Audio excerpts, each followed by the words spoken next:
We're halfway through the season in the 2021-2022 24-hour esports championship. Two of the first three races saw new venues to this championship, but today we return to a familiar face in the form of Monza.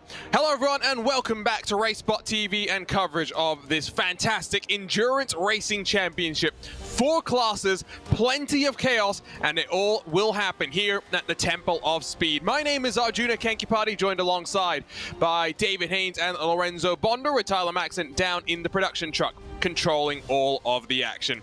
And David, I'll start with you. Monza is a place where we know the draft is going to come into play. We've seen plenty of chaos in the first 3 races of this championship. Today is going to be a lot more about strategy, though, over 6 hours.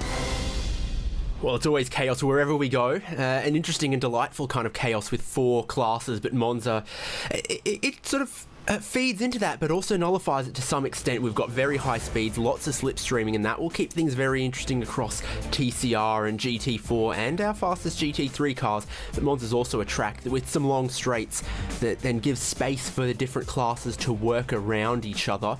We'll see how it plays out over 6 hours.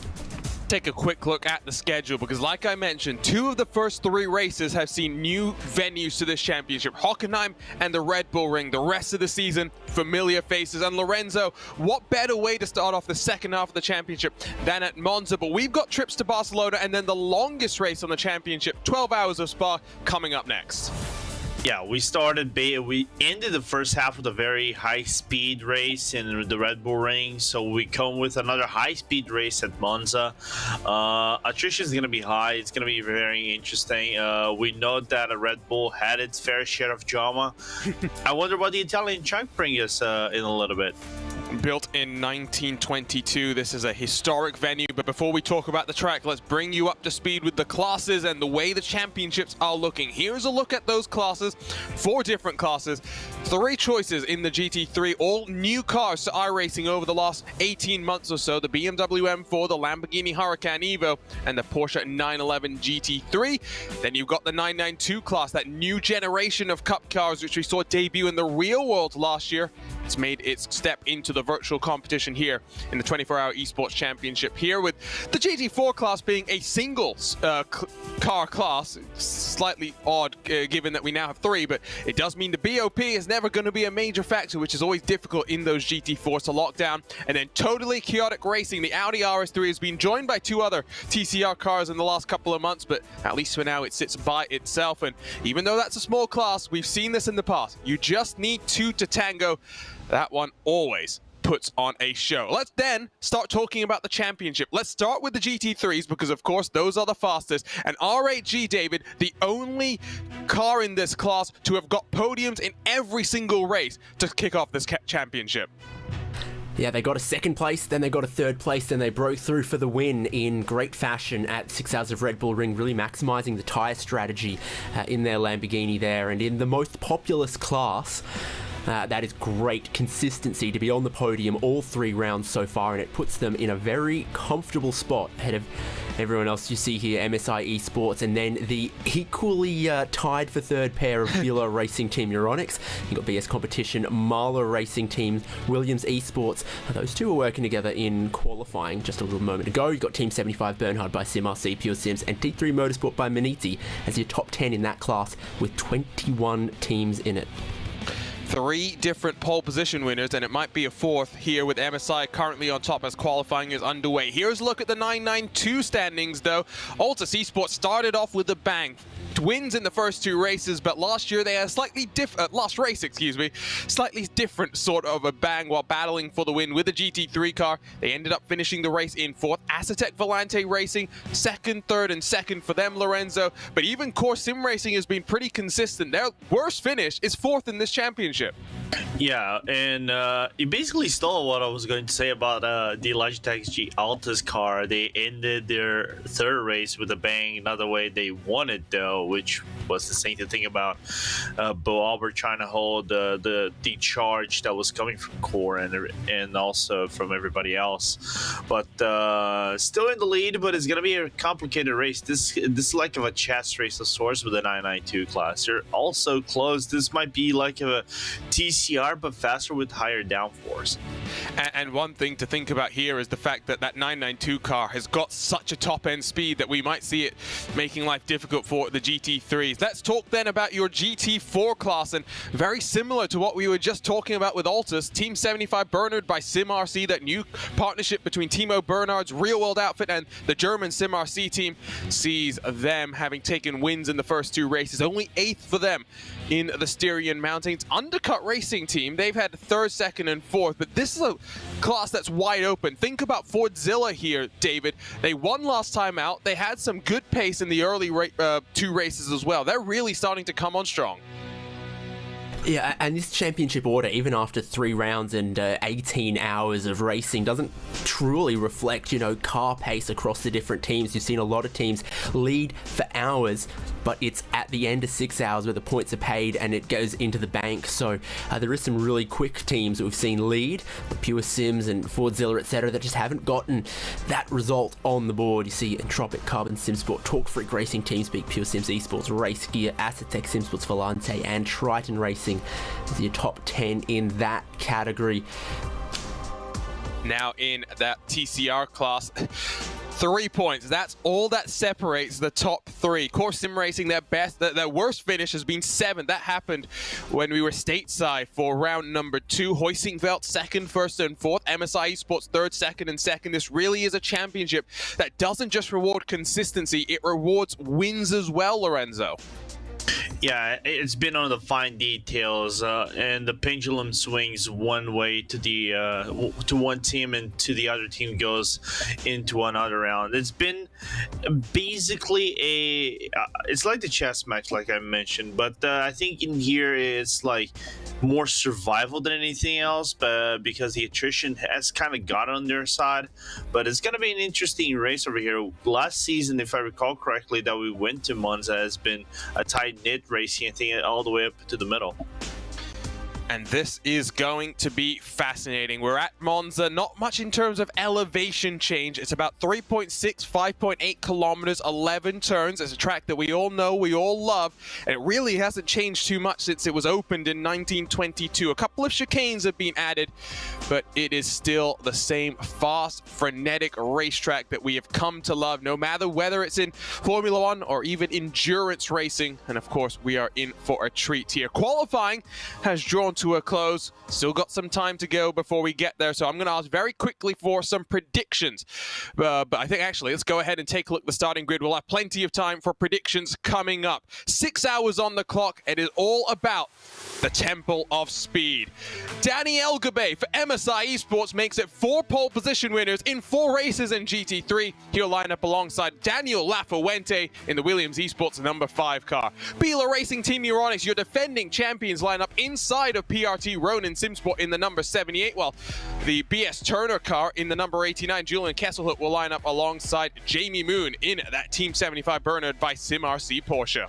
410's back is Patrick Heinrich in the second of the Beeler Racing Team Euronics car, with Racine Fazui in the R8G car. Not the best of qualifyings for them if they want to continue their podium streak. They've got some work to do. Big Tim Matzka in the big green machine for T3 Motorsports by Maniti lines up inside of Sean Campbell for RSR by G Performance, while Vendaval Sim Racing has a 60-second time penalty straight away, misregistering for the second, but they will be alongside Arnage Competition and Ricardo Rico, coming off a great qualifying performance yesterday in the Bathurst 12 hours. Andre Butcher in the Mahler Racing Team car that was on pole last time out starts back in 13th with Altus Esports and Rafael Rezag outside of row number 7. German Sim Racing, Pure Sims in their BMW and Lamborghinis right behind them. Got Team Racing and Ronin Simsport are alongside each other on row number 9. And that is our order in the GT3s. Let's go ahead then and take a look at GT4. Excuse me, we'll start with 992 here. Williams Esports and Alessandro Bico on pole. They'll be alongside Carl Janssen, while Altus Esports and Assetech Simsport Volante line up alongside each other on row number 2. Pure Sims and T3 Motorsports 5th and 6th positions. Back in 7th, it will be Simon Grossman in the Team 75 Bernard car alongside Glenn Key in that Racing Lab Esports car. 1 second back to 9th. Bit of a separation here in qualifying for the 992s. I wonder if drafts played any factor here, but Xavi Ross in the Oris Racing Team car will line up alongside the wonderfully named Raccoon Racing to complete the top 10. Goose Des Grimbergus and SERIES Esports inside of Torque Freak Racing by TFR Lab. Final car in the grid is the Inertia car. Your defending champions have not really enjoyed the kind of season that they would have wanted, but they'll be lining up at the back and lots of work to do. Then we'll look at GT4 Undercut Racing Team. A 155.541 is 3/10 clear of Matthew Turnbull in the Pure Sims Esports 416. Jurgen Frank for Team 75 Bernard by SimRC lines up inside of Carbon Simsport in their 469, while Entropic and Team Fordzilla 5th and 6th positions. Watch out for Fordzilla, the big Chad, William Chadwick, the newest member of RaceBot TV. Not sure about the pace, but knows the championship hopes are still alive. German Sim Racing and Torque Freak Racing, row number 4, while completing the 10 cars in this class. It's Race Gear and Aztec Simsport Volante. And last but not least, you only need 2 to tango, and in TCR, it is all about the draft. Mark Perez makes it 2 MSI poles in this race. That'll be alongside Impulse Racing in the 122. Corin Tengunes will be alongside Team Hoisingfeld's Michael Schottler, while SERIES Esports and the Junkos Racing Team line up alongside in row number 3. And in a relatively small class, it's Odox Motorsports that will round out the field. And I said it was prediction time. Is it going to be the commentator's curse, or will it be the commentator's kiss? David Haynes, let's start with GT3 for you. Who do you think's got it potentially in the bag here? I think it's such a strong and numerous field of GT3s, you can't really make a prediction there. My number 1 prediction is have your pasta and your garlic bread and your pizza ready for some fireworks in towards Turn 1. Every sim racer has a bit of Monza Turn 1 PTSD, as it were. Huge speed down the pit straight, big braking zone into Turn 1, and we've got multiple classes out on track 2. Something is going to happen there at some point. Lorenzo, are you going to sit on the fence when it comes to that 992 category? Nah, I'll pick one, Williams. Oh, I like the confidence. Straight out with it. From pole to victory. Will it be that simple? GT4, I'll go with a prediction here. I think we may see Pure Sims spring a surprise, and I'll put it back to you, Lorenzo, since you're sounding so confident. It's hard to predict in TCR, but come on, give it a go. I'll say maybe Team Hoisingfeld in this one. Team Hoisingfeldt to take a victory here. We've got 4 classes, 4 different races, and 4 different starts. 6 hours at the Temple of Speed. David mentioned Turn 1 chaos. That was chicane added and then reprofiled to try and minimize the amount of chaos. If anything, it is added to it. What will happen here, though, to kick off the second half of the 2021-2022 24-hour esports series? We're underway in Monza, and it's a good start from Danny Elgubay for MSI Esports as they fan themselves out on the run down into the Reto Filio. Last of the late breakers. Who's going to be the bravest? On the outside, Danny Elgubay's in control as we also watch the 992s enter the starting zone and get ready to get underway. Bila and Williams very close to taking one another out, but the GT3's all through safely, David. And you've got to wait for that starting zone across all 4 classes. That sees them waiting quite a long time onto the pit straight, means the leaders can't jump it, and we are going to have a pretty intense moment for the 992 leaders as they all have to concertina through the narrow first chicane. But your pole sitter, again, getting a good advantage in that class, and it was Core, I think, around the outside there, got a bit of the gravel, hurt their momentum towards Curva Grande. GT4 is getting underway as well, almost 3 abreast. Pure Sims trying to find the lane that they want to take down into the braking zone. Undercut will cut them off as the 992s come down into the second of the chicanes at the Rogia. Looks safely through for the first 2 classes. Can the GT4s follow suit? Yes, they will. Only 1 more class to survive. Turn 1 at Monza left. Here come your TCRs. Again, the pole position sitter has got a rocket of a launch, controlling the start, controlling the momentum. Side by side for second. Core Sim Racing on the inside of Impulse. It will give them the long way around on the exit, but you can get the power down a little bit earlier, but the door gets shut. Impulse holds on to second, Lorenzo. Yeah, and now we're going to see the single file formation for some of these TCRs, which is the trademark around this car, and drivers just trying to manage their fuel, going to do maybe some lifting around the corners and basically try to survive as long as they can until the GT3s and faster cars arrive.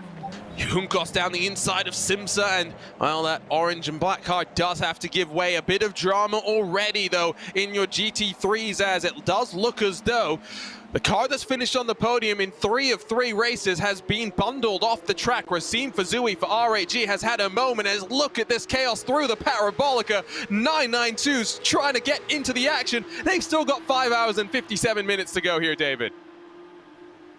Yeah, it looks like they've been broken up into 2 separate packs. You've got 10 cars almost all together, and then right here for 7th place, it's Team 75 Bernhard.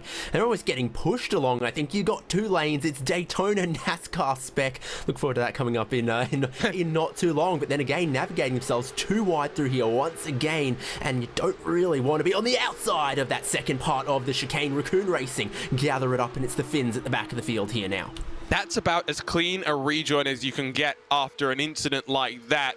Does look as though there's some action at the front of the 992 category. Williams Esports, what's happened to Alessandro Bico, who started on pole but is now down in 6th? I wonder if he's gotten a slowdown penalty somewhere, because it doesn't look like he's been off the road, and if you get a slowdown on the first laps, it always feels more painful. Here's a look at what happened to RAG coming through the first Lesmos. Hard to tell if there's contact or not. This will give us a better indication. Fazui's on the outside, and oh, yeah, no, I'm guessing there was a decent chunk of air there, but I don't really think that was either driver's fault. And Lorenzo, you have word it was a slowdown penalty for Williams. Yeah, because he went to the outside on Curva Grande and let everybody pass, lost about a second in there, was relegated from 1st to 6th place. But it's early on in the race. It's very doable to try to catch you back. He's just 4/10 of a second behind Vince Peters. So, well, it's a little bit of a damage, but nothing too dramatic. That first pass through traffic is always the most chaotic. Will it splinter up the cars, trying to use the draft to save some fuel? In GT3, it's relatively simple. Get to the top of the hour. As far as you can go beyond that, in the other classes, not as simple. GT4, for example, it's under an hour, about 50 minutes. You need to get to 52, 53 to try and eliminate a splash and dash at the end of this race. And, well, in TCR, we always know that those first few stints are about fuel saving, and then you open up the taps, you release the maximum power from your setup, your car, and you go from there. Nice little train forming behind MSI Esports Blue here as they work their way through the Lesmos. And David, this is always an interesting track to try and set your car up for, because again, very long straights here. There's also rather slow, rather technical corners where if you have your car too trimmed out, maybe too configured to be stiff, you just lose all responsiveness through the slower speed corners. Yeah, it's a tough one, isn't it? You need the car to be quick in a straight line, but you do need it to respond and change directions very well through the slow sections to feel nimble there. Talk about that straight line speed. Your speed trap speed for your GT3 leader, 267, but for your 992 leader, it's 271 kilometers an hour. Again, those 992 cars only lack about a second and a half to their GT3 big brothers, and all of that is through the corners. It's a negative time loss down the straights here. That always makes traffic difficult at other tracks we've been to already, like at Red Bull Ring last time out, but here at Monza, that is going to make things quite touchy at some point. Already looks as though some fuel saving is starting to come into play. The fastest lap was set on lap 2 by Daniel Lafuente in the GT3s at 47.278. Last time by, the pace has dropped off almost to the tune of 0.3 of a second, as once more we focus back on the 992 category coming out of Parabolica. And with David's point about the top speeds here, Lorenzo, that's what I was saying earlier. Doing the passing as a GT3 car is going to be so difficult. You're going to need assistance from these Porsche Cup cars to not lose a whole heap of time. Yeah, I wonder what kind of thing they will be able to do to try to get past the Porsches. Maybe light a signal, light a fire signal, the universal flashlights thing to try to make it around a corner or something like that, because it's gonna be an interesting one. I honestly don't know what they're gonna be able to do. Of course, braking is the first thing that comes to mind. They can brake better than the Porsches, so minimizing the time loss for the 992 class is going to be more interesting than going through the TCRs and the GT4s, even though it's going to be clunkier as well. You will notice it is a rather dark day here in Monza. There are lots of clouds above the circuit here, about 26 degrees in the air, 27 on the track, and I don't think we're going to see it heat up too much. Even though we'll get towards the afternoon hours where the sun will be at its highest, potentially would be baking the track, but maybe you'll just see various different portions of this track at one end or the other be heated up if there is some cloud cover. Here we go though, only 8 minutes into this race and we're already starting to catch traffic. Clutch in for your second place as he coasts it a long way towards this braking zone because he doesn't want to get tangled in what MSI Esports Blue are going to do. The GT3's having to deal with traffic. Might be a slowdown for that TCR as well as they try to get out of the way. Biela's on the grass, and that's going to cause chaos. That is why you have to be careful when passing. I don't know how we stayed clear there. Haase almost ran the TCR car into the PRT Ronin Simsport car, has opened the door for BS competition to look to the inside in towards the Rogia. And I don't know if that was a slowdown penalty or not, but what are you told as a slower car? Hold your line, be predictable. Yes, Sven Haase was being aggressive, but I think that was slightly instigated, Lorenzo, by the fact that the TCR car really almost blocked off the leader, MSI Esports. Yeah, but it did show that that bull can actually go around the grass and make some overtakes. I'm so surprised that everybody kept it out in one piece of swords. I'm amazed. Absolutely ludicrous. We're not even 10 minutes into this race and already it has produced a bit of traffic chaos, as now they'll get all the way through. Juncos Racing, wow, watch the rejoin there because they got sent out into oblivion. I think that was Zico Montero behind the wheel there, still working their way through the rest of the GT3 class. It's elbows out to start this thing off, David. Yeah, Biela's still in third, even after the attempt of the Sven Haase passer on the grasser there, and it's broken up the GT3s a little bit, I had to. But even before that, they were already thinking about the fuel consumption here. We had positions at Sebring decided, and points and podiums decided on the fuel economy already. Huge concern.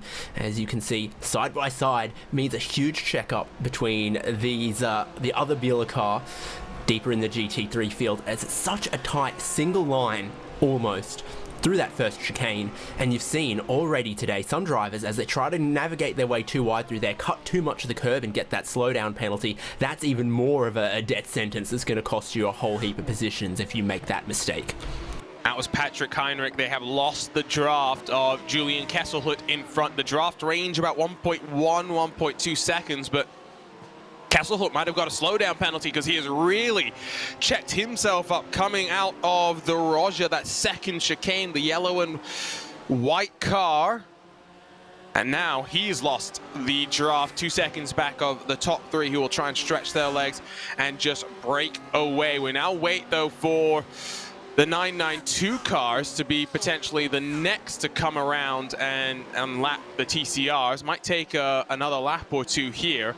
At some point, we are going to see all four of the classes on the same real estate on track, and that, based on what we've seen, is already going to be even more chaos. Here is the look at the gap between the TCRs and the 992s. Not far, as here comes a move to the inside. Fourth position, looking to try and get third in the GT4s, Lorenzo.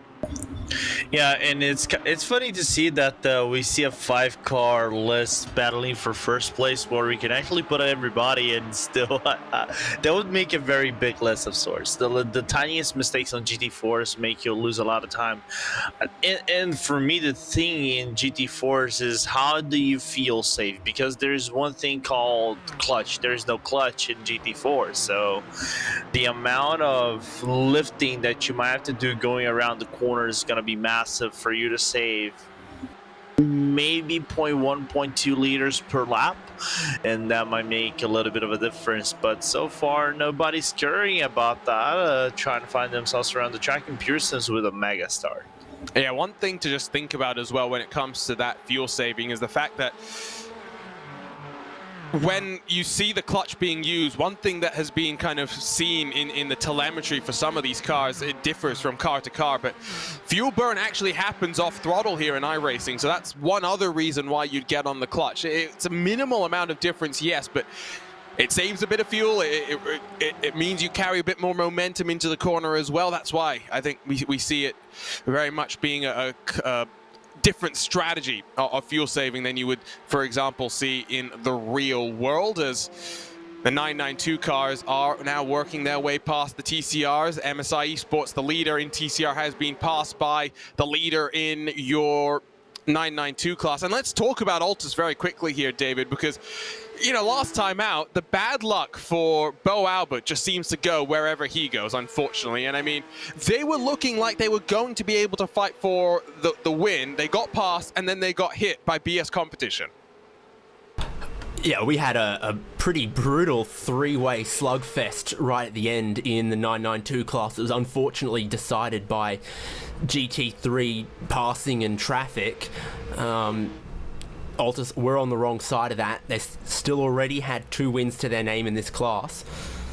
And it must be said, a very good job right now by Simone Maria Marcheno trying to break that tote. It's Oscar Mangan in the Core Sim Racing car behind. There must be some good speed for Core though, because you remember after turn 1, lap 1, they were back in 4th. They've worked their way back up into 2nd. And at the moment, Marcheno's the Lone Ranger. Can the cars behind catch him up? Italian versus Irishman, as here comes the rest of the 992 category to swoop their way past the TCRs. Tim Clayson's in the Talk Freak Racing car, feels the pressure from behind, as here will come a potential move from Raccoon Racing. Side by side on the entry, almost 3 abreast as they slow themselves down to pass the Team Hoistingfeld TCR car. Doesn't look like too many changes there. Tim Clayson's did get passed by Glenn Key in the Racing Lab Esports number 907, but they're being careful, they're being smart. They know there's a long way to go in this race. TCR battle has broken up very slightly. That draft between Impulse and MSI for first and second, now 1.7 separating them. The impetus will be on Impulse to really push the issue here and to close back up. Oh, inertia. Yeah, I was just noticing the same thing. The 914 has had a couple of trips off the circuit. They were the last in class already. But I wonder if just in the course of this TCR traffic, they've lost out. RAG has just gained another position as they try and recover. Rafael Razag being passed by Racine Fazui. They've got a lot of work to do here, Lorenzo. They're now 8 seconds back from the leader. Yeah, but they got a pacey car. It showed up their pace in the Red Bull Ring Round, how well Racine Fazui and I think it was Valentin Mendernak was driving that car, and they were going like a rocket over everybody else. I think it was a little bit of a strategy shenaniganery that also brought them into the forefront of the field. But it's going to be interesting. How do you come back from a incident early on in the start and then make it up to the front with strategies being so similar to one another? It's going to be an interesting one, but the Canadian and the German team have pretty much dialed in. Oh, they're rubbing doors on the entry into the Retophilia as it looks like Tim Clayson's now gets past Raccoon Racing. Lots of back and forth here at the back of the 992 category, where we've also seen a car enter pit lane that was the Inertia Mega Auto car, the 914. Jonathan Alvarez, the Odox Motorsports TCR 187, also has come down to pit lane. Those are not for penalties. There were 2 penalties to start this race off. 60 seconds for Vendaval, a time penalty for registering incorrectly, and then Oris Racing Team in the 992 category got a penalty for, I think it was impeding in qualifying, as we watched the GT4s getting lapped by the GT3s. This is a bit easier though, David, compared to what we'll see with the 992 cars and the GT3s. The only small saving grace is that it's going to take these GT3s quite a while to catch the 992 class cars, given they're at the moment only lapping about second and a half in difference. GT3 trying to catch GT4 and TCR. They have a straight line performance advantage there. That's at 992 where they don't. What their traffic does seem to have done though is compressed your top three in the GT3 field here. Yep, hasn't really brought back in BS competition, but 7-8 tenths separates the top three. We saw Daniel Lafuente potentially just having a look to the inside as they came down into that first chicane. Not able to get the job done as they'll bounce their way over the curbs. And this is a track, Lorenzo, where confidence is so key because you need to know how much to use the curves. We've already seen it, 2-3 slowdowns from drivers just straying over those limits that little bit too much. Yeah, because the curves actually make a difference in this track. You can, from one lap, if you take the curve the wrong way, you can lose like a half a second just by taking one curve wrongly, which is insane to think about. But the fine margins where you can go with the curving and maybe not get a slowdown or maybe get the corner wrong at the exit or entry is just insane to think about. I can tell you what happened to the inertia 992 car. It was coming down in through the second chicane at the Roger. They were trying to pass the Impulse Racing TCR car. They got a bit of a bump. They were escorted off the track. At least for now, that car sits on pit lane where it's been for about 2 minutes and 40 odd seconds. Not sure if we'll see them heading back out onto track. You can just see the sun trying to poke its way below the cloud cover. Again, it is a very, very cloudy day. How will that affect your race and the strategy? Cool track conditions. Maybe we'll see longer stints on the tires. PureSims Esports in the GT4 category, though, they're now the ones trying to break away. Might be a pass for second as Carbon Simsport and the Undercut Racing team seem to be squabbling side by side, and Carbon Simsport, in fact, gets the move done in towards turn number 2. But all this has meant is that PureSims have been able to run away here, David. Yeah, and just behind them, about to be alongside them, we saw the Marla GT3 pushing the PureSims GT3. Well, I don't think the PureSims GT3 is going to push the PureSims GT4 as they are now separate on track. Oh, battle for the lead in the 992. Alessandro Bico has recovered up to second and has Altus got a slowdown penalty because they've gone from first to third just in the blink of an eye, and Oscar Mangan is going to have to watch out here because Alessandro Bico is wanting to get back into the race lead. Altus will slide it down the inside as well. They're too wide through the Roger, and somehow they all survive. Well, it's all good if you're Williams there. They are gonna try to get away with the lead here. Core back in a second, and third and fourth almost coming to blows there. Altus and T3 Maniti side by side on the exit of the chicane. What on earth has all happened there? And I think it was traffic, but there seems to be a pretty strong slipstream effect with the speeds that these cars reach as well. Lorenzo, was there drama? You're the one who's going to tell us. Yeah, I was just taking a quick look on the replay on my local client side here on the server. There was some slight contact from Marciano into the car of Oscar Mangan coming into the braking zone of Rettifilio, and Mangan just had a little bit of a wiggle into the entry and thus I think lost the momentum to Marcelo coming into the corner, and that's why he lost position to Bico, and therefore I think on the next set of corners that's why Bico got back into the lead.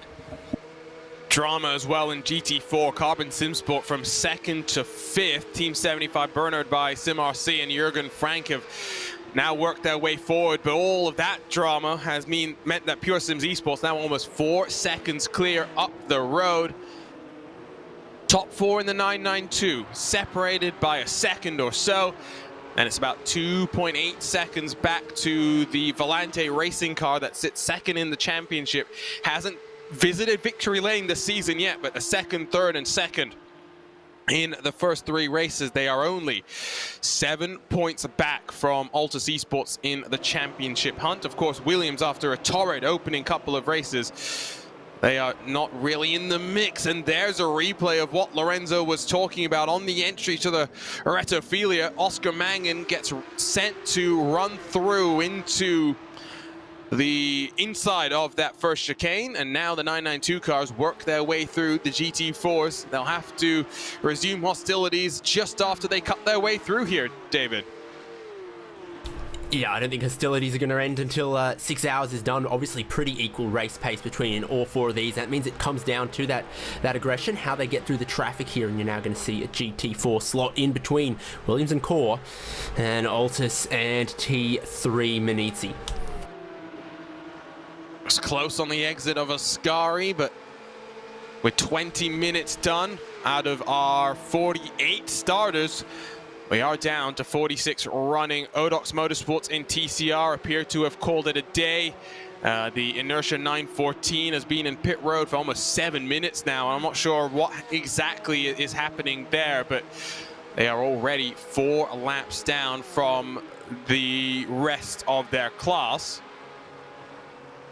Wait and see exactly what happens. Alessandro Pico has the bit between his teeth now. 7/10 clear of second spot. He is wringing the neck of that 992 car here, Lorenzo. Yeah, the control that Pico has in that car is just insane. That's why it proves why he's one of the Porsche Esports Super Cup drivers, right? Driving with some of the best in the world right there, and using this car as a preparation. I do not recall if Monza's in the calendar, though. I cannot fully remember the calendar. Sometimes it just blanks it out of my head, but regardless, the speed that he's getting on that car and the moves that he's making, right on the he's making the moves right on the time that he needs to make them, right, to minimize the time loss. So it's doing really good favors this first stint for him so far. Monza will host the championship finale for your 2022 Porsche Tag Heuer Esports Super Cup. You're almost dead.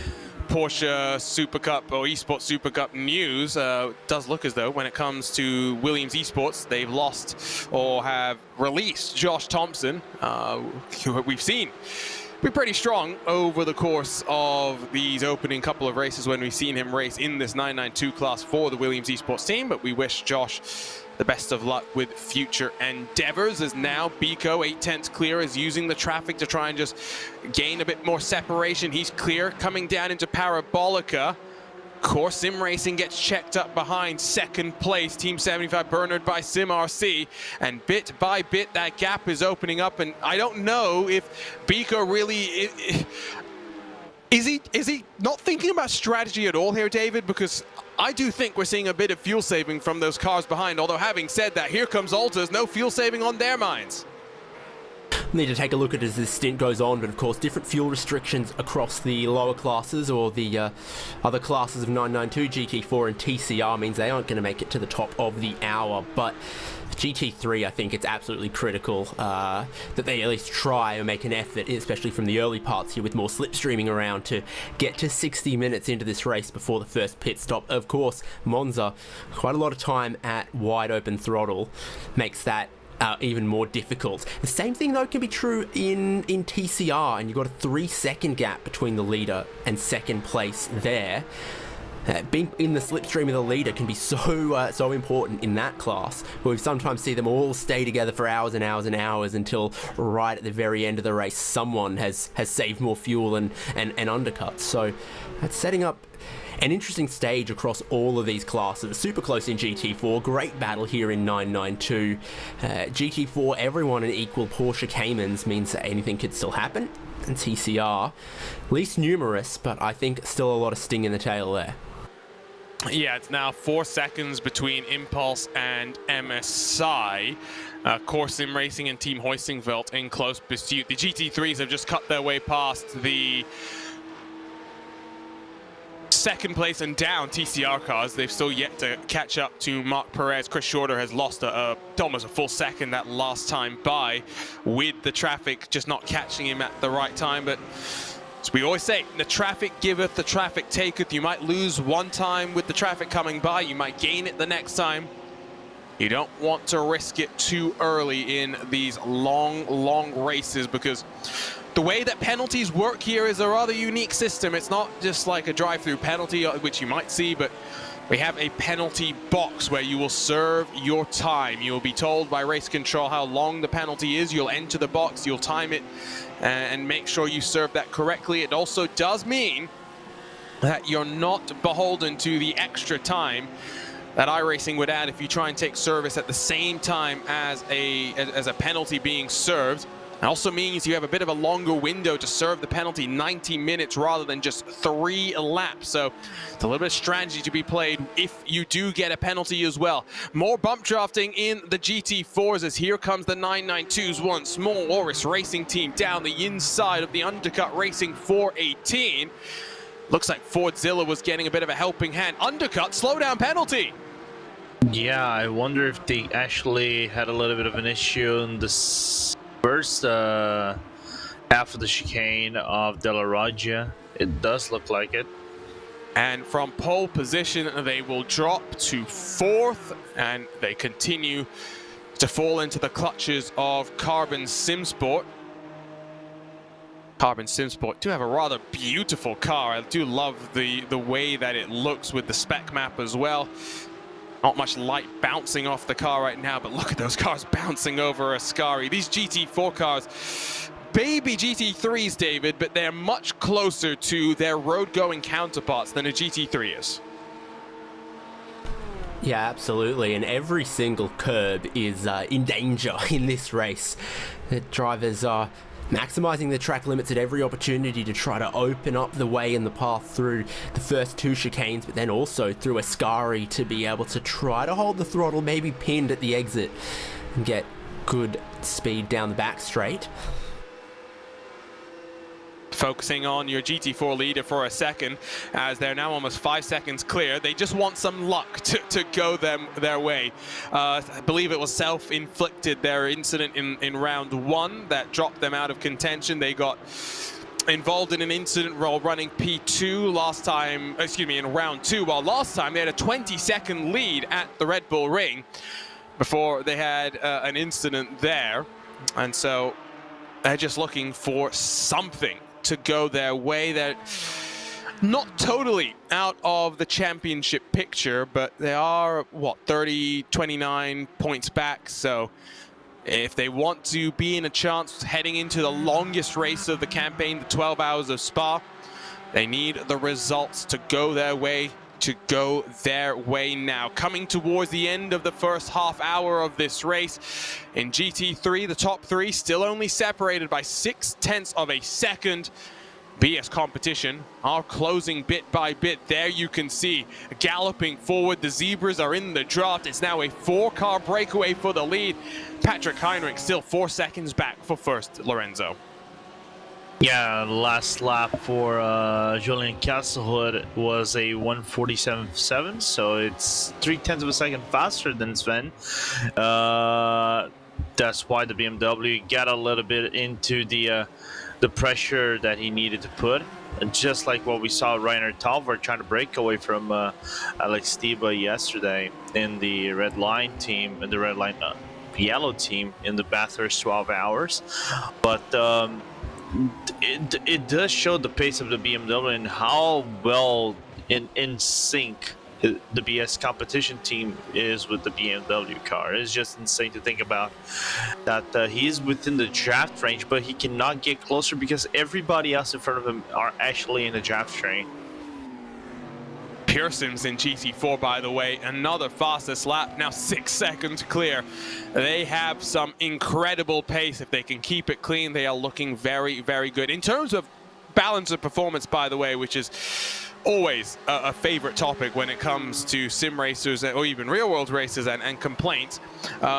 Bit of an update on how the balance of performance looks. There's no changes to the Porsche 911 GT3R. The Lamborghini Huracan that we see right now sitting in third with Sven Haase behind the wheel of the 45 car got a 4-kilogram bump in weight. 0.5% of their power has been cut, and they've lost 1% of their fuel tank. The BMW, no weight added there. It's had 0.75% of its power cut, and again, they've also had a 1% reduction in fuel capacity. Saw a big swing in the balance of performance yesterday in that iRacing Bathurst 12 hours, where the BMW had 15 kilos of weight, the Lamborghini had 16 kilos of weight, the BMW then had a bit of an extra cut in the engine performance because of the fact that Bathurst is up at elevation, and turbo-powered cars always going to have a little bit of an advantage when you're at elevation, but Monza's not really that same beast. But we are seeing in the top four. Yep. What about the Porsche and its 22 kilos, Chungus? That's true, but I mean, the Porsche was never really, if you ask me, never really the right choice. Rear engine around the mountain, I mean, you have to be Joshua Rogers to control that car. Or Matt Campbell. Or Matt Campbell. Yeah, or Matt yes, Campbell. Fair. Talking about the elevation, just real quickly there, I was having this discussion with one of my teammates from Bogota, Colombia, and he actually lives at an elevation in Bogota that is higher than the highest mountain in Australia. Wow. Mount Kosciuszko. He's like 500 feet higher than that. So, by comparison, Bathurst has a little bit of elevation to it, 1,000 and something feet above sea level at the base of the circuit, and then a little bit more at the top. But nothing compared to him in Colombia. Wow. Hey, his lungs must work great. Yeah, I think I'd actually step off the plane there and faint. Yeah, he's got that permanent altitude training going on there. I didn't realize that your team had such an international flavor, David. We're everywhere. We got Germans. We've even got Canadians, and even got Canadians. Wow, look at wow, jeez, the shade, man. For your GT3s, there is the Mahler Racing Team car that was on pole position at the Red Bull Ring, battling with Pure Sims. You've got Sean Campbell in the RSR by G Performance car right behind them. We've been seeing plenty of bump drafting, David, across of 2022. Of course, it really started at Daytona, where I don't think it was wise at times, but teams still insisted on doing it. It seems to have carried forward, though. We've seen that a little bit here today as well. Yeah, 2022, year of the bump, potentially. We have been seeing a lot of it from GT machines, and yeah, it's almost the polite thing to do, it seems. I saw lots of it very, very early goings, especially when you had GT3s that were sort of bearing down on a column of TCRs or something, rather than the driver behind lifting out of the throttle and coasting or trying to pass 3 wide. They just keep bumping the car in front of them to help the GT3 column maybe get around a GT4 or TCR column. Team 75 getting freight trained in the GT4s as they now drop from 2nd to 4th. Undercut Racing find their way back to the front of this train, and look at that shot. Look at that shot. 6 cars split by gives about a second there. It is Undercut who leads from Carbon Simsport, Team 75, Team Fordzilla, Entropic, and David Barraclough in the Torque Freak Racing 481 car is also there in the mix as well. See, it is 6:41 in the morning for me. I've just seen that McDonald's logo on the front of one of these cars and instantly got very, very hungry. The Entropic you like one. hash browns, or you yes. like a sausage muffin thing? No, I just wolfed down a couple of hashies right now. Oh, I think any time of the day I'm absolutely down for that. Any time of the day I'm down for some good GT4 slipstreaming battling here as well, and they are one of the classes that's going to be first to pit lane in the next 15 to 20 minutes, depending on exactly how economical they manage to be. Swap in 992. Williams Esports have lost the position to Ulcers. You saw that on the left side of the timing screen, and into turn 1, that is the move being done. Alessandro Bico trying to get the up and under, but parked on the apex by Simona Maria Marciano. Bico not able to get the power down. And sorry to cut you off, David, you're right. I think, like I was talking to one of the drivers yesterday, David, 50 minutes is likely what you can do without too much saving. You want, though, to try and get to 52, maybe a little bit beyond that, so you can eliminate a potential stop at the end of this race. Get through in the 6 hours on just 7 trips down to pit lane. Yeah, and the thrilling race we had at Sebring, the strategy was up in the air there as well. We had, you know, is it a 7-stopper? Is it an 8-stopper between 992? And a similar thing in GT4 where we had teams battling each other at the end that had the opposite approach to the strategy and ended up in the final stint of the race at a very similar conclusion. So I hope we get similar today, but exactly when they pit, who's the first to blink out of any of these battles, could be very, very interesting. Are Altus maybe foolish to fight so hard to get back to the lead of their battle? And the same thing can be asked in GT4 here. Juncos Racing getting swarmed in the TCR category as Team Fordzilla got a bit checked up coming through the second chicane at the Roger around the outside. Here comes the Talk Freak Racing car on the Entropic 412. Not going to get the move done. All it might do is open the gap very slightly as bit by bit they work their way through the TCR traffic. Lights flashing from the front of, believe it's Julian Reinhardt's 174 for Simsa. Clearly not happy, and you're right, David Haynes, 2022, the year of the bump, year of the flashing headlights, as well as Juncos Racing not able to let the final couple of cars in this GT4 train slot on through into Ascari. That train has very much been broken up now. Pulled the headlights out of the HJ race car in the last couple of weeks to save some weight, and that's going to very much disappoint me, because it is such a common thing. All of these classes are able to flash their headlights in traffic, in class. It can mean all sorts of things depending on the circumstances, but it is a popular and common thing to see happen. And David Haynes is wondering about the fuel mileage for the GT4s and if it will be a fuel mileage rate. I would suspect so. Giving you a bit of a GT3 update, Rafael Rezag is now back past Racine Fazui. I wonder if Fazui's been back off the track, because last lap for that 88 machine was a 150.404. That's 2 seconds slower than the cars around him, 2.3 slower than the race leaders, MSI Esports Blue, Williams Esports, and the Bila Racing Team Euronics. Back focusing on the 992, and our producer Tyler Maxon, who knows a little bit about, you know, TCR racing, competing in, you know, the IMSA Michelin Pilot Challenge with Brian Herter Autosport in that Hyundai Elantra, says that his favorite button in the race car is the flash headlight buttons. Why am I not surprised to hear that, Lorenzo? I'm not surprised to hear that at all. I could show some shades though, but I'm not gonna do that. Do it. You want me? What's the point of him having the flashlight button if his car can actually be on track properly without blowing up an engine or something like that?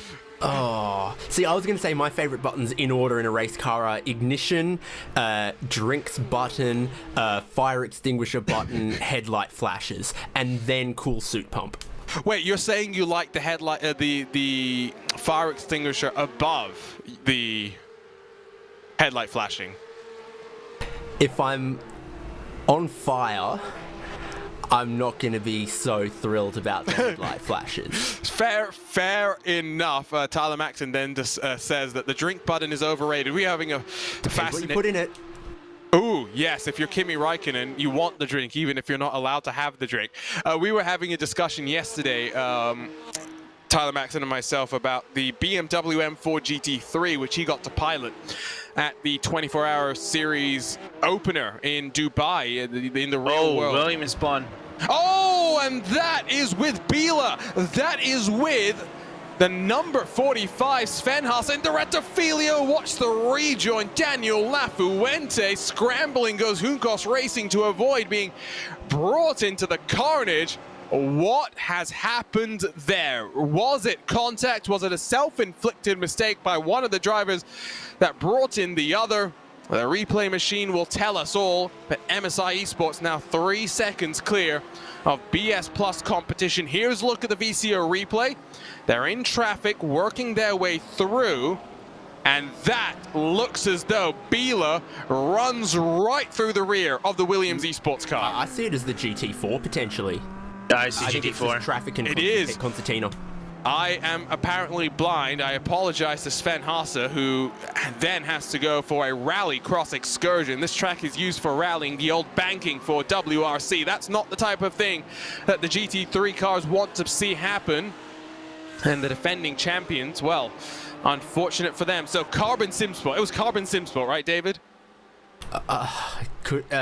Yes. Because it's that Or black. Tropic. Oh, and now Torque Freak has lost it at Ascari. Big puff of smoke. Can they get through there safely?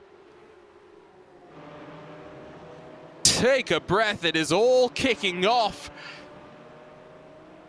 And that is 30 seconds of absolute chaos here in the first hour of the second half of this season.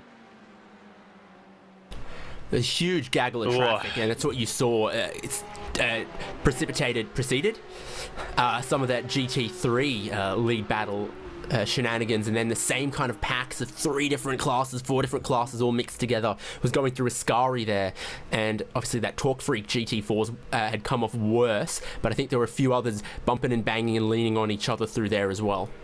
We'll wait and see if we can... Oh, here we go. Tyler Maxon right on it. Here's a look at the VCO replay. What happens to Torque Freak? Pure Sims is down there inside, and there looks like a healthy dose of air between the two cars, but look as though there was a little bit of contact side to side. Yeah, it doesn't look like that was a self-inflicted mistake by any means, but I think that race control might not be so willing to give a penalty for that. That was a BMW, I believe it would have. Yeah, it would have been Goat Team that really had to pull to the left coming out of the very fast Ascari. That was a very, very close call. So that really has shaken things up.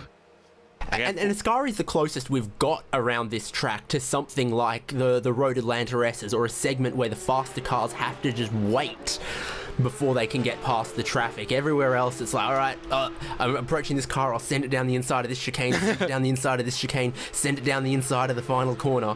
That's the only one. You got 3 apexes floating into each other. It really just costs everyone time to try to go side by side through there, but no one's got their patient pants on in the first hour of this race.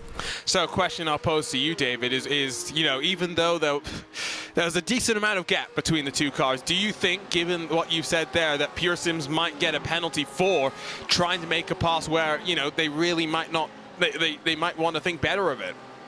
I don't know, it already looked like it was too wide there, as if the GT4 was trying to pass the TCR, and then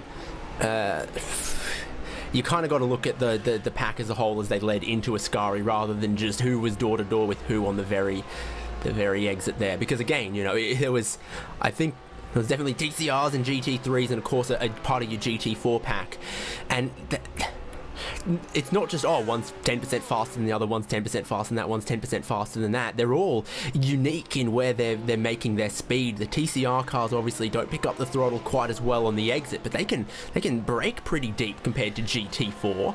And then you've got the similar difference 992 to GT3, etc. When they go side by side, or they try to race through a section of corners like that, it catches everyone out just how different the subtleties of the car they might be trying to race door to door with are.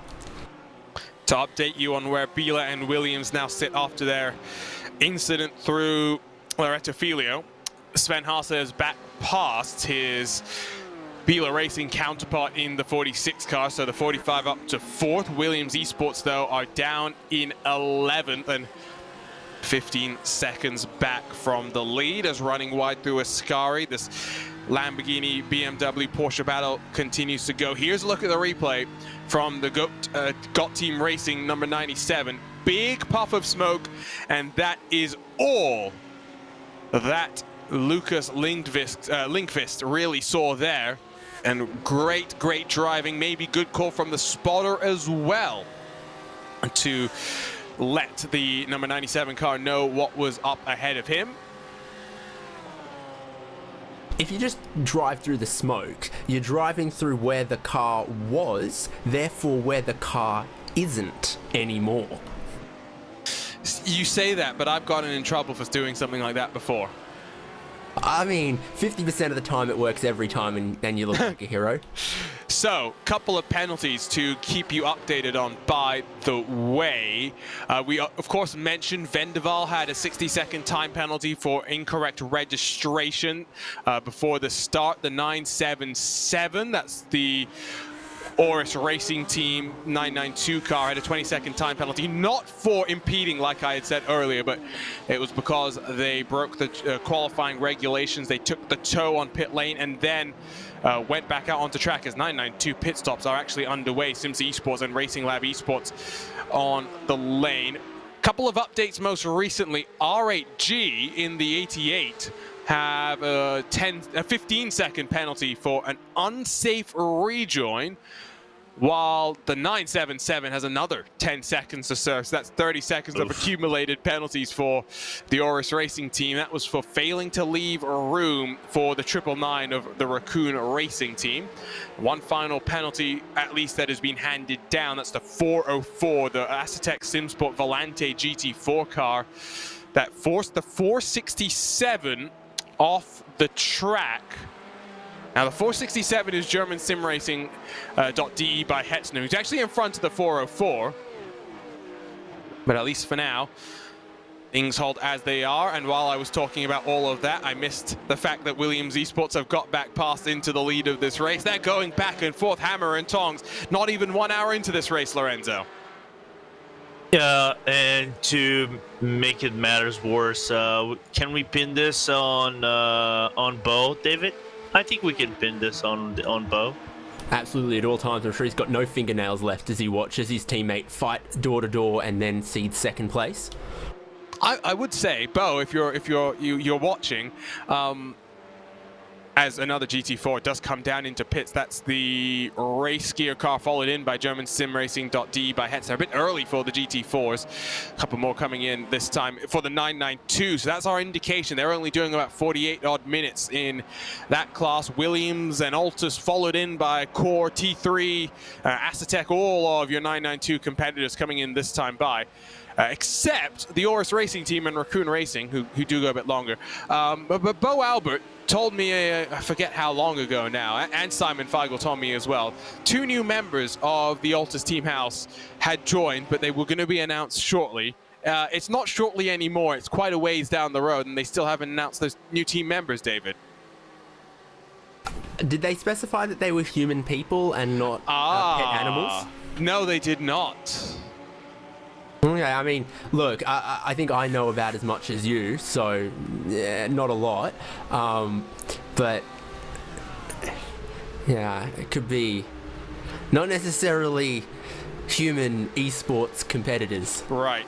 It could be maybe another cat or potentially a dog to join the fun in that Altus Team House, which, by the way, is starting to get some construction done. Maybe a chef? Ooh, I'd like a chef. Yeah, that would... I was never really sold on this esports house idea, but now I'm like, oh, actually. Yeah. Is David Haynes going to be our RaceBot TV chef? Have you seen pictures of my cooking? No, I haven't. It's very, very hit and miss. Every now and Okay. again, I get lucky and it's delicious, and the rest of the time it's just like, why did I put so much onion in this? Couple of issues in pit lane. T3, Altus, and Acetec all a little bit slow in pit lane. I think they may have missed their box, and Simona Maria Marcheno has some work to do to close on up. Bo Albert says that they have an announcement coming this week about the new members of the Altus House. So it doesn't. No, it just says we have an announcement this week. Did it doesn't even say specify? it's about people. It could be about a new sponsor. True. Stop. Yeah. Well, I would hope that with the winky face emoji, that's at least related to what we'd just been discussing. Maybe they'll announce the new team chef, Bo Albert, who's been, again, having a rather torrid luck of sim racing. Maybe he's going to turn his hand to food instead, at least for the time being. Head chef Bo Lebert. I like the sound of that. Just send me a plane ticket. I'll be right there to give you the RaceBot TV review. The RaceBot TV star, who will come up with our own guide of the best sim racing houses in all of the land, as Williams retakes the lead in 992 by virtue of those last 2 cars coming down to pit. Xavi Ross, of course, in that Oris Racing car, will come in with Raccoon Racing in the 999. Pure Sims in GT4 have come in to pit. Still waiting for Undercut Carbon, Team 75 and Team Fordzilla. So a bunch of cars did pit for GT4 last time by. TCR pit stops underway as well. Impulse and Junkos have come down to the lane this time by. And David, I know we were hoping that we get word about whether it was a chef or a team animal, but apparently it's just a driver announcement. It could be a animal chef like in Ratatouille. Ooh. More GT4 pit stops as we, continue to just read way too much. I want to turn the attention back to GT3. What has happened to Danny Elgabe? Where has BS Plus competition come from? There is the gap. It is down to half a second, and from 3 seconds, Danny Elgabe now has his mirrors filled with a zebra. Well, the MSI Esports car here was sort of all on their own a little bit after the adventures for the Biela and I got an explanation for it. Yep, I got an explanation for it. MSI Danny Elgabe just decided to be behind Oscar Mangan and Alessandro Bico, try to let those two duel it out, and lost 1.5 seconds, basically. Wow, okay.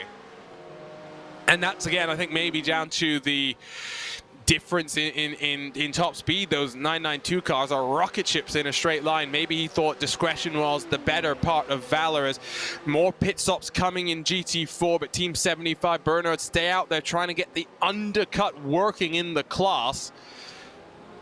Tipping our way bit by bit towards the top of the hour. 3 classes have made pit stops. TCR is just waiting now for Team Hoistingfeld and Core Sim Racing to come down onto the lane. First pit stops underway in the GT3. PRT Ronin Simsport in the 78 car. Down onto pit lane. And of course, Danny Elgabe, who can forget, he had a rather impressive run about a week ago in round 2 of the BMW Sim GT Cup. Running at Michelin Raceway Road Atlanta. MSI were mixing it up with the likes of Apex, Redline, and all the other strong names that we saw there in this very car. And they're just getting more and more experience with this car as it goes. BS Competition have very much been on an upturn as well. We saw them win at the Michelin Raceway Road Atlanta. Rainer Talvar putting in the hour of his life to run away from the likes of Gianni Vecchio, Jamie Fluke, and Diogo Pinto. Even a 5-second penalty wasn't enough to stop the Zebras from taking victory there. And of course, coming off a 3rd place finish yesterday are the BS Competition team in their affiliation with BMW Esports. It's on the up and up as they have got to grips with that GT3 car. Onto pit lane, there comes the Team Hoistingfeld car. There comes BS Competition, a whole 6 minutes before the top of the hour, Lorenzo. Yeah, I'm a bit surprised to see BS Competition coming in this early, but then again, I have to remind that BS Competition, for a good portion of this first, and kind of drove for themselves before coming into the draft of the other cars. So I don't know if there would be any official fuel saving from being, I would say, 20 minutes in all by yourself. As we look on what happened to race gear, we saw that they had a crash somewhere around the track. It is around Della Roggia. Oh. There's a torque freak just coming up in front of him. No, that's not Torque Freak, I think. No, it might be, yeah. It's the 992 Tim Clayson's powered Torque Freak car that got a little bit wiggly on the exit of the Roger. And I think then Team 75, Bernard by Simarcy and Simon Grossman, ran into the rear of the race gear car, and that was heavy contact into the wall. They're still out there, but would not be shocked if we see some healthy repairs being required for the race gear car at some point in time. Here's a look at the 2 Biela cars, 45 and 46 running in line at 3.2 seconds back from the race leading MSI Esports blue car. And I was just taking another look at the race gear car. Actually doesn't have too much damage, managed to get away with that one. So Might be a little bit down on top speed with some aerodynamic damage, but it could be worse. That's the way to look at things, as T3 Motorsports by Maniti getting past Core Sim Racing in the 992 class. As the 46 will come down into pit road, follows in MSI Esports Blue. A whole heap of GT3 cars coming in this time by David, but look at this 992 battle. Yeah, the same faces as before. Altus trying to catch up here. So now T3 Maniti looking down the inside and still thinking the fuel game here a little bit. And Williams let them have that one. Cut back a little bit on the exit. And it will just drop back in line. It's all a question of who can go long in GT3 now, though. And it's Biela 45, Team 75 Bernhard, and Marla Racing Team who go one lap longer. But they are just not... Oh, no, not even close to make it to the top of the hour unless they got another whole lap in them. Yeah, no, and this is very much looking like splash and dashes for a couple of cars. Biela Racing Team Euronics and Team Bernhard 75, the best of the cars that were able to stay out there. And we have seen a bit of a split strategy in the GT3 class. 32 seconds for PRT Ronin Simsport indicates to me they have short-fueled that car to take the net race lead. They are 4 seconds in front now of BS Competition. BS Competition have managed to cycle 1 second in front of MSI Esports in the pit lane here, Lorenzo. Yeah, their run from start to finish was basically a full second faster than MSI Esports Blue. So good to see that the strategy for the BS competition team, it's going very early on in this race. So I like it, and the call from Ronin. I think because of the splash and dash, you're just trying to split the fuel somewhere in a form that kind of benefits you on the long run, maybe. But still, too early to call on this one. I just like the fact that no team can actually go on the hour for the pit stop, so they're gonna have to rely on a splash and dash. Here comes Everyone Biela. who's left coming into the pit lane, as you say. Yeah, no, I think now it's going to be about maximizing the fuel saving. Getting word as well from the GT4 category that Pure Sims, well, they've been hyper in terms of speed, 8 and a bit seconds clear of the chasing pack, but they stopped early. They are potentially looking at a splash and dash at the end of this race. Everybody else might be okay, at least in terms of the cars contending for the win there. Team 75 Bernhard by SimRC did a monster fuel save and did get the overcut working quite nicely. GT4 has actually broken up just very slightly. Sven Haase in the Biela Racing 45 car also short fills, 34.5 seconds stationary in the box. I'm not even sure what the strategy is looking like here, David. It's all up in the air early goings. We were speculating, I think, for the whole first hour. Now we know a little bit, but the more we know, it feels like the less we know about what the complexion of this race might end up like. Ronin to the lead. It's all pretty similar. Ronin has taken the lead away from Sven Haase, which I don't actually think is the worst thing in the world. This would help them do a little bit of fuel saving. The move happened, I think, down into the Roja. I don't know if there would have been too much defense from Sven Haase, given he's just come out of pit lane. He knows what the target is.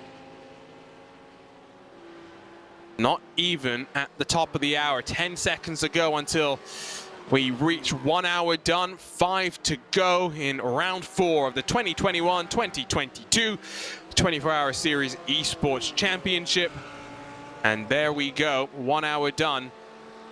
What a race we are looking at now. It's not just going to be decided in the pit, on the track. It will be decided in the pits by the strategist, Lorenzo. And this is where the bigger the team, the more resources they have behind the scenes. Yeah, whoever's got the calculators, the engineers and everything, because the one thing they have is people that can do mathematics, right? We know commentators, we cannot do mathematics. we might be graduated in physics, computer science, or God knows what other subjects we can graduate from in university, but we cannot do mathematics for days in these cars. A broken clock is right twice a day, right? So I mean, we can do math. It's just not very frequent that we get it right. And that's why we love 24-hour races, because we get to be right more than once. Yeah. Oh, I like the way that you put that. Although listening to Peter Mackay, who I'm filling in for today, and his experience at Daytona with the Radio Show Limited team, it's rather incredible that you can have people commentating while also taking manual lap charts of every single car in the field. I still don't know how some of those guys do it, but would love to see some of the notes that they have after the race, after a 24-hour race as well, because I'm sure it's not much sleep that you get at a track like that when the adrenaline is pumping. You're on and off and on and off. Speaking to Lewis McLeod about that as well, who of course commentated on a 24-hour race that was on another platform in the French countryside.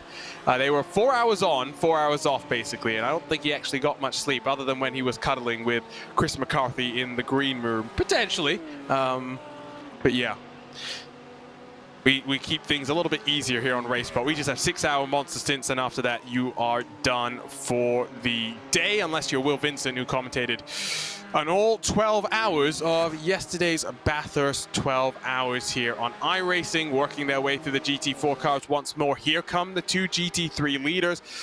Give you a bit of a rundown of GT4, because of course we saw that class looking very, very close, but it has broken up.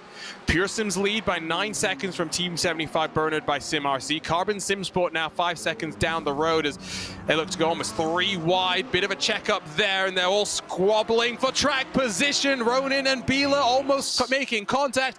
Down the middle comes Ronan, and that is not the first time that Sven Haase has had a bit of a sketchy moment out of turn 1 with traffic, David. I was watching that from 2 different views at once, and my heart was in my mouth the whole time. You saw a little preemptive move from GT4 there to try to stop Filip Matrevsky from sending it down the inside of all 3 of them. And then he still tried, and it caused a little bit of a check-up there. And he ended up sort of wrong-footed to the GT4s that were side by side. Sven Haase saw an opportunity, and they ended up rubbing on each other 4 wide on the exit there.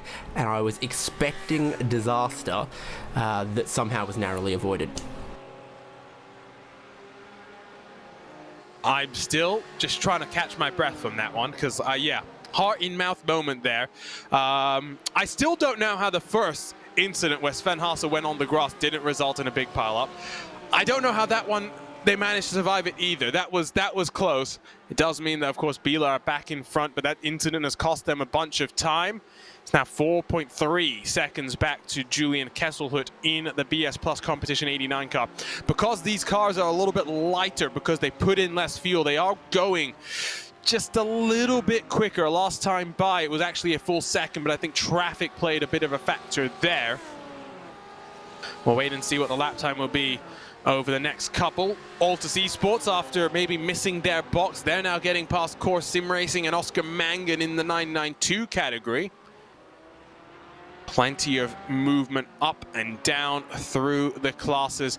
And Lorenzo, I mean, the big thing that I'm now trying to focus on is figuring out which cars are going to need a potential splash and dash here, because GT3, it looks like all of them will need some sort of top up. GT4's looking like, you know, a couple of cars are looking good. And then, at least for now, 992 is pretty much everyone's playing from the same scorecard. Yeah, I think we're only going to know for sure maybe if we're going to get a splash and dash in the 992. I would say not in the next pit stop, but in the 3rd pit stop, where you might get the slightest faint of idea of who. Oh, hey, maybe that driver needs a splash and dash, or that B driver needs a splash and dash, or Z driver needs a splash and dash. It's gonna be an interesting one, because now there's a little bit of a breakaway in the pack of sorts. Not everybody's close one together, except for the top 4 that is still close to one another. As we see now, the Manidi car, the T3 Manidi car, doing the overlap inside the Team Hoistingfeld TCR. So Here come the 992s, and let's not just put all the focus with Team 75 and their partnership now with SimRC. Earlier, midway through January, we had the announcement that the Maniti team that we've seen grow and grow and grow across the different championships that they run, partner up with T3 Motorsports. I do think T3 Motorsports had an esports outfit a couple of years ago, but this is the next level. This is a team that we've seen compete at the top echelons of sim racing, even though, you know, they may not be a fully professional team like the Red Lions and Coanders. These are very dedicated drivers who continue to just grow and get faster. And this is what I think we like to see in sim racing, isn't it, David? Where you don't just have the real world teams come in and do their own thing, but much like how Mercedes have partnered with Williams and Urano in 2022 to put forward outfits, they embrace the history and the legacy from the sim racing teams from how they started. I mean, you're a fool to think you know more than some of these teams that have been around the block a couple times. So the partnership is clearly beneficial both ways. So why would you try to make it work any other way? I agree.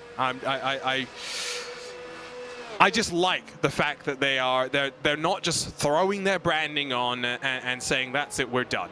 They are acknowledging the work done previously and the work that will be done in the future as well, given how different these two sports can be.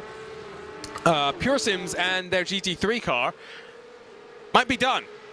Ross McFarlane came down onto pit lane, and I believe they are retiring that number 16 car. Lorenzo, do you have any idea what happened there?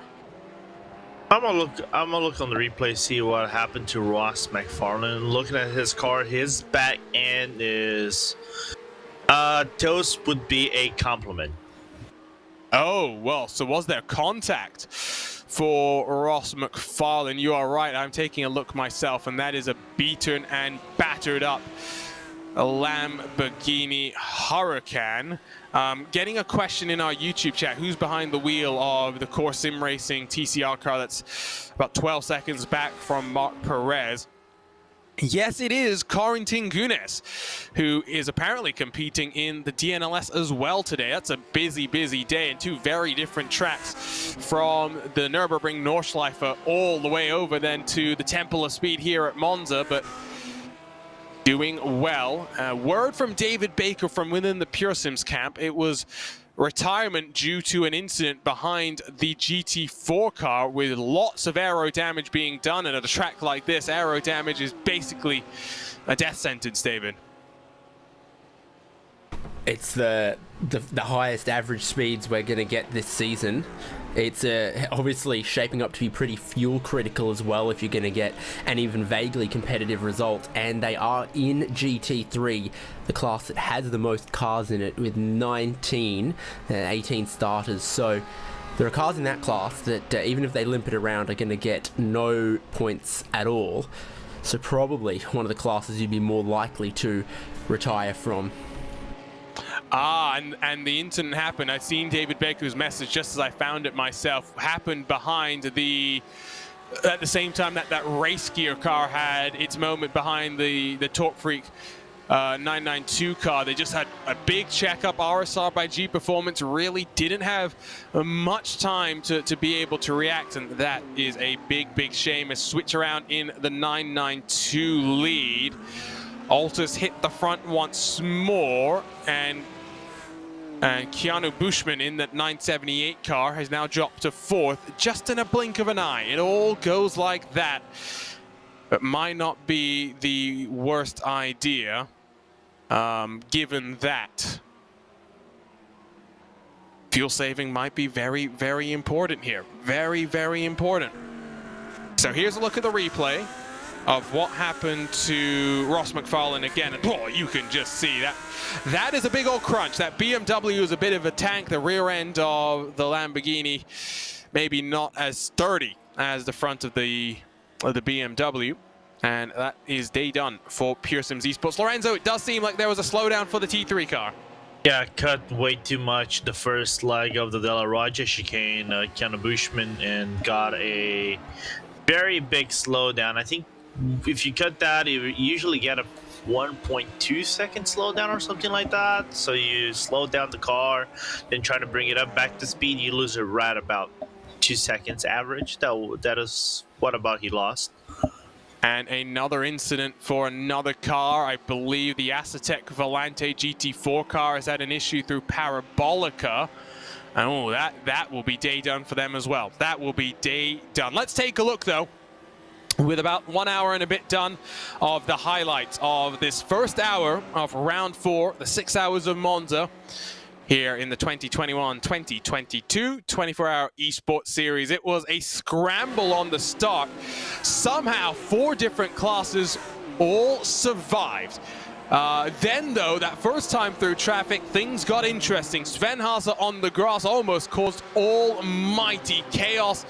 And then there were some aggressive moves down into the chicane as they tried to work their way past the GT4s this time by, but MSI led the way. The 992 went back and forth, 4 cars all fighting for the lead. A little bit of contact between Core Sim Racing and Altus on the entry into the Reto Filio, and taking full advantage of that, Alessandro Bico worked his way to the front once more.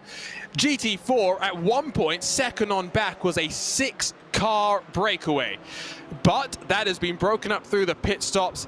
Undercut Racing Team started this race in pole position. They find themselves in 4th now. There was more back and forth between Williams and Altus, who have very much led the vast majority of this race in that 992 category. Those Porsche Cup cars really putting on a show at the front of the field. There was a bit of a park on the apex by Altus as they defended nicely. Then one of the big dramas to start this race off. MSI was clear of the GT4 cars. Williams and Biela trying to come through the Reto Filio, and Williams getting turned around by a GT4 car. And then just moments after that, the Talk Freak GT4 car lost it through Ascari. There was great wreck avoidance from the GOT Racing Team, number 97, to get through the smoke. That's a look at the first hour of action, and it doesn't tell you everything that we've seen so far today. And while Biela Racing Team had some struggles, they find themselves back at the front with a slight undercut on the fuel. That looks like a technical issue potentially for the Aztec SimSport Volante car. Into the inside of Parabolica, bounces them to the outside, and surely that will be day done.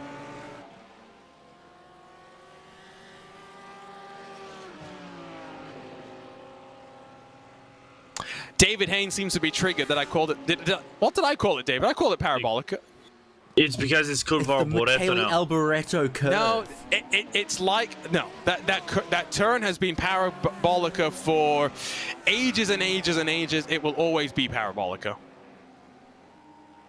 You put in some my heart. respect on the man, Michele. So I'm going to go back in time and find the last time it wasn't called Parabolica, just so we know how long ago that was.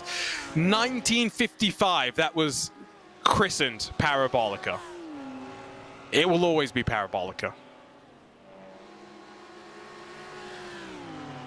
Hashtag tag me on Twitter if you have any complaints. It's like, I understand this modern need of rebranding corners, and we got the rebranding of the corners because of the ACO and IMSA partnership and several of their tracks. You guys probably know the corner names. I will not name them because I'm a little bit like Arjuna. I am a purist. I will name the corners like they are actually named historically. You were the one who was giving me a lot of strife during another endurance race we did at Spa for calling it the double gauche instead of Pouhon. Oh, but that part I would say I call it Piff Path, but then again I call the Piff the right left. I know the right left Piff Path. Some people gave me flack, but the Pouhon for me is Pouhon, not double gauche. Even though it is historically double gauche. Yeah, to be fair, double gauche is the literal description of the corner, double left. My French is still on par today. I can still parler a little bit of French. I know one phrase of French, and it's not appropriate for broadcast TV. Omelette de fromage? No. The other French race. That one. Yes. Getting word from the Volante GT4 camp, there was a PC hardware failure. That's why we saw the bobble to the inside, then to the outside. So that was not totally unexpected there. 1 hour and 15 minutes done, 4:45 to go, and this is where the race... Go ahead. If this short fuel comes back to bite Biela and PRT a little bit, because last lap for both of them, 48.3.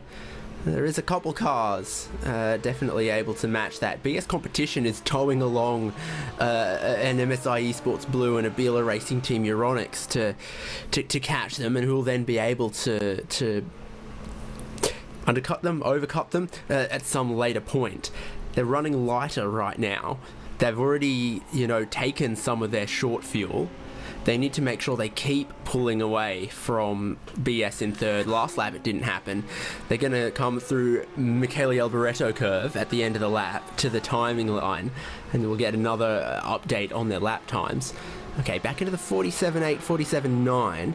The BS are definitely proven to be very, very quick, given that they are carrying probably 10, maybe even 15 kilograms of more fuel back there in third. Who else is in that BS Competition 89 car? It is Jarl Tyen. Oh, okay. We'll see how they get on there. Tyen is a multi-discipline wizard. He likes to compete in everything and anything you'll let him drive. Of course, joined up with BS Competition last year.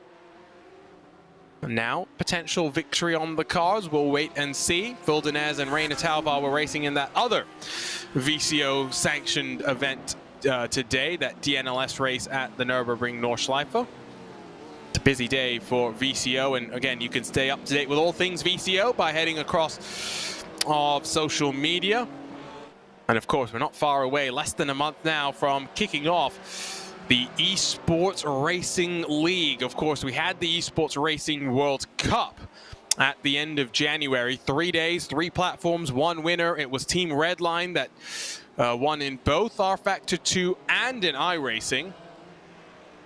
And we'll start off on 9th of March with Assetto Corsa Competizione.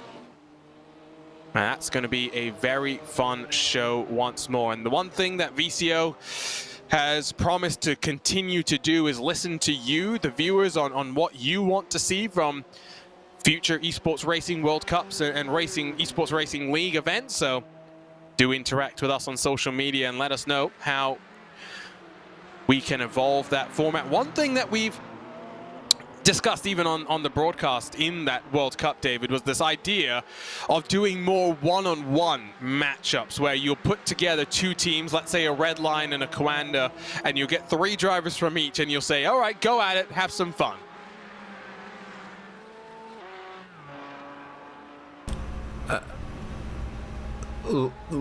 Like a race of champions kind of format. Yes, exactly. Are we going to get snow and ice with this rain update later? Oh, I like that. I love the sound of that. Was that a Game of Thrones reference that I've just got? No. Okay, no. It's I've still never early. watched that. Whoa. Whoa. David Haynes, you have never watched Game of Thrones. No, why would I? Well, watch the first 7 seasons of it, then you don't have to watch the 8th. Save yourself the time. Yes, you'll love it. I would say watch Battle of the Bastards, and that's pretty much it. I'm too busy watching Cars 3 every single night of every single day before bed. Yes, no, that. That's Do you live in the Cars universe? Ka-chow. There we go. I love it. 992, by the way, looks like it was getting close between Marceno and Biko, who are pulling away a little bit from the Maniti car and Oscar Mangan. It is still, though, a 4-car breakaway there. I think using the drops, Maniti able to close back up. We were also looking at the GT4s for a second there. That was the battle for third on back. Worst corner names. I see this comment from Core Sim Racing and Dominic Engel. Corners named after sponsors. See the Nürburgring GP, for example. I don't disagree with that, because you're always going to see changes there. And speaking of changes, MSI, well, they started on pole position. Danny Elgbe has just lost a spot to Patrick Heinrich. So bit by bit, Danny Elgbe, not sure if the race pace maybe not there, maybe just preserving the tires. Is there any chance, Lorenzo, we'll see a triple stint from tires in this race, given it's relatively cool in terms of track temperature? Or I would say if you're gonna do a triple stint, it kind of has to be now, because the track is relatively cool, and I'm gonna say cool with some air quotes, because it is gonna pick up a little bit. It's 11:24 a.m. in the sim. You can see now track conditions and ambient 26 degrees, track 28 degrees. So it's pretty much chill. You can triple stint these tires. They can take it up to 35, I would say 33 to 35 degrees. So you can do that. I think after it goes to 12:30 p.m. on the sim, then it starts to get a little bit complicated for you to do triple stints. We'll wait and see. We will see indeed. Here comes to the outside VCO, looking to try and potentially get the move, but he'll get off the throttle and release the pressure on Altus, at least for the time being. Talking of penalties as well, a couple more have come down from race control. Raccoon Racing in the 999 have a 10-second penalty for contact with the 467. That's the German sim racing car. The 469, that's the Carbon Sim Sport car. Of course, that was contact with the Williams Esports GT3 machine into turn 1. They've got a 10-second time penalty for that. The 174, which is TCR, that's Simsa Esports, they've got a penalty for contact with the 136 Hunkos Racing TCR machine. And the final one that we see is Williams Esports, a 10-second penalty for an unsafe rejoin. That was right after they were pushed wide off the road. I did say that Daniel Lafuente had to be a bit careful with that rejoin. That's just a little bit more pain to throw onto the pile for the Williams Esports outfit. 25 incidents have already been reported by the teams, by race control as well, and we're not even 90 minutes into this race, David. We knew Monza was going to be chaotic. I have no doubt there's still more to come. I mean, one of the key places for the off-track incidents, which was a pretty big deal at Red Bull Ring, given the way the drivers were extending the track between the penultimate and final corner. But I've been watching everyone on the exit of... It's the second Lesmo and the exit of the Ascari, I think, where the track limits are actually a little bit strict. Not with slowdown penalties, but just with off-track points, which is like... if it's so egregious, shouldn't the default be the slowdown penalties? But yeah, that is one of those places where if you're going side by side, or you're trying to catch a car in front, or there's some traffic, that it's so easy to just end up on the wrong side of the curb there on the exit of second Lesmo, or also the exit of Ascari. And of course, the track limits here were relaxed a little bit in the recent past. Really? I think yeah. I thought they were stricter and then more lenient. What happened back then is that, let's just say you go into Lasmo 1. If you touch the green turf, the AstroTurf right there, but that's the second part of the Lasmo. But if you touch the green AstroTurf from the first leg of the Lasmo, it was an off track. Now you can touch the green thing, but you have to keep it, 2 wheels inside the tarmac. You cannot overly abuse it. Some people, I think back then, kind of abused it at one point of the rework. But now it is more lenient of sorts, but you still cannot overly abuse it. Here's a look at a replay for Raccoon Racing into turn 1. Just on the grass, on the entry to the braking zone. Not sure if that was technical related or if they just caught a little bit of that grass and it sucked them wide, but At the very least, that's about a 20-odd second time loss for them in that 999. Of course, they have that penalty to serve as well. Not an easy day by any means, as we watch once more as Alessandro Bico is alongside, heading down into the Rettifilio, but again, releases the pressure. One thing I did want to know was just taking a look at the virtual paddock and the conversation between Junkos Racing and the race control team. They're actually trying to appeal the penalty that was handed down to the 174 because the contact was between those two cars, and Junkos Racing is saying that there wasn't really too much damage. We know it was unintentional. Yeah, and when they came to pit, they saw that there was no damage. They wanted no penalty to be handed down. Race control, unfortunately, have said, we're sorry. It was noted by race control, penalty has been issued, but let the other team know. Keep the good vibes, if you will, going between the two teams. So it's always good to see the sportsmanship and teams not saying, well, we penalize everything. It's almost the opposite, David. Right, like, you know, when you and your brother are fighting, but then mum walks in and suddenly both of you are, you know, great. You're talking of the story of my childhood now. Potentially. I think I'll just get a bit wide on the second Lesmo this time around, because again, feeling that pressure in this lead battle where all four are still very, very closely packed together. Again, one of the cars that at the end of last round was super on the knife edge of how many incident points they had at their disposal. It's not only, you know, the fuel and the tires that you need to be saving up early goings, it's those potential penalties and the cut tracks that you don't want to use all of too early. Yep, because there is an incident limit for this race, as here comes Maniti. They're done hanging around to the inside. They'll look on Williams Esports and up into the lead. And it's a low incident count. I just went to verify because I wasn't 100% sure. 25 incidents. But to be clear, unlike in other series where they'll intermingle the off tracks and the car contacts, in this 24-hour esports championship, it is just the off tracks which will be included there. And they have a way of separating out the contacts between the cars that would get added to that limit. So 25 is relatively low, Lorenzo, for 6 hours here. It's low, but it's very easy, especially like moments where you are under pressure, like Simone Maria Marciano is right now, you know, leading this 4-car pack of 992 cars around the track. It is not the easiest one for you to keep it clean. You get 1x and that easily accrues lap after lap after lap. You can get 25 easily. I'm just happy to see that you only get the 25 incident points based on off tracks, not by car contacts, because if that was by car contacts, that would have been a different race.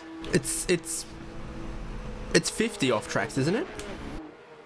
Not according to the driver's briefing. After the first 25 off tracks, teams will receive a warning. Every you're 25 right. subsequent off tracks I can't read. will result in a 25-second time. Arjuna could read. Yeah, I can't read. Well, I can read. I read the first part of it. I just then didn't read the second part of it. 50 is a little better. 50 is a little better, David. And we will have potentially some warning of who's close to that, because when they get that warning, that's published, and then if someone does step over the 50 and get the penalty, of course we'll know about that, but we'll know who's halfway there when, and if that's very early in this race, then you'll know that however much track limit abuse they were giving early on, they need to wind back.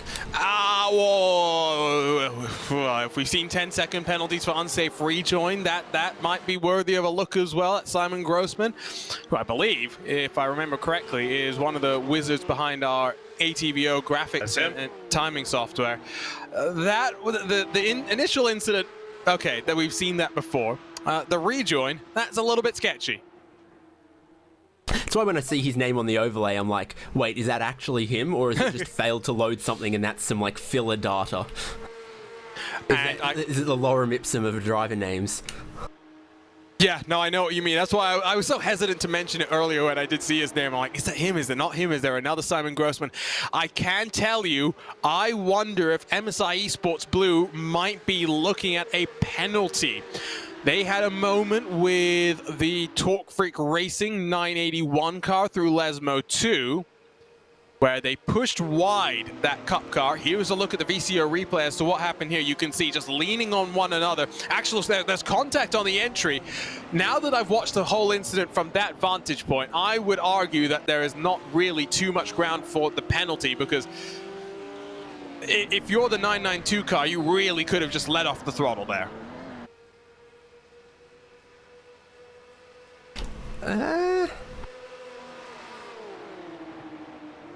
I mean, it's such a tough spot, isn't it, though, because we know there's only 1.5 to 2 seconds a lap difference between those two classes, and it's not in a straight line. It's all in the braking performance and the cornering performance. But still, I mean, you're kind of silly if you're a GT3 to then leave 90% of a car width to your outside.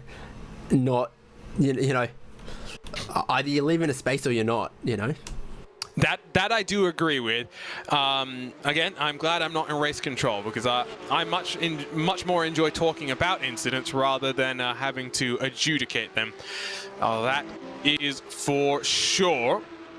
And by the way, it is indeed the real Simon Grossman, says Kevin Niatola. All of our ATVO wizards showing up today for this round 4 of the 6 hours of Monza.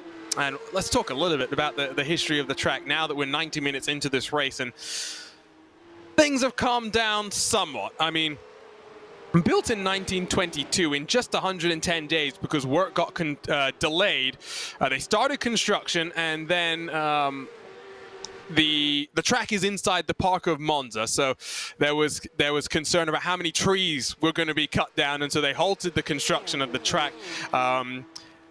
110 days, 3,500 workers building both a banked oval, not the banked oval that is still around the track, but a banked oval, and a road course which is very similar to the layout that we have here today, just without a couple of chicanes. 300 wagons, 200 trucks, and a 3-mile temporary railway were all constructed to facilitate the construction of this racetrack.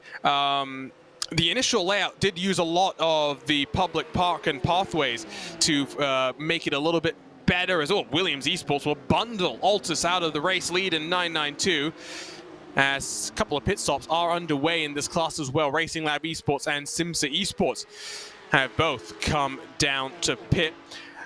This track then in 1938 saw new stands added. The banked oval got demolished, and the rest of the track resurfaced, but then World War II broke out, and those changes really didn't get to see much benefit being used.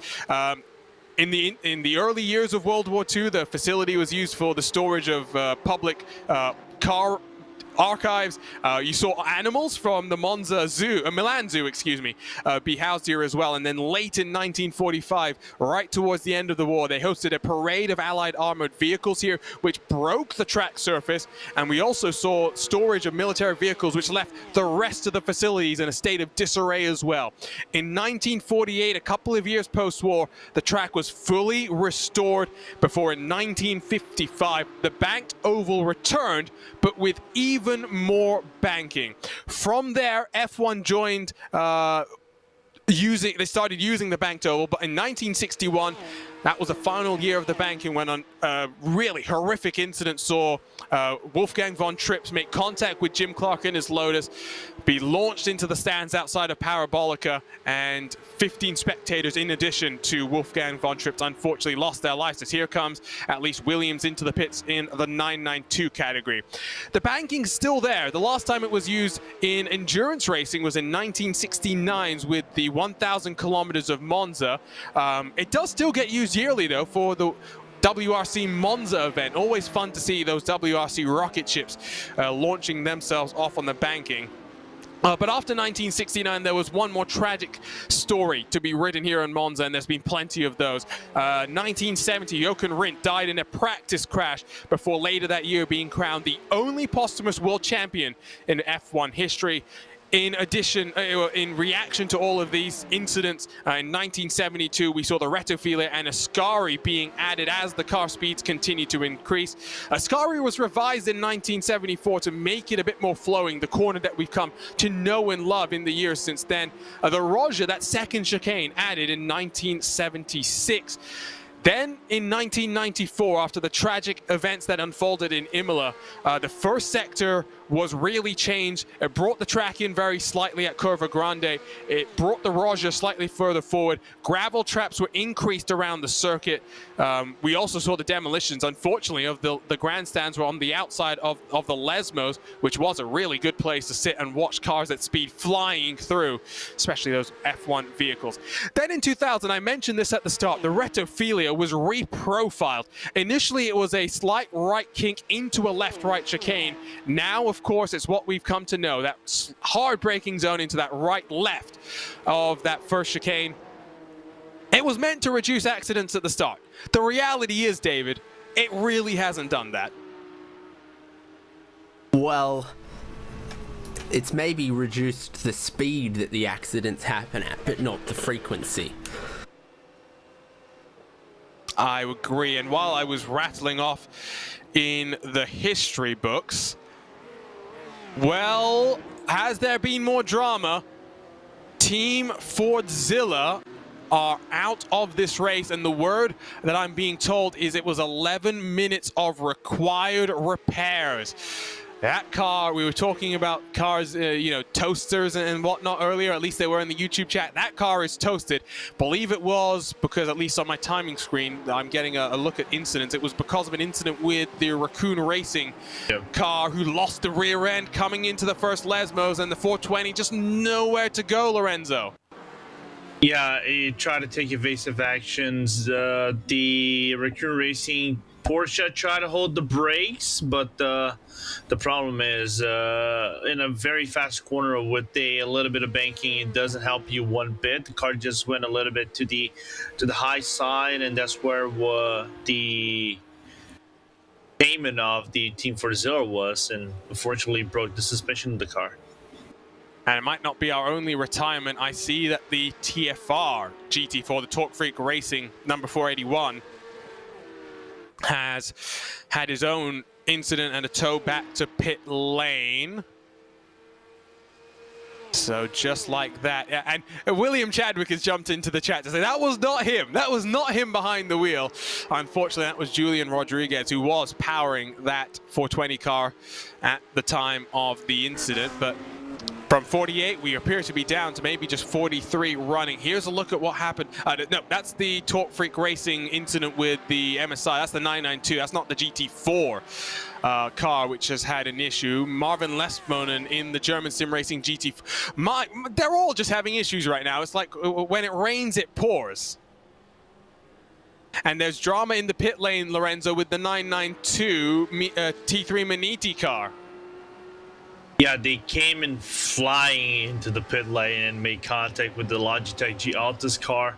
Oh, I'm not sure if they got a unsafe. Oh, they must have, because they came in scorching hot into the pit lane.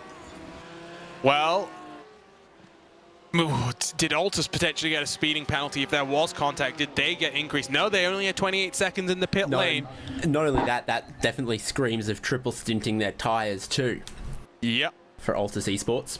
Course Sim Racing. T3 Motorsports Maniti is still sitting there though, so I think Lorenzo might be onto something, that they were just way too hot on pit entry. There's your Torque Freak Racing replay. Oh no.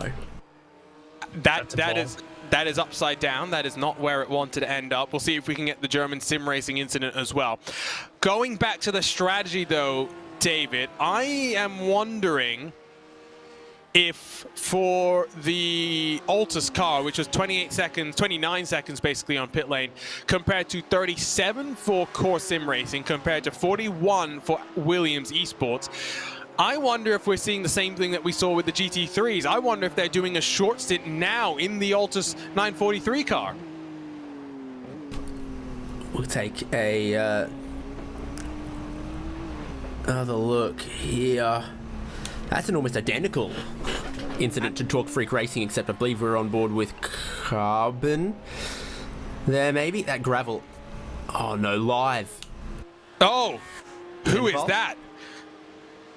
Who was that off in the outside of Parabol? That's the Aztec Simsport Volante GT4 car, I believe. We don't have time to catch up with everything that's going on, and I wanted to just say, I think in 992, what you're seeing is no tyres versus 2 tyres versus 4 tyres, Altus, Williams, and T3 Maniti. Oh, well, that car had already had a couple of issues. I think that will likely, they were already 19 laps down. I think that's probably day done for them. 48 becomes 42 just like that. And I could also tell you, by the way, what we saw with German sim racing coming through the Roggia wasn't the only incident that they had. They had a second bit of drama coming in through the Lesmos for Marvin Lesmolen, whose name always gives me trouble because I'm terrible with names. Although that's a rite of passage, it would seem, here at RaceBot TV. I feel like I tend to do okay as like my only redeeming feature. True. Oh, you're the one who said that, I didn't. Another car has had an issue. Raccoon Racing this time has taken the tow back to pit lane. I'm not sure exactly what happened to them, but one by one, they are all just falling by the wayside here at the Temple of Speed. Oh, and it's through the Roggia, just overcooking the entry. That actually doesn't look like a terribly hard hit though, Lorenzo. Yeah, I wonder if that hit was enough to cause damage on the left suspension, because I know the cars, sometimes when they make contact like that, they do tend to get a little bit more sensitive on the damage output than normally expected. So a little bit surprising to see that Raccoon Racing, after so many trials and tribulations, get that kind of an incident. But I had to kind of blame you, Argento, because when you said when it rains, it pours. Now it's pouring everything. That's right on board with. Oh, this is going to be fascinating. How close did Maniti get to maybe wiping out Altus? Oh, whoa, that is aggressive on the pit entry, and that was a long stop for them. They spent 58 seconds in pit lane. They did do a driver change, though. So I'm not 100% sure what's going on there, because other other 992 cars, excuse me, have very similar pit stop times. Could it be, David, that they actually managed to slow down just enough on the entry there and they didn't get a penalty by some miracle? I think they did actually just manage to get away with that one, and then they did change tyres, they did change drivers, so it's created, you know, we had those 4 cars all at the front of 992, very equal speed for the first 2 stints all running together. Now there's a huge drift in the strategy. 3rd stint on the tyres now for Simone Maria Marcheno, still in Logitech G Altus Esports. I feel like Core and Williams Esports have gone 2 tyres, and obviously it looks like 4 and a driver change for T3 Motorsports by Maniti, which means they've ended up behind on track to Aztec Simsports Volante and Pure Sims. Pit stops as well, starting for the GT3s. That short field last time. The Biela Racing Team in 45 for Sven Hasso, who will hand over to Michael Neumeyer. See how he will run in that car. Update as well on race control and the penalties being handed down. The number 8 machine, the Vendaval Sim Racing car that has Sindre Setsource behind the wheel. That was contact with the 481.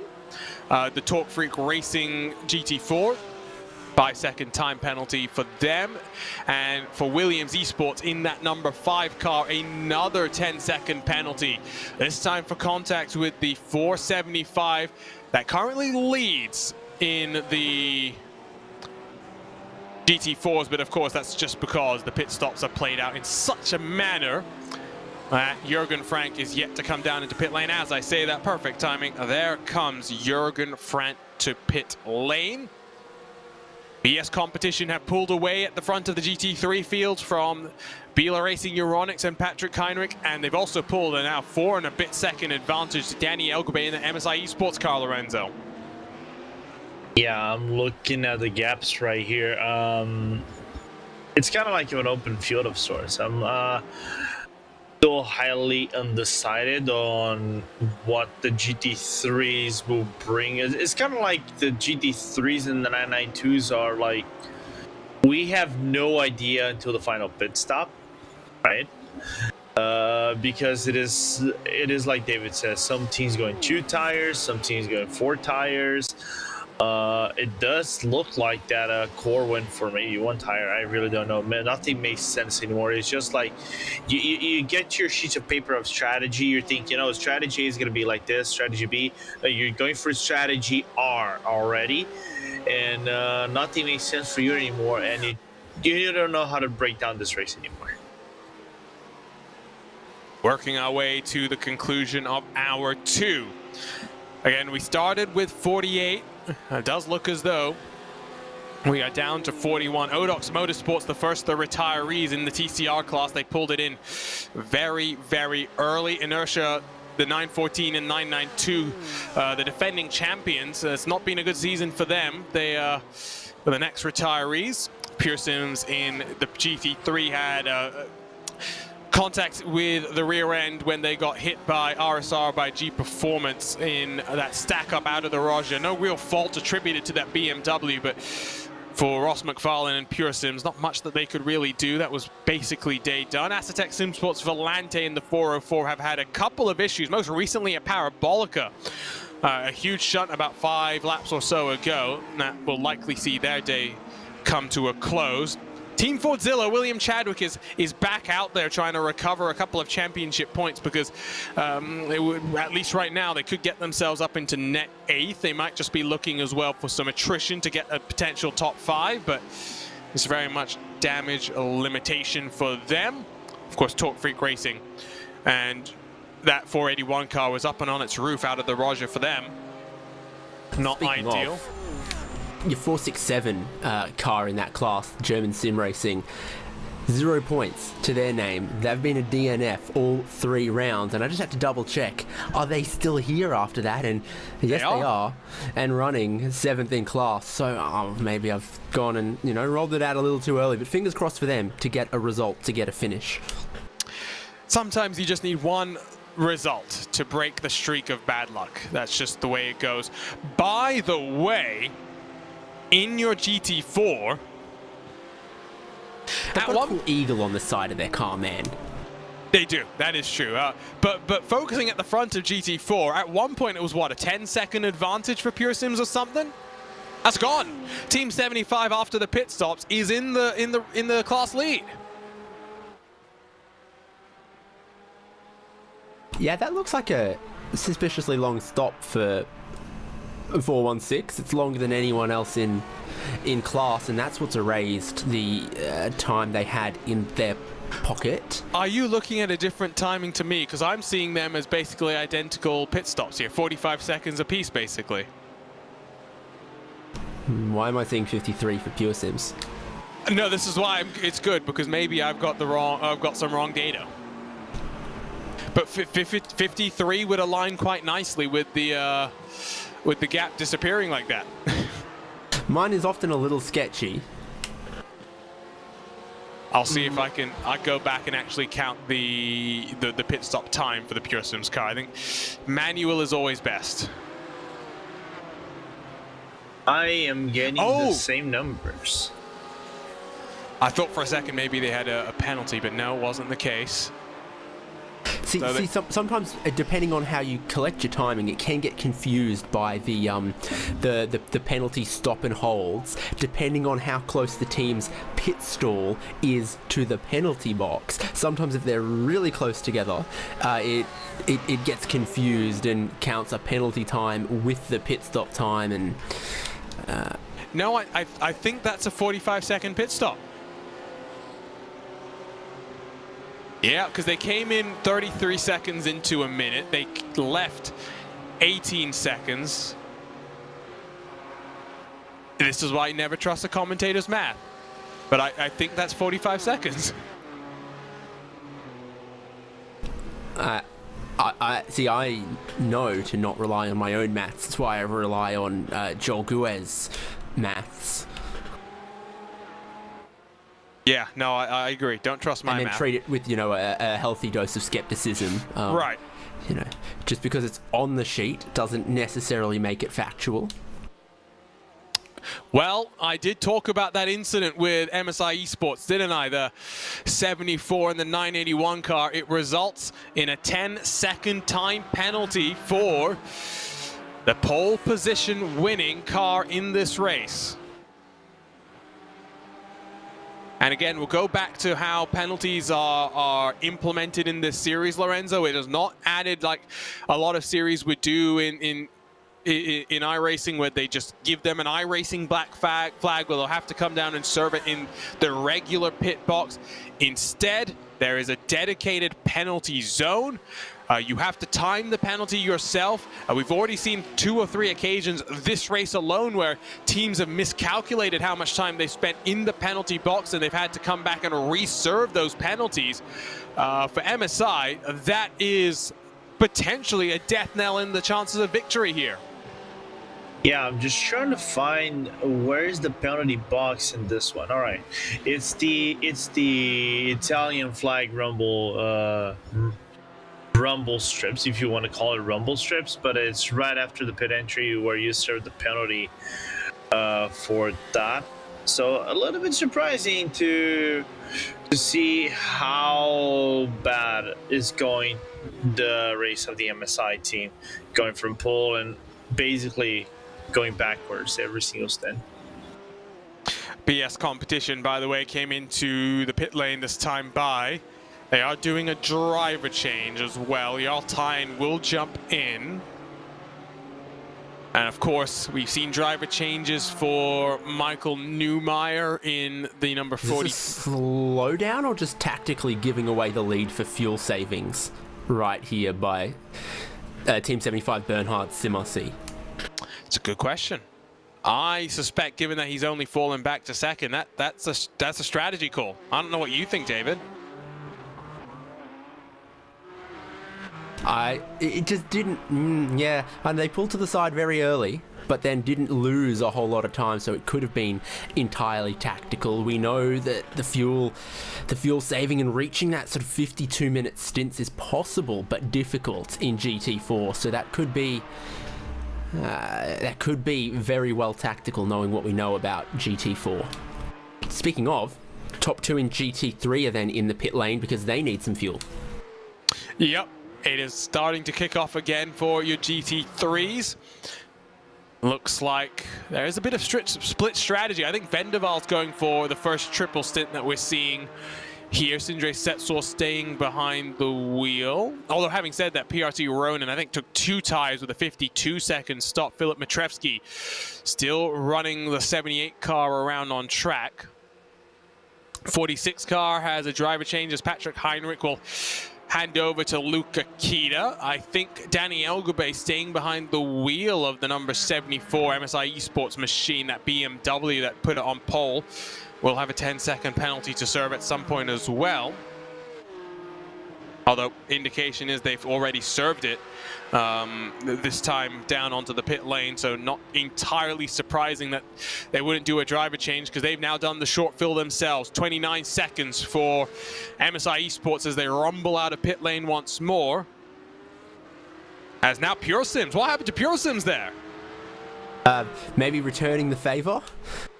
Though there was a bit of traffic there, and we'd often see that the likelihood of cutting too aggressively across those curbs in either of the first 2 chicanes is increased when they're under pressure, when there's traffic, or, if there's a car to your left, you're more inclined to cut the curb to the right a little more aggressively, massively overshoot into the second chicane there in their pursuit of Williams. Pure Sims stay in the draft, so that's crucial. They're still half a second back. Well and truly in the draft. In GT3, RSR and Arnage also on pit lane. I think there's driver changes underway for them as well, as in the GT3 class. Here comes Team 75 Bernhard as well. So plenty of driver changes, I think, going to happen now, but the second Ronin car, the 77, that's 50 seconds for them in pit lane. That's 2 tires. I would suspect R8G, the 88, 44 seconds. So that would be no tires, so a true triple stint for them. And Lorenzo, the question I'd have for you is if you're taking 2 tires now, surely you now have to do 2 more stints before you take 4 tires. Yeah, at least. But I think this is one of the tracks that the tire consumption is not that big. I think, you know, if it is big, it would be more towards the left-hand side of the car than anything else, because you basically have right-hand corners for the majority of the track. I'm just trying to remember how many left-hand corners you have around. Proper corners, I would say maybe 3 corners. Yeah, it's 3 corners to the left-hand side. So the wear to the right-hand side is basically nothing. So because of this low abrasion on the track, it's more like just proper manage the tires, and the time loss is basically minimal. Mahler Racing Team, German Sim Racing, and the GOT Team Racing cars all into the pit lane for the GT3s. They're relatively close to the top of the hour, but they're still probably about 2.5 minutes short of making it to the end without too much drama. I can update you as well that in GT4, the Torque Freak Racing 481 GT4 car is trying to come back out onto track and salvage a couple of points itself from this round 4 in the championship. As it looks like for German SimRacing.de, there was a driver change there. Also for the Mahler Racing Team, where Kenneth Gould-Branson will jump into the 55. So we have seen about 7 cars do a full service, 8 cars, excuse me, do a full service in the GT3 field this last time by. This is where these sort of races just take on extra intrigue, where you have so many different strategies at play. Which one is the right one? And what I love about this right here now is we've had, you know, the first hour and 2 hours, and you've seen a lot of slipstreaming, but the drivers don't really want or need to pass each other until you get to this point where you've got cars that are on newer tires, you know, be catching and closing in on cars with older tires, and they can't just then slipstream behind them. They've got to get past them, try to, you know, use their newer and fresher tires to the best effect. This is one of them here, for example, where the Biela Racing Team 45 is on some pretty shiny new tyres all round. But Raffaele Retzag isn't, so he really wants to hang with Biela, but Biela would ideally like to and need to shake them. Otherwise, you know, they've got a hanger on who's going to have some shorter pit stops later that they're helping. Drivers have to get just a little more aggressive now and know and have their team know and feed them what the strategy is. Is this a car that I'm battling? Is this not? And go from there. How did you say the Altus driver's name? Is Raffaele Retzag wrong? No, because I say Raphael Rezag. So I'm. This is where I learn, because I think you're probably right. Well, I think we've established both of us are not so great at French. Maybe Lorenzo can chime in. Je ne parle pas français. I would say Raphael Rezag, but well, the last name is a tricky one, because you know the first one is Raphael. Right. Yeah. No, the first name isn't the issue. That is for sure. I will also say that there are some tricky names. Like, I think I get Yaltayan wrong all the time. I'm still not sure that's how you say that name. The first time I ever got told how to pronounce Sindre Setsource with a source, it confused me until I drilled it into my head. Question in the chat about how Biela lost the lead. Biela have technically not lost the lead. They are just on a very different strategy to... They're the leading car that's got new tyres on, if that's how you want to look exactly. At it. And they're only 16 seconds back from Filip Matrevsky, which is about the delta in pit lane between those 2 cars. Now remember, they were also the 2 cars that underfueled in stint 1. Will they have to pay the piper back at the end of this race? Ronin in the 78 car are 11 laps into their stint. Biela is 8 laps into the stint. You have Team Bernhard in front of them, for example, who are 2 laps into the stint. So there is so much strategy going on in GT3 that it's very difficult to tell, as the second hour is officially done and we have 4 hours to go here. Yeah, so with the fact that everyone in GT3 is not making it to an hour, everyone's got to make 6 stops, but there's this weird little remainder, and where they take that, how they factor that into their tyre strategy and their driver strategy and everything is what's thrown it for a loop and given us all these different strats. PRT Ronin SimSport pitted early for a short splash. Now they've come and taken 2 tyres at their next stop, but it's still Filip Matrevsky in. MSI Esports Blue also a little short fill just now, but still Danny Elgabay driving. Biela Racing with the driver change, with the fresh tyres. It's here, there, and everywhere. There's a song there. Here, there, everywhere. Da, da, da, da, da. Well, let's give you a bit of a rundown then. 2 hours into this one as to how things are looking. Let's go back to front because we haven't really looked too much at TCR, so let's at least give them just a little bit of love. MSI Esports lead in class. They put it on pole. They ran away at the start. They broke the drought.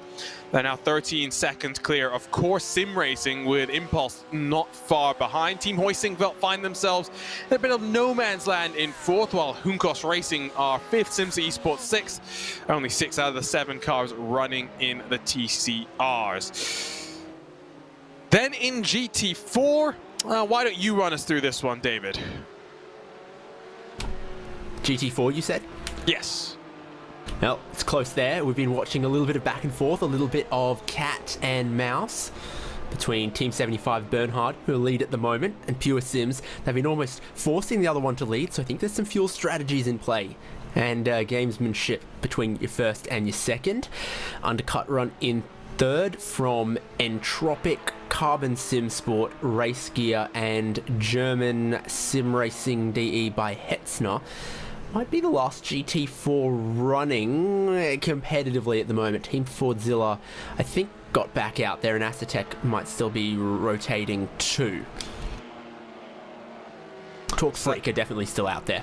Yes, and so is Fordzilla, so I don't know how long the momentum will go, but they're at least trying to carry it forward.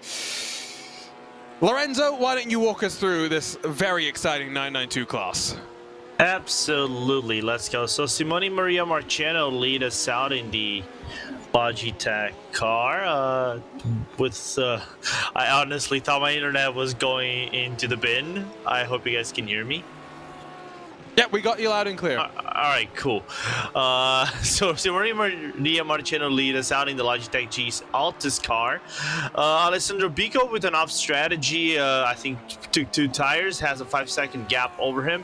Oscar Mengen not far behind with the off strategies as well. 3rd place with Core Sim Racing. Acetec Sim Sports Volante making the jump on the T3 Motorsport Maniti, so finally taking 4th place, the Acetec car. T3 Motorsport by Maniti in 5th. Pure Sim is in 6th, trying to catch back 0.3 of a second behind the T3 car. Racing Labs Esports in 7th, Simsa Esports in 8th, RS Racing MRW in 9th place. In the top 10 is the Torque Freak Racing by TFR Lab in 10th. And then last guy in the 992 is the T75 Bernhard by SimRC. And a couple of retirements there. We got word that Raccoon Racing has plenty of damage before. They were just testing if that car was able to be driven. Then we get to the GT3s, where, like we've been saying, there is plenty of things going on. Filip Matrevsky leads for PRT Ronin SimSport. They short-filled in hour 1. They lead the way in class. Danny Elgabay had a 10-second penalty this most recent cycle to serve, and as a result, they elected to short-fill their car, the pole position car. Still running in 2nd, but a bit on the back foot. Team 75 Bernhard by SimRC. Jamie Moon has taken 2 ties from what we understand in the most recent cycle of pit stops, but looking good in 3rd in that Porsche 911, while the Biela Racing Team Euronics, the first car to have taken a full service, to have done a driver change. Michael Neumeier behind behind the wheel, although he has lost a couple of seconds to Jamie Moon in the last few laps. The number 43 Logitech Gioltas esports car, Rafael Razag behind the wheel there. No tires, they're triple stinting, so surely they'll be in next time by for a full service, and the 43 will be handed over to a new driver. Luca Kita then the second car to have done a full service down in 6th. Sindre Setsource for the Vendaval Sim Racing car down in 7th, while Altyne has taken over the mantle from Julian Kesselhut, who was looking feisty in that BS competition car, and actually now has just gotten past the Vendaval Sim Racing car, so that's BS competition up to 7th.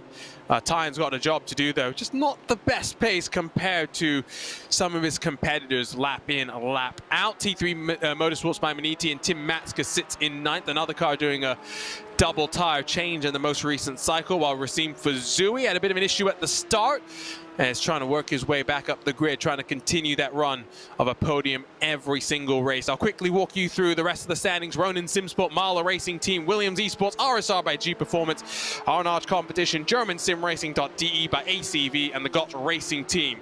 The rest of the cars still running. Pure Sims Esports, the only retirement in class after a big old bump from the RSR by G Performance BMW coming through the Roger, the second chicane, when there was a huge stack up in front of them. Working our way towards the halfway point. Remember, there are no points awarded halfway. It is all about the points at the very end of this race, and that's why the strategies open up just a little bit more, David. You think about other series where they do have points halfway, or even, for example, the 24 Hours of Daytona, where they have points allotments, you know, multiple times during the race. It does mean you have to plan your strategy around those times during the race. Stage points, baby. Yum. Love that. That's what we need more of in sports car and endurance racing. No, it's all about the end, and that lets the teams sort of go down some wacky paths on that strategy, because they don't need to still be in the lead hour 1, hour 2, hour 3 at the end of every cycle on the pit stops. It comes down to that final stint, and you know, sometimes have a team like PRT Ronin Simsport go off strategy early. They were the very, very first car to pit with some short fueling. They'll have pain to pay later on, but they look pretty grand right now. And then the shoe on the other foot rolls reversed for some other cars, particularly in this three-way fight here. I can't believe this, that we've got a big handful of cars going, oh yeah, triple stint the tyres, oh yeah, take 2 tyres, and it's Biela saying, no, just double stints, 4 new tyres please, all 4 corners. Like, what happens to the Biela we used to know? What happened to one tyre Biela? Are you an MMA fan, David? No. I think we're going to establish that every single entertainment franchise you're into, I don't follow. No, because before I got into a deep explanation, I wanted to double check. So in MMA, there is this concept of mythical fighters. For example, sea level Cain Velasquez. When Cain Velasquez fights at sea level, he is a beast. When he's fighting at elevation, he doesn't seem to be such a beast. The same token, there is salon-haired Dustin Poirier. Now that he's got a nice, beautiful crop of hair, he seems to be great. When he was bald, Dustin Poirier, he's not as good. Are we saying that we want the Biela Racing Team Euronics that's quick is the Biela Racing Team Euronics that takes risks? Or is it just the fact that they like to take 1 tire sometimes? They're just normally the creative, absurd ones. And they look like the pinnacle of playing it with a straight bat here, saying, yeah, double stint, now 4 tires, change drivers. That's a nice little cricket analogy that none of our viewers, other than the ones that, you know, the few that watch cricket, will get. But even without a knowledge of the sport, I think it sounds like what it means, doesn't it? You know, it sounds like the opposite of playing something with a crooked bat. I guess. So, yeah. 45 and 46, each with new drivers, each with 4 new tyres. So, make of that what you will. You're just showing off because Australia almost swept the Ashes, aren't you? I don't think I even mentioned test match cricket. That was fun. Britain have suffered enough. They don't need me bringing that up. No, it's all right. I did enjoy because at least, you know, I could watch a bit of the Ashes with the time zones being good. Test match cricket is special. For those who don't enjoy Test match cricket, it is the most boring, entertaining game that you can watch. Imagine, I don't think Americans could comprehend this. Sitting there for 5 days. They can. And at the end of it, not knowing who's won the match, not having a winner at all. Like, that's just totally foreign. Arjuna, Americans have baseball. That's enough. I've actually been to a baseball game. I still prefer Test match cricket. I'm looking forward to actually going to some baseball this year. I want to get me to some minor league and watch the Richmond Flying Squirrels play the Binghamton Rumble Ponies. Is that what that team is actually called? The Rumble Ponies? Oh no, dude! I looked it up, man. Minor league baseball teams just have like the absolute best names because every other sports team, it's like there's something City Tigers. Like there's a something City Tigers in like 20 different freaking sports leagues. You know, it's Tigers, it's Lions, it's whatever. No, minor league baseball, it's genuinely like, oh, the Flying Squirrels are playing the Sea Dogs this week, but then they're against the Rumble Ponies and the, oh my gosh, no, it's the Akron, Ohio Rubber Ducks. Oh my god. Yeah. We need a sim racing series where you have to run team names like that. And the mascot of the Flying Squirrels is called Nutsy, and their oh my god, their chant is have fun, go nuts. Oh my god. Oh. T3 Motorsports Maniti Black have got a problem. I love that little bit of a switch there. That's the 978 that you're talking about. Yes, the 992 car. Yep. Might have had a slowdown potentially, gotten a bit too much through the second chicane. Yeah, they've dropped back behind Pure Sims and Tyler Hervius. Let's take a look at the VCO replay. So through the Roger, clattered the curb on the left, and oh, that's a hop, skip, and a jump, and that, yep, slowing down. It's a slow down penalty. First chicane. It is always that first chicane, man. Oh wait, you're saying they had the slowdown penalty from the first chicane? No. Is the first leg of the chicane, the first apex. Okay. Confusing me, Lorenzo. Yeah. Context. Yeah, like I don't do your head in a daily basis. Is there really a team called the Savannah Bananas? Battle for 8th, by the way, in GT3 is good. Let's focus on the other T3 Motorsports by Maniti car. Down the inside of the Vendaval BMW, Lamborghini on the anchors just that little bit later. Sindre Setsource not fighting it too hard. We're also looking at a battle between the Oris Racing team and Torque Freak in the 992. There are a couple of battles, not at the front like we saw to start off this race. They're three wide down into the Parabolica. Always a little bit scary. How are they going to play this one? They've got the German Sim Racing GT3 car trying to work their way past. Oh, that's close. Battle for 9th, up and down.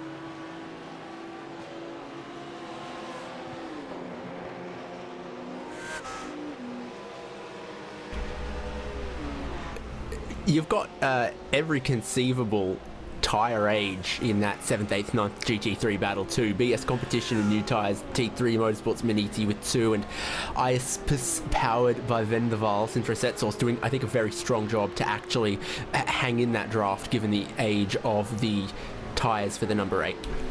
Yeah, I mean, he's one of the few to have been brave enough to triple stint with a full tank of fuel. I mean, Danny Elgabe is triple stinting, but, you know, he's underfueled that car by, you know, about 10 full seconds, which is a not inconsiderable chunk of change when it comes to the fuel rate for these cars. It's probably, what, 30 litres. Yeah, 30, 40 litres, which is at a track like this where you have full chat. Maybe not as many laps, I'm getting myself all tongue-tied right now. I'll leave off that thought, but it is a lot of laps that he will now have to come in. Maybe he'll come in 15 minutes before the top of the hour, maybe a bit earlier than that. We'll wait and see.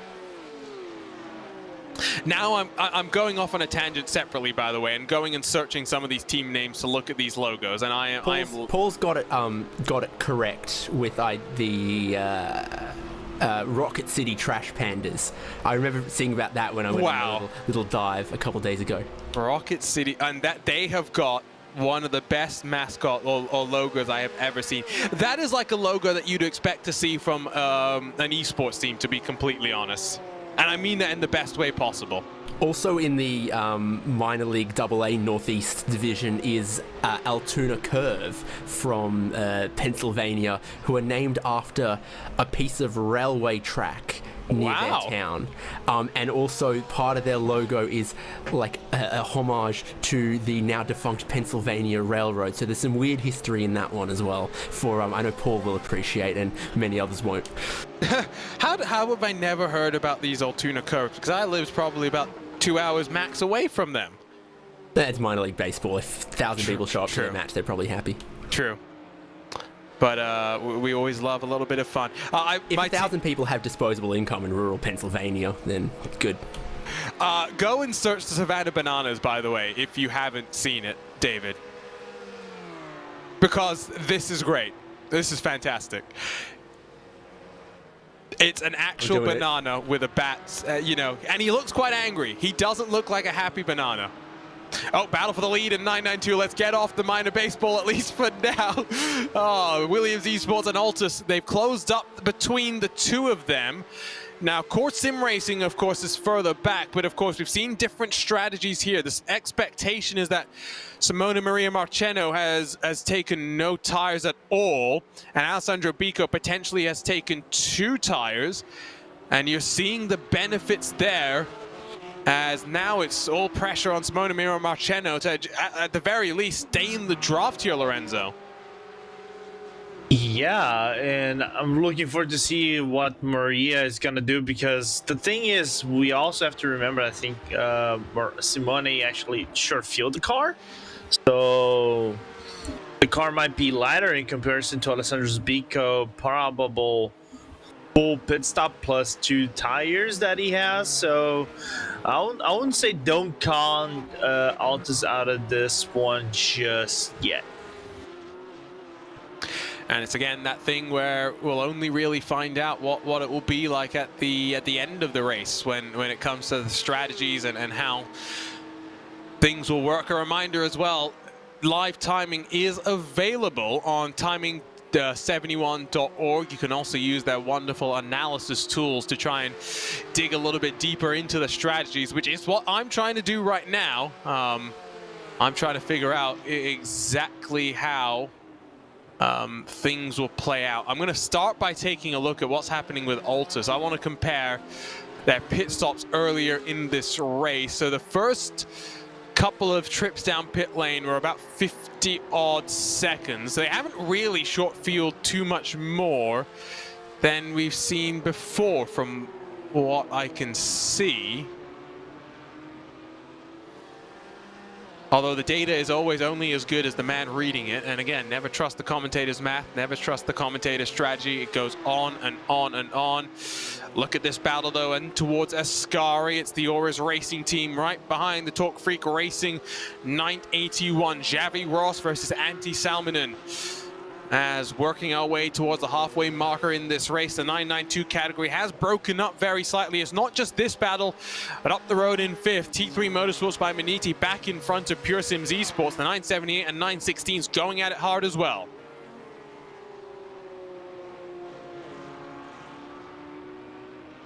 And what's happened to Altus now? They're 1.7 seconds back from Alessandro Bico, just like that with the click of the fingers. Bico is running away from Altus here, David. I don't know, but I'd suggest that there could be some traffic in all of that too. You just need to, get caught by a GT3 in the wrong place. And again, we've seen how tough it can be through some of these sections for a GT3 and a 992 to slip past each other without it, causing them to go too wide or have to check up against each other. Xavi Ross back in front in that battle for 9th. And these are baby GT3 cars, literally. I think that last generation Cup car Lorenzo was, maybe a little bit less downforce, maybe struggled a little bit more to be right on the pace with the GT3 cars. But these really, we're talking of lap time deltas, a maximum of like 2 seconds at its worst. Yeah. Alessandro Bico, just sorry to emphasize the point, last time by, he was only a couple of tenths slower than the slowest GT3 cars. Yeah, just nearly a full second and a half faster than Simoni. Simoni hasn't been able to clock a lap on the 150s, on the flats, 150s to 149 highs, I would say in the past 4 or 5 laps. The 5th lap was okay, 149.7, but still regularly, consistently, it's going to be hard, I think, with the car that he has right now on the end of his stint. But yeah, I really lost my train of thought. I'm not gonna lie. It's all right. Let's get back to talking about minor league baseball then, because I'm loving that. Hartford Yard Goats. Is that David Haynes? Is that really a thing? Yeah, and again, it's another railway-themed baseball team because Hartford, Connecticut, they've got some rail yards, right? And a yard goat is actually the name of a type of locomotive, but then their mascot is a goat with a baseball bat. Oh my god. Are they single A or double A? Double A Northeast. I kind of figured it out because I think I played with that team or saw that team once in another game. And the best part about it is their stadium is called the Dunkin' Donuts Park. You can never go wrong with Dunkin' Donuts. 992 pit stops underway.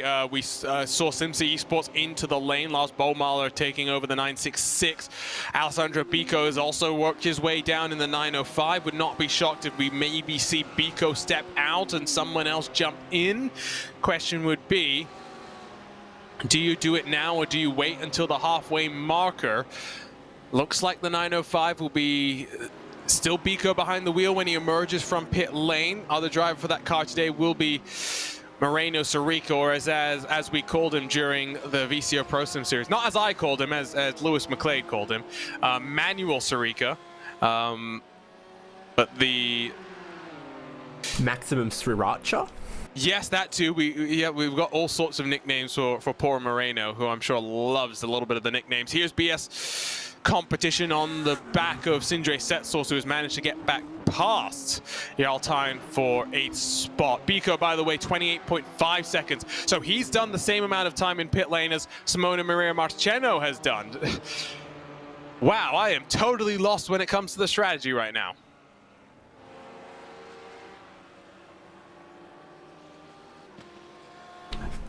If any.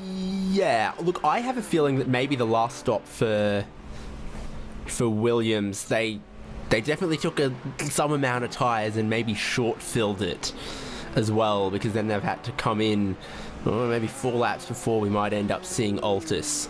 So it's tough to look at a number and go, oh yeah, that was, you know, what might have looked like the right amount of time for full fuel in 2 tires could have been a short fill in 4. And again, everyone is sort of going their own path on this. Lorenzo Bonder says he has a topic unrelated to baseball. You're going to have to do well to improve on that baseball chat that we've been having. No, my baseball talk is not good. I only can say that I play fantasy baseball, and I won my fantasy baseball league like several years ago, which is the only thing I can ever brag about in my whole fantasy. All right, I won a fantasy football as well in my whole life. But the topic I have to bring about is something that is unrelated to me. I wanted to know if, in your experience, and I can bring Chad as well, experience in oval league racing. Not oval leagues, but oval racing. We all here are race car fans, and we're all here IndyCar fans. More specifically, Arjuna. We know Arjuna loves his Indy cars. Did you ever get a situation where you get a yellow flag, and by some chance the leader manages to outpace the pace car, gets a lap on everybody else, and you don't know what what you have to do, and you have to basically get the wave around the pace car. Would want to go, and basically the leader launches himself with basically 10 seconds over everybody else in the restart. Maybe. Again, I haven't raced in a while. So, they're asking the wrong person. What about you, David? Have you ever experienced a situation like this in your overall shenanigans? No. What I have experienced is seeing the Chicago Cubs win. Yeah, that too, which is mind-boggling to think about, I know. Hey, Chicago, what do you say? Cubs are going to win today. Chicago Cubs just not as cool as the Rock City Trash Pandas or the Savannah Bananas or etc. Major League is too try hard. I think these like minor league teams is where the party's at.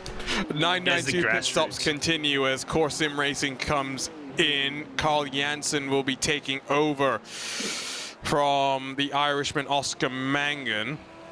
Would suspect that potentially Janssen will be into the end from here because 2 hours 30 minutes. Maybe you'll do a driver change for the final 60 minutes, but maybe you just leave Janssen into the end. But that is the first driver change in those top three between Altus, Core, and Williams that we've seen. It will be the longest stop that we've also seen from any of those cars at this point in time. We, of course, did see Maniti do the driver change. It will be interesting to see how close they end up once they've come down to pit.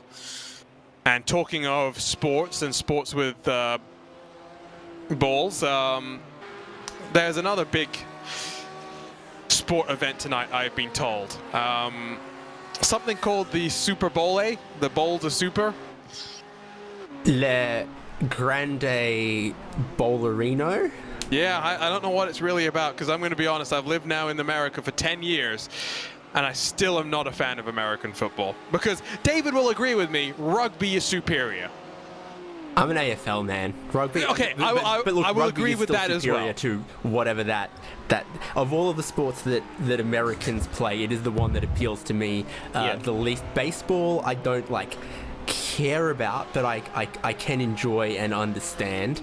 Basketball, ice hockey are okay by me. I get them, but the pigskin throwing whatever. Not only do I not understand it, I just don't really care for it.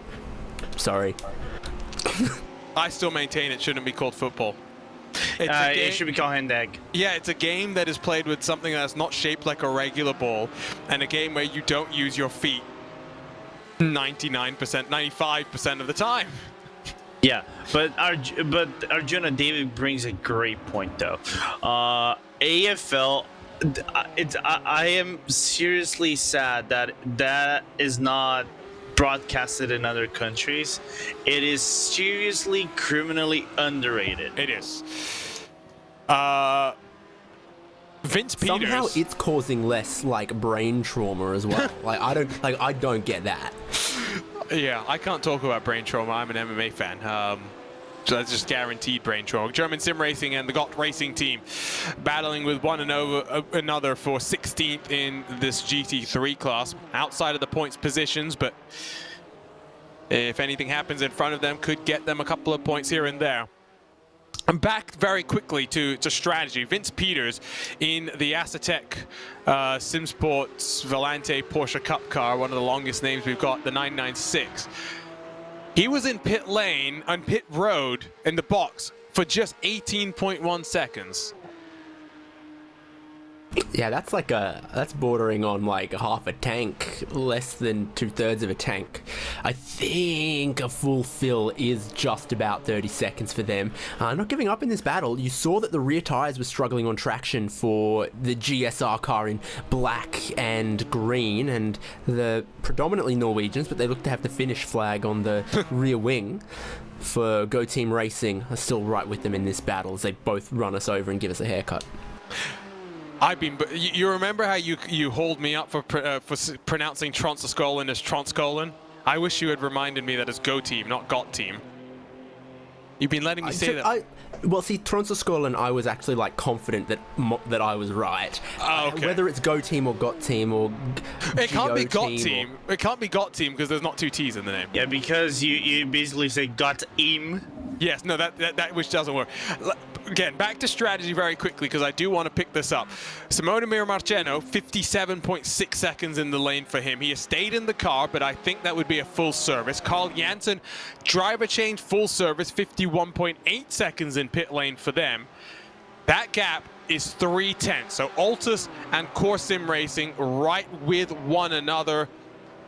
Williams Esports clear up the field. Here's a look at those two cars as they come across the start-finish line here. But Alessandro Bico is going even further. There's also a battle going on for 5th in the GT3. It involves the other Altus Esports car with the Rafael Rizag-powered car, the number 43, battling Luke Gakita in the Bila Racing Euronics 46. And talking of GT3, PRT Ronin, they're into pit lane halfway through an hour.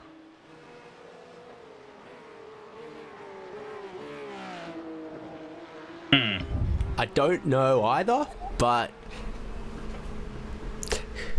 I've seen that team throughout the history of this league and others somehow make some miracles work when they do something different to everyone else. So I trust them. They would have thought about this early before they went down the path they ended up going at PRT Ronin Simsport. That looks like fuel only for Filip Mitrevsky. We are talking, of course, of the Ronin Simsport that finished second in the inaugural 24-hour esports championship after 5 odd years of the Neo Endurance Championship. That partnership that was formed with Creventic. They finished second twice in the 2019-2020 season. Once here at Monza as well, so it's not like they don't have history of going well here at the Temple of Speed. It will be fascinating to see what happens. Of course, Ronin Simsport have won in not this season, but last season when we went to the Sebring International Raceway. It was Filip Mitrevsky sharing with Vincenzo Amico.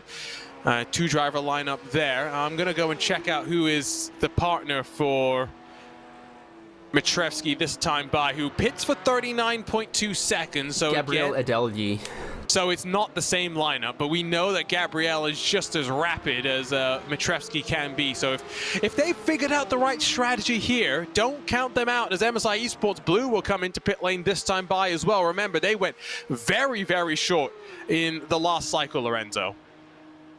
Yeah, I think they had to go short to try to compensate for the time loss on the pit lane and the penalty they had. So I think it was kind of like a Hail Mary of sorts from the MSI side. That I don't know if it's going to pay off. We have a perfect boat for this. It's a boat strategy. Let's see if it pays off. So I don't know if it's going to pay off for them. What was that originally about in the movie? Was it Dodgeball? Dodgeball. The best sport in the whole planet. So when we do our RaceBot TV meetup, we're going to play a nasty game of dodgeball, I'm guessing. Oh yeah, and I know who the prime target is going to be. Who? Me. Oh, I was going to say Hugo, but okay, I'll take that too. No. Hugo would use his speed to basically dodge from every single ball. Yeah, if you can dodge a wreck, you can dodge a ball. Nice. MSI Esports, by the way, driver change there. So I think Danny Elgube is done for the day. Christian Lamella takes over for the 74. R8G and the 88. They're also down on pit road, but it looks like Racine Fuzui will stay behind the wheel after a 30-second pit. That's another short pit stop from R8G, isn't it? That's not the first time we've seen them take a short fill. They've just completed 21 laps, which is, you know, basically 2/3 of a tank. And then it looks like they've gone and taken fuel to do another 20-ish lap stint. So I can't say I understand what's going on or how this one is going to shake out, other than that I think the last hour could be very, very interesting in this race, the way that it's going. Everyone has gone, no, we're not going to do, you know, two big stints, and then have to splash and dash with 12 minutes to go. No, we're gonna cut this cake up into some very weird 7 slices. Yeah, I am utterly lost. utterly befuddled and, well, they're not even halfway into this race. Back to the topic of baseball, by the way, because I saw a look in chat. Gwinnett Stripers. I like that one. That's not as memey as you know, the Trash Pandas, for example. But we need more teams. I think I agree with you, David. We need more creative names. I think Talk Freak Racing in the 981, that 992 car, have a bit of an issue themselves. I see them stationary and going quite slow on track. Pure Sims and GT4 are coming onto pit road as well. So pit road, a very busy place. We need an esports competition where a sim racing competition. Do an esports competition. Let's jump out of iRacing as well. Let's do Rocket League. Let's do Valorant. But we have to force them to come up with names. So it's not Coanda Sim Sport. It's the Coanda. I don't know. BS competition is probably the only one that has it easy because we know what they're going to be. See, I feel like normally the better your halftime entertainment or your mascots or whatever, the more boring your sport actually is. Like, if you need 10 international superstars to do your halftime show, how entertaining are the halves of football actually? But like, have you seen the Philly Fanatic?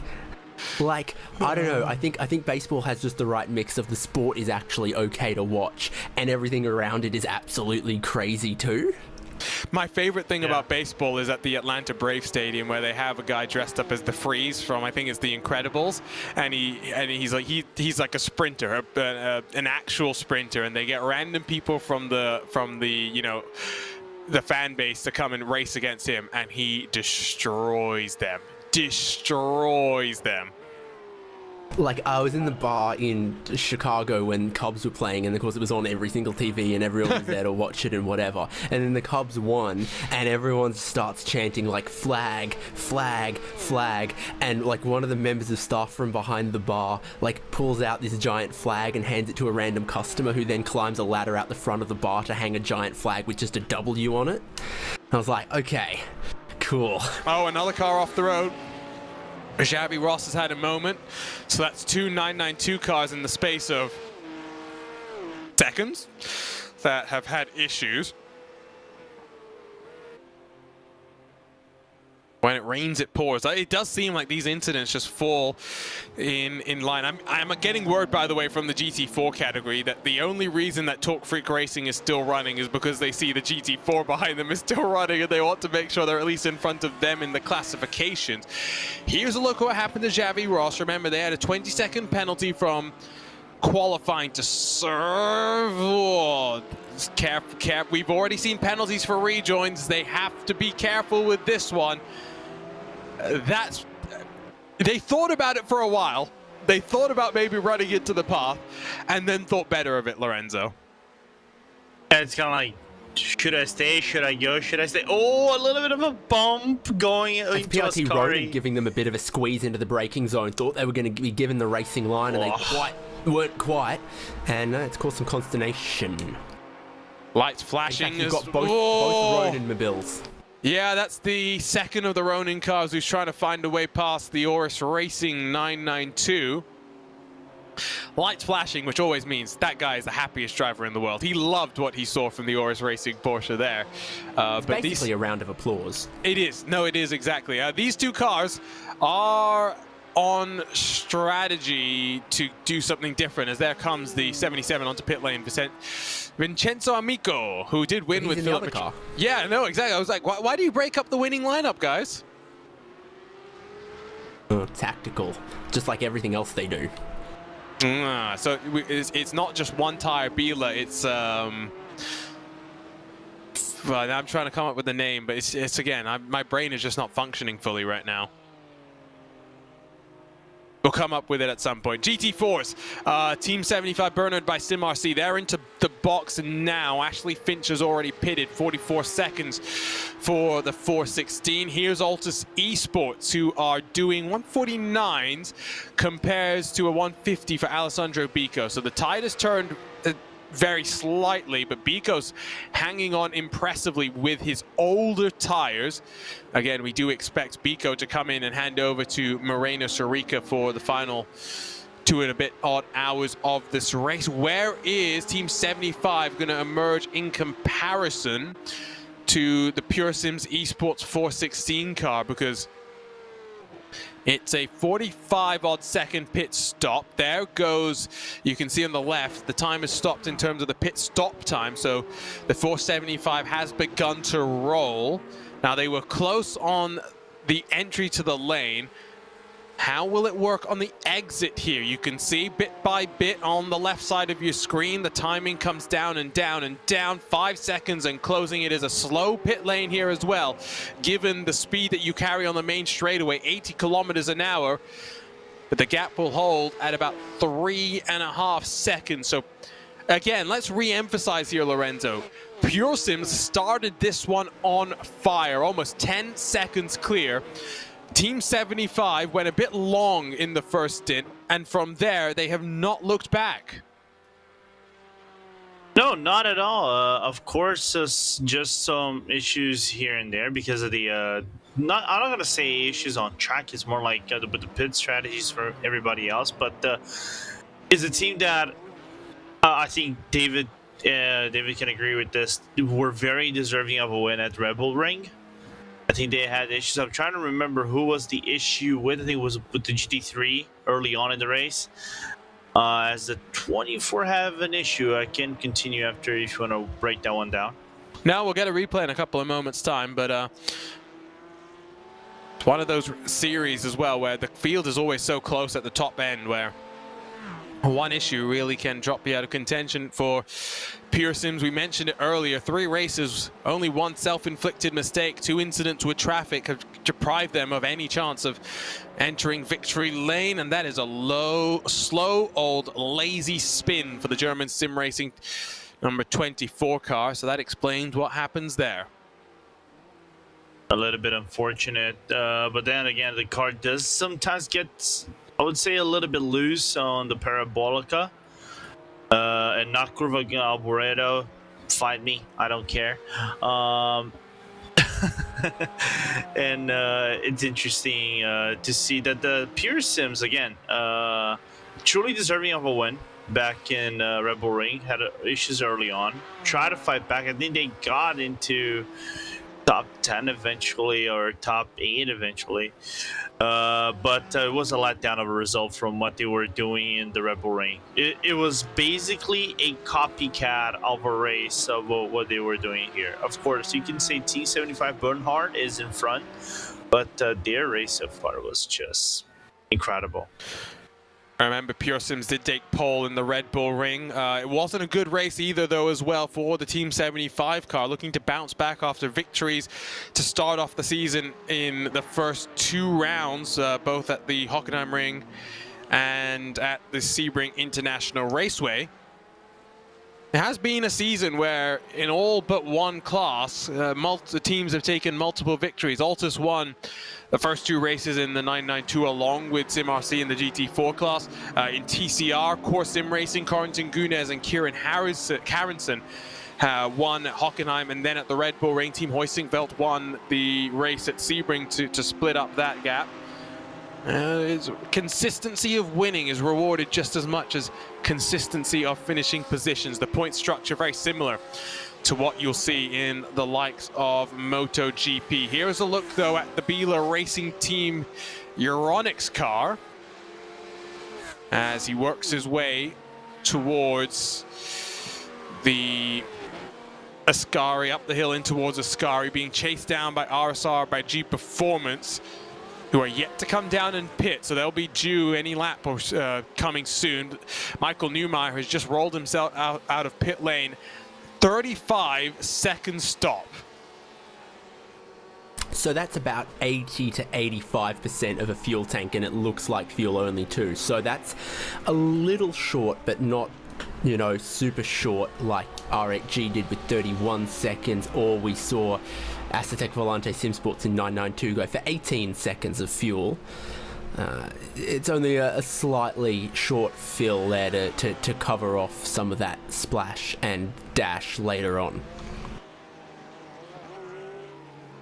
I'm still trying to wrap my head around all the strategy things that are going on. Bit of an update on some race control things. It is another penalty for the Williams Esports number 5 machine. Well, Daniel Lafuente, I'm not sure what happened here. This was for contact with the 475. So that would be the Team 75 Bernard by Sim RC car that leads in GT4 on the exit of turn 7, which I would guess is Lesmo 2. Is a 5-second penalty, but because it's his 3rd penalty of the day, the penalty gets upped. 15 seconds will have to be served. It's also just come through that the Arnage competition number 23 car in their Porsche 911 will have a penalty to serve as well. This is for contact with the 136 car, who is the Junkos Racing TCR machine, and then for overtaking off the track. Now, that penalty has been served, as has the Williams penalty been served. The only one that I'm seeing that has not been served out of the about 10 that have been issued was for the 404, the Aztec SimSport Volante car, which is of course retired, so they're not going to be serving that one at all. But it's calmed down very slightly here, David. At one point it was looking like it was just going to get feistier and feistier, but as it tends to do, the race has settled in very nicely. Well, it becomes inevitable that the teams all going down different strategy paths splits up the track position a little bit for it all to potentially reconvene a bit later in the race.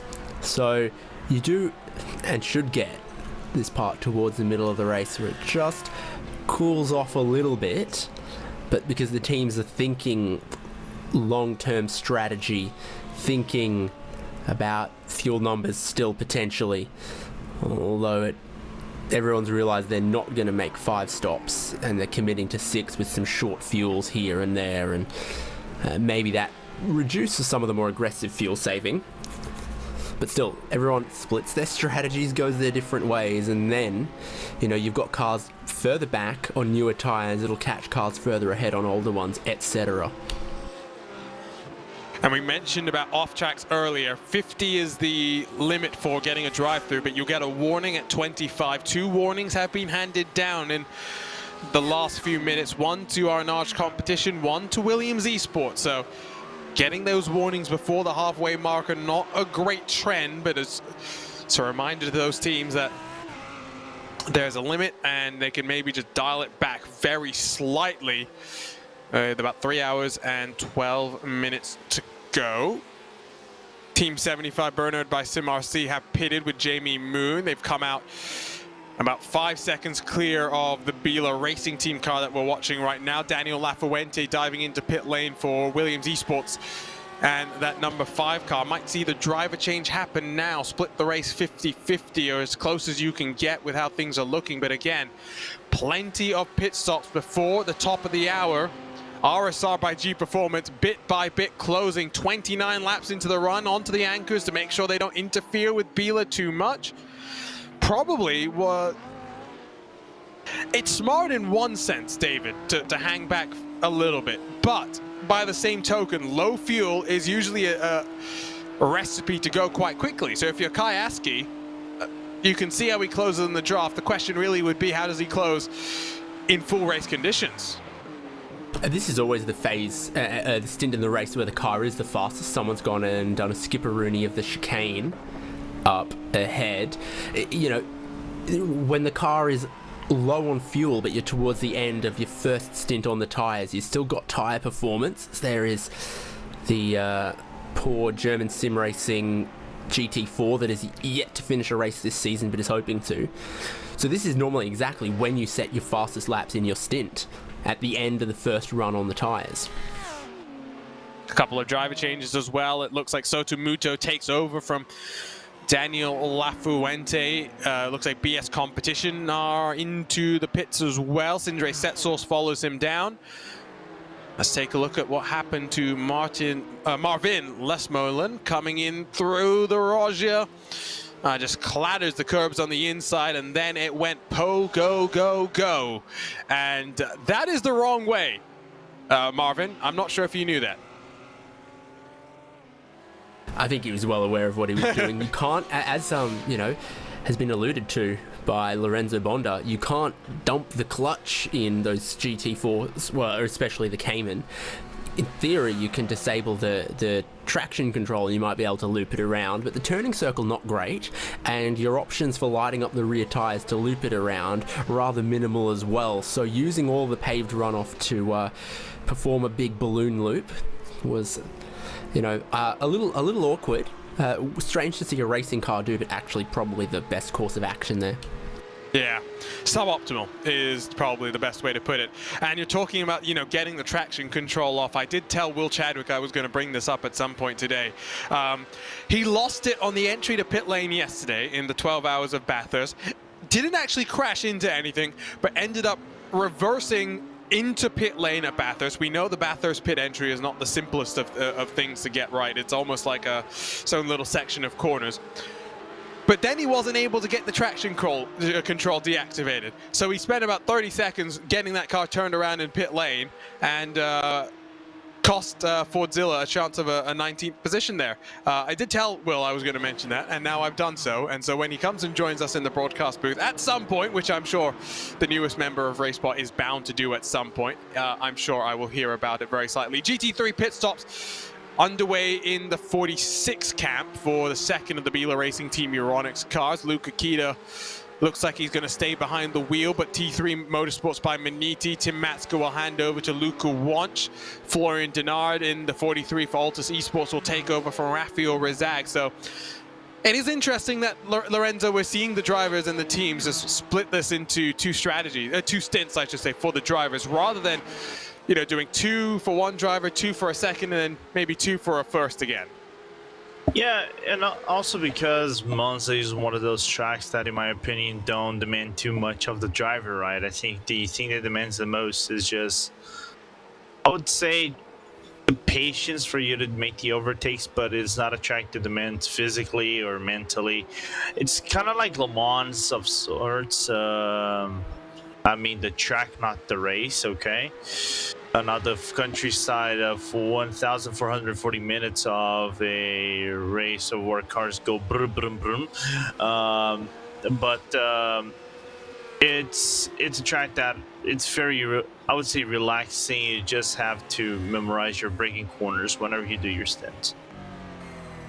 On board with Carl Jansen in the 959 for Core Sim Racing as he slots in behind the Altus Esports car. Will Chadwick is, by the way, not just driving his car, but has enough focus to come and jump into the YouTube chat, apparently. Will, focus on going fast, please, instead of coming and listening to us. In towards the Roger, just listen there. You saw the briefest of fuel savings. He's not going that aggressive yet on the fuel saving. You could go a little bit more careful into the corners, save that little bit more. Oh, Will Chadwick. Will Chadwick, do we have a copy with you? Hiya.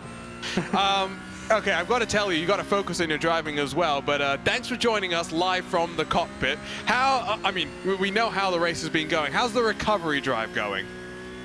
It's going all right. We're 5 laps down though on any other car, so I don't imagine we'll pick up any positions. However, I did get some damage from some curbs, which I didn't realise I could even do, so that's not helped. Now, we know you enjoy a bit of GT4. We saw you win the iRacing Roar. What is it about GT4 that you like? They're baby GT4 car, baby GT3 cars, very similar to the road-going counterparts, but they're not easy to go fast in. No, I really like the tyre model that they have. Like, you can really sit them on the edge very easily, and I find them quite fun to drive. But other than that, they're really good to race with. Like, it's really easy to have a nice clean race, and yeah, the draft's pretty big, which is sometimes an advantage, sometimes a downside. It depends which position you're in. Now, what's it like with lap traffic in a series like this? That's the thing that I always think about. 4 classes, pretty big speed differential between some of the classes as well. It must be slightly chaotic when you get, you know, a GT3 and a 992 lined up trying to pass you while maybe you're trying to pass a TCR car. I think you just got to be patient, like you said. I mean, I think that it's important because you've got to save fuel in these GT4s to make the correct amount of time in order to do 6 stops. So just like to do 1 less stop basically than you would do flat out. You can just use the fuel. As in, like, you can just use the traffic to save fuel, so you can back off into, like, Lesmo 1, let a car come through, and just let them come through cleanly, because if you end up going side by side, you then aren't able to turn in, the car on the inside's compromised, you're compromised on the outside, and you actually both end up losing more time. So I think it's a bit of the art of traffic management comes into play. And how do you prep for traffic management? That's always something that I think that people don't realize. That you can't really practice for it. It is just a skill that you develop, you know, by doing more and more races, I feel. No, I completely agree with you on that point. I think you can do like a lot of official races. Multi-class always helps. But in a series like this, where you tend to get 4 classes, you can't really get that. Although you can't get that on the iRacing service as it is at the moment, unless you're ending up in a special event. So, series like Neo, like other series that you can partake in, really help to develop those skills. And yeah, just it's developing all the time. Just focusing on what you need to do as a GT3 absolutely sends it through a sculpt. Oh dear. Oh, we're all. Ooh, it's all right. It's all right. Your lap's down. You're just there to recover some points, right? Yeah, exactly.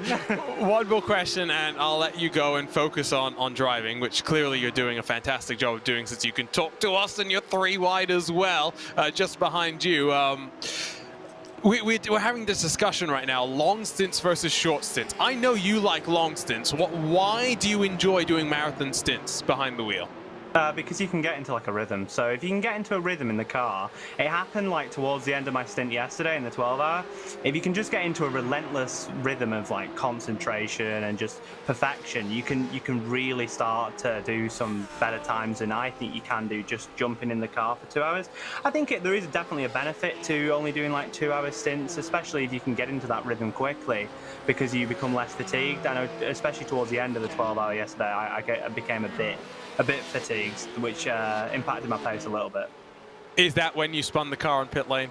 No, but I noticed you mentioned that, so I came in here to thank you for letting everyone know about that. I told you yesterday I was going to bring that one up. Thanks for coming and chatting with us from the car. This is more fun than, you know, just the regular chats that we get with the drivers. I'm loving this one. Hopefully you at least recover a few more championship points, because you and I were talking. The win last time out, that's what you think that this car and your team deserves over the course of the season. I think, especially if you look at Sebring, I think our pace in Sebring was there for the win. But you know, it goes for you, it goes against you. I'm surprised with how SimRC have managed to take the lead so far, but I wouldn't count out Entropic. They've looked fast. They've been bringing that gap down to the leaders as well.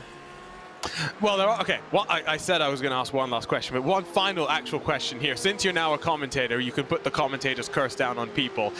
There are some rather varying strategies going on here. Entropic's 18 laps into a stint. Team 75 is only 9 laps into a stint.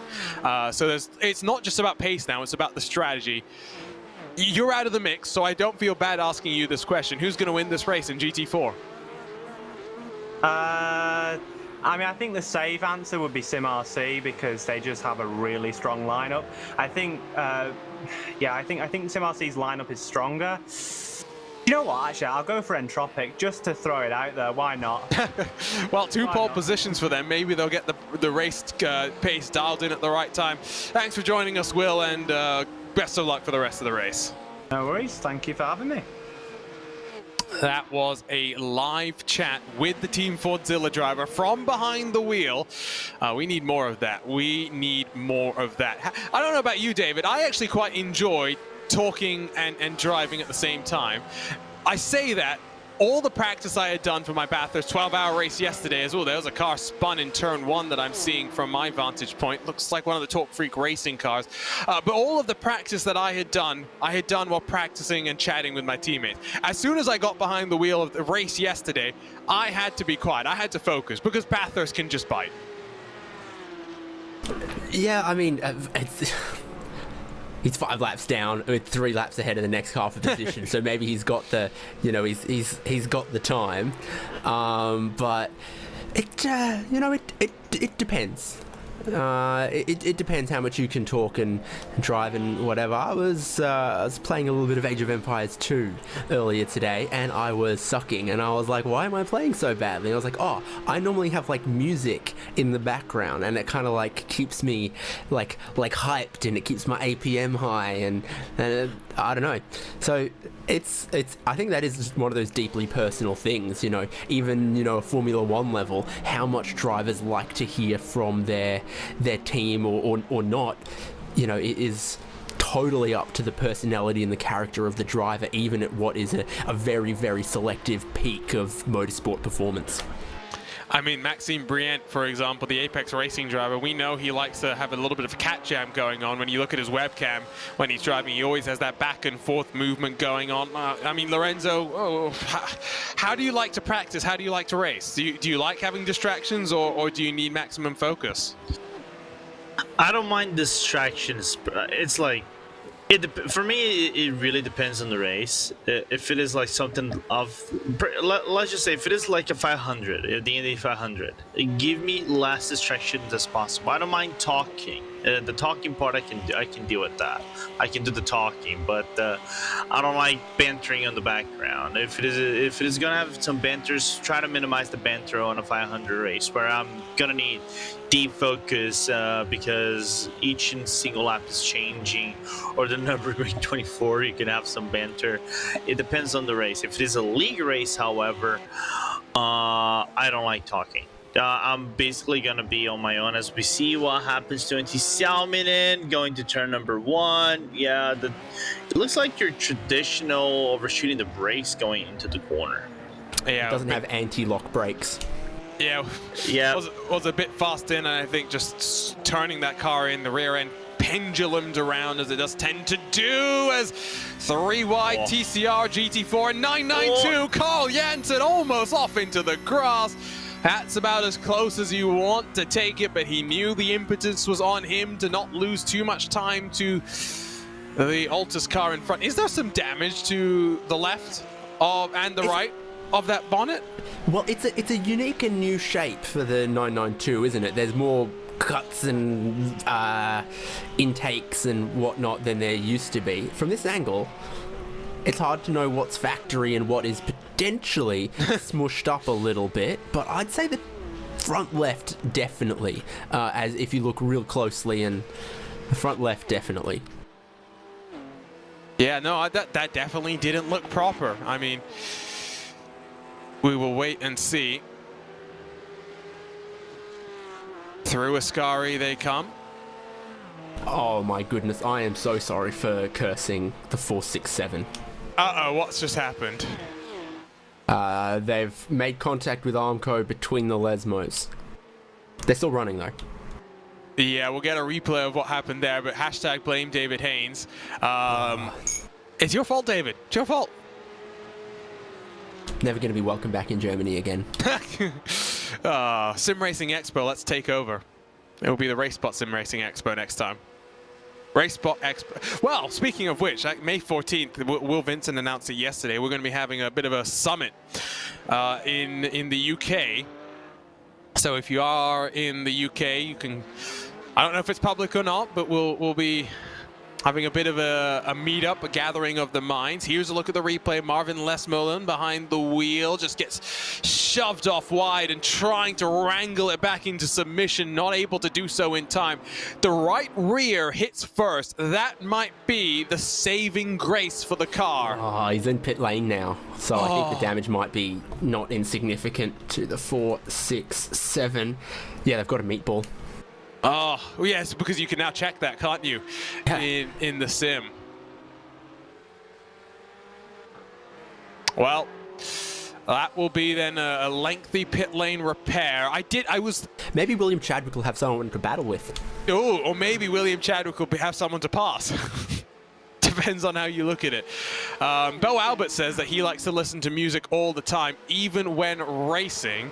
The question I'd have for Bo Albert, do you listen to music in World Championship races? Only Wait, the does he greatest race? hits.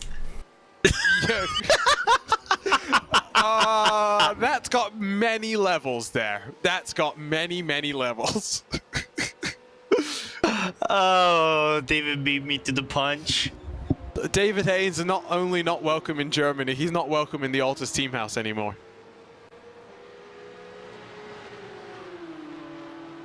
I am very sassily just sipping my coffee.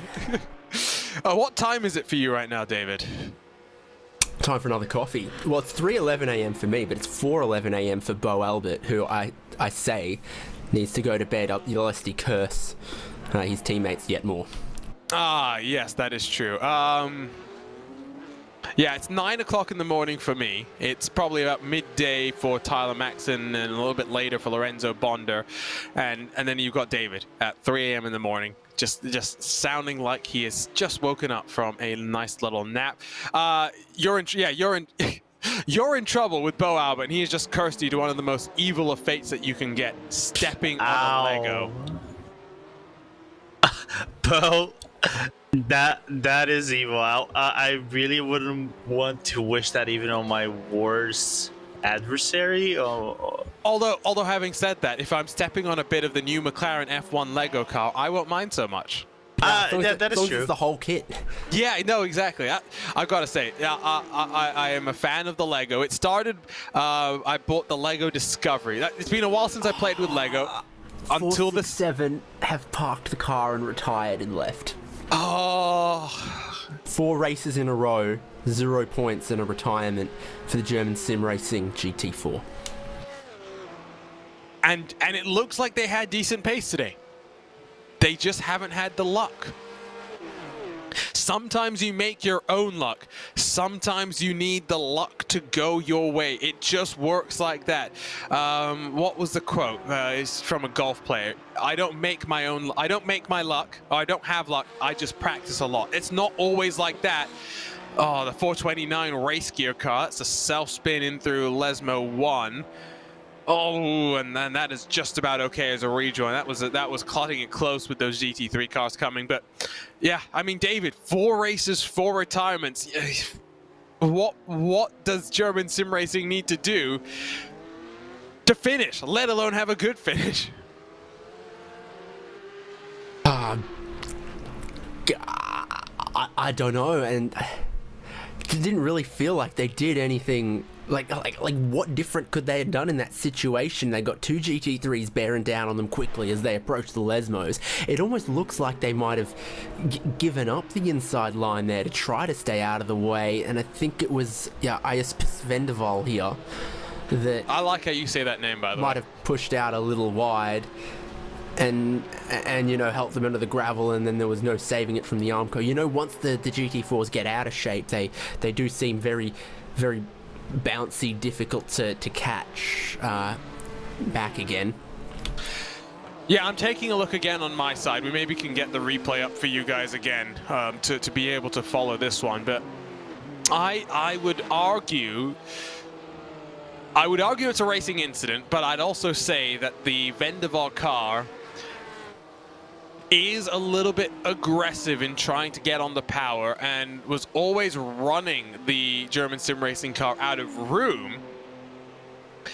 But I don't know. Yeah, I don't know what more Marvin could have done differently to have avoided anything happening there. And once he was off into the grass, into the gravel, he was basically done for. There's not much that he could do. Still watching Altus and Core Sim Racing as they work their way into turn 1. I think Carl Jansen's doing a whole bunch of fuel saving, given that he's short-filled compared to Simona Maria Marciano last time by. And not really closing on Alessandro Bico. We saw Marciano really struggling with the old tires in that last stint, but Bico is a lot more in control of that car. now. 49.1 last time by, compared to a 51.15. Yes, traffic played a factor for Altus, but Bico's doing a much better job, Lorenzo, of being able to nurse the tires through the stint here. Yeah, as we're gonna look on the replay of what happened to the Van der Val car, just running on the inside. But yeah, looking from the cockpit cam doesn't do any favors, I think. And I'm not saying that's all, like, if Van der Val was trying to bully their way past. I just mean to say that Marvin Lesmerlin had nothing else to do. He was on the outside, he's running his line, he's got to turn into the corner. The only thing that you can I could say is that Juan Lopez maybe is on, drifts out just a little bit. We're talking half a car, maybe a quarter of a car, a tenth of a car. But that was all it took for that to retire the German sim racing car. And so from 48, we'll be down to 42, still running, as Alessandro Bico actually comes into the pits for Williams Esports. And I think this will be the driver change. He has done half this race. And out steps Bico. In comes Moreno Sarica to run this car surely to the end. They're splitting this race basically in half. And it's going to be Moreno Sarica against the Altus and Core Sim Racing cars to the end of this one, David. Yeah, indeed. So looking like full service then for Williams Esports. There was nothing really wrong with their pace before that stop though. So I think overall they're still in a good position because they're about to finish up their stop shortly. Altus and Core here are only, 5 or 6 laps away from needing a stop themselves. Williams Esports could come back into the lead and on some good tyres, depending on how the fuel strategy all is as well. Moreno Sarica's just leaving pit lane now-ish. So I think you still got a pretty decent three-way fight as well. Halfway through the race, 2 hours, 49 minutes to go. As we work our way closer and closer to the championship finale. Next time out, we'll be racing again for 6 hours. Here's a look at something that happened to a real-world driver, Gustas Grimbergus, behind the wheel of the Simpson 966. Got all sorts of out of shape on the entry and then does a good job of controlling that 992 Cup car over the gravel through Ascari, and have had a slowdown penalty to serve a car that's running last of the running 911 Cup cars for the time being. Seeing that Martin Sirotek has come down to pit lane in the Entropic 412 Porsche 718 Cayman, so the GT4 pit window begins to open as well, but a ways away from seeing the Sim RC car onto pit lane, only 16 laps into his run. And remember as well, Lorenzo, we've got fuel limits in effect for 2 of the classes here, which really does mix things up. In fact, for 3 of the classes, the Porsche Cup car is 75% limited, the Cayman is 80% limited, and the Audi TCR car is 60% limited. As Core Sim Racing, there's contact with Altus there. Ooh. A slight contact between Simone Maria Marciano and Carl Jensen for the lead, going to turn number 1. More time lost for Maria Marciano than Carl Jensen going into the Retifulo chicane, and now is that a redress? It looks like it. Proactive from Carl Jansen. It looks like the minorest of hip checks. As they try, Carl Jansen was trying to get the move done cleanly. I think maybe, yeah, with plenty of fuel saving already done, maybe he thought it was time to get the hammer down, and now he's going to actually be smart and hang back from that Team Fordzilla car, not force the issue. Here's a look on board from the roof of Simone Maria Marciano. So he goes deep. Oh, yeah, no, I can see why that was redressed, because he just ran. Jansen just ran the Altus car completely out of room. That is some Formula One my corner level of running someone off. The thought crossed my mind immediately, and I couldn't think of a tactful way to go there. I'm not tactful about it. I don't think there's anything I hate more in modern F1 than this my corner BS. It is absolute BS. Give racing room. Give racing room. It's as simple as that. You know what's the funniest thing though? I'm already got flagged from him. I don't care about this anymore. It's the funny fact that if it happens to him, he goes on radio and say leave space. Oh, you're going right there. I see where you're going. I already got flagged from another related incident yesterday with his team. So Max I'm Verstappen just is not riding your the biggest wave. fan right now. Yeah. Yeah. No, there was I heard he liked Brazilians. not this Brazilian in particular. Not this Brazilian particularly. Yeah, there was a Fair enough. yeah. Were you watching the final 4 hours of the iRacing Bathurst 12 hours yesterday, David? It's Carl Jansen's going to go up on the I was jacks. asleep. Okay, yeah. So Carl Jansen's up on the jacks. Maria Marcheno is not. So 2 tires for Jansen, no tires for Marcheno. Bit of a change there. Where will Moreno Sorica come out in comparison? Where is Sorica, in fact? Because he's already gone. Side by side on the exit. Course Sim Racing. That's not with a car fighting on the lead lap. That's the Oris Racing 977. Williams are back to the point, in fact, even after a short stop for Maria Marcheno. That's what I said. They had a good lead when they came into that last pit stop, even though it was a full pit stop for Williams. And knowing that the other 2 cars they were battling needed to stop pretty shortly. This isn't great for Core either, by the way. Absolutely side by side in this one as they left pit lane. I think the fact that Williams is back in front is a testament to the speed of Alessandro Bico on worn tires. If they win this race, it might be that stint from him, which is the determining factor. To go back to the point about Max Verstappen not liking certain Lorenzo Bonda very much, there was an incident at the end towards the end, the final hour of yesterday's Bathurst 12 hours, where the 3rd red line car, which I think had Alexander Thieber behind the wheel. Who had an incident at Ascari, sorry, Arjuna? I believe it's Tim Clayson's in the Torque Freak Racing 981 car. Yep, no, Yeah. that's confirmation going slow. T3 Motorsports by Maniti in the 978, by the way, are on pit lane. But there was, I believe it was Alexander Thieber coming over the top of McPhillamy Park down into Sky. We're going to take a look at the replay first, so we'll get into that in a moment.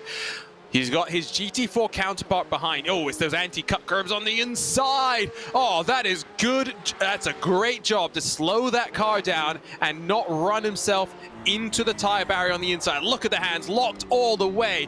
And I don't think he hits the wall there. I think he got away with one, David. An inch from it. Just an inch from it there. That is spectacular. And there is that little bit of the wall that almost seems to jut out there that he had to just squeak past to avoid damage. Incredible. That was fantastic is what that was.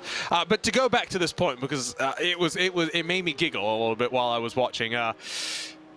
But we're getting word as well that maybe the left rear had made contact, so we will see if the 981 car feels any lingering impact from that collision. But Alexander Thieber over the top of McPhillamy Park is coming up on a Lamborghini that is laps down in this race. The race clutch, by the way. Yeah, the race clutch car is trying to get out of the way, but the problem is they get onto the grass that's just on the outside. When the curb comes to an end out of McPhillamy, they're on the grass, that spits them around, and as Thieber's trying to go down into Skyline and get past, the Lamborghini pitches around and takes out that red line car. What was your point, Lorenzo, about the incident? You were trying to say that race clutch didn't mean that was going to happen, basically, right? It wasn't. I said don't blame me too much on Nathan Moore, which was a driver back then, because it wasn't intentional. It was a human mistake. You're driving for 11 hours. You're tired, and the tiredness kick in, and you're basically at the final hour of the race, so your body is tend to relax a little bit more than usual. So I think he had, of course, he didn't have the intentions to crash Thieber out.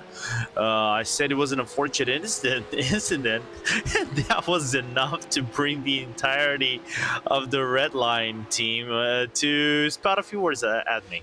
Max Verstappen, Atsi Kirchhoff, Johnny Vecchio, all not fans of Lorenzo after those comments last night, but yeah, no, I agree with what you're saying, though. I mean, it's the one. I think Max is. I mean, once Sir Lewis Hamilton is done with F1, we don't have anyone who's going to be able to challenge Max at that George level. Russell.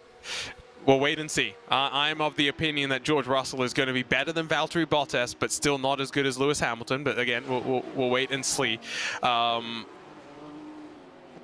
He is that talented that there is not going to be many that can challenge him in Formula One. Now the question will be, what's his legacy going to be in F1? Because I think his fans will love him, without a doubt.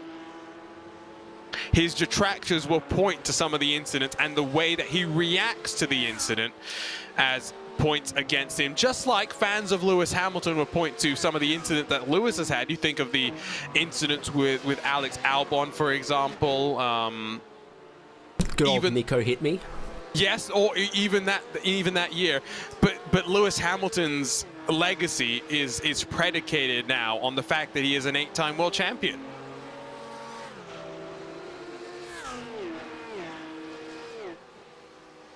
We'll wait and see. 8-time? Oh, you're right, 7-time. Hashtag Michael Massey robbed Lewis Hamilton. That clearly is my bias showing through.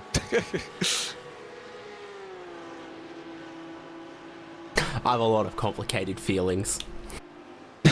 Well, I tell you what, let's give another bit of a rundown with 2 hours and 40-odd minutes left to go in this race. That would be the length of an IMSA race in the real world, but at least here we got still plenty of racing to go. Let's start with, let's go in reverse order. We did the TCRs first last time. Let's start with your GT3s. PRT Ronin Simsport leads the way, but on a very different pit strategy to the rest of the field. They'll be due to pit lane in a couple of moments' time. Yaltayan for BS Competition sits in second. Excuse me. I'm looking at my timing screen wrong. There it is. Team 75 Bernard by SimRC sits in second, 20 seconds down the road. But of course, that 78 car due for pit lane. We'll see with 8 laps difference how things will cycle out. And then you got Michael Neumeyer in the number 45 Biela Racing Team Euronics car that had a moment in the first hour that saw them lose a couple of seconds to the lead. They were the first to take a full service and a driver change. Neumeyer's carried on from Sven Haase quite nicely, and the Biela team looking good, 3rd and 4th with the 46 in close pursuit. MSI Esports Blue sit in 5th with the pole position car having a penalty to have served as well. You've then got Yaltayan in that Zebra in 6th, Luca Wunsch for T3 Motorsports by Maniti 7th, Florian Denard 8th, Vincenzo Amico for Ronin Simsport 77 car in 9th, and Ricardo Rico in 10th position. Down in a level, go to the 992 class first, and quickly we'll talk about the top 3 here because those are the ones to watch. Moreno Sorica on fresh tires has just jumped into the car.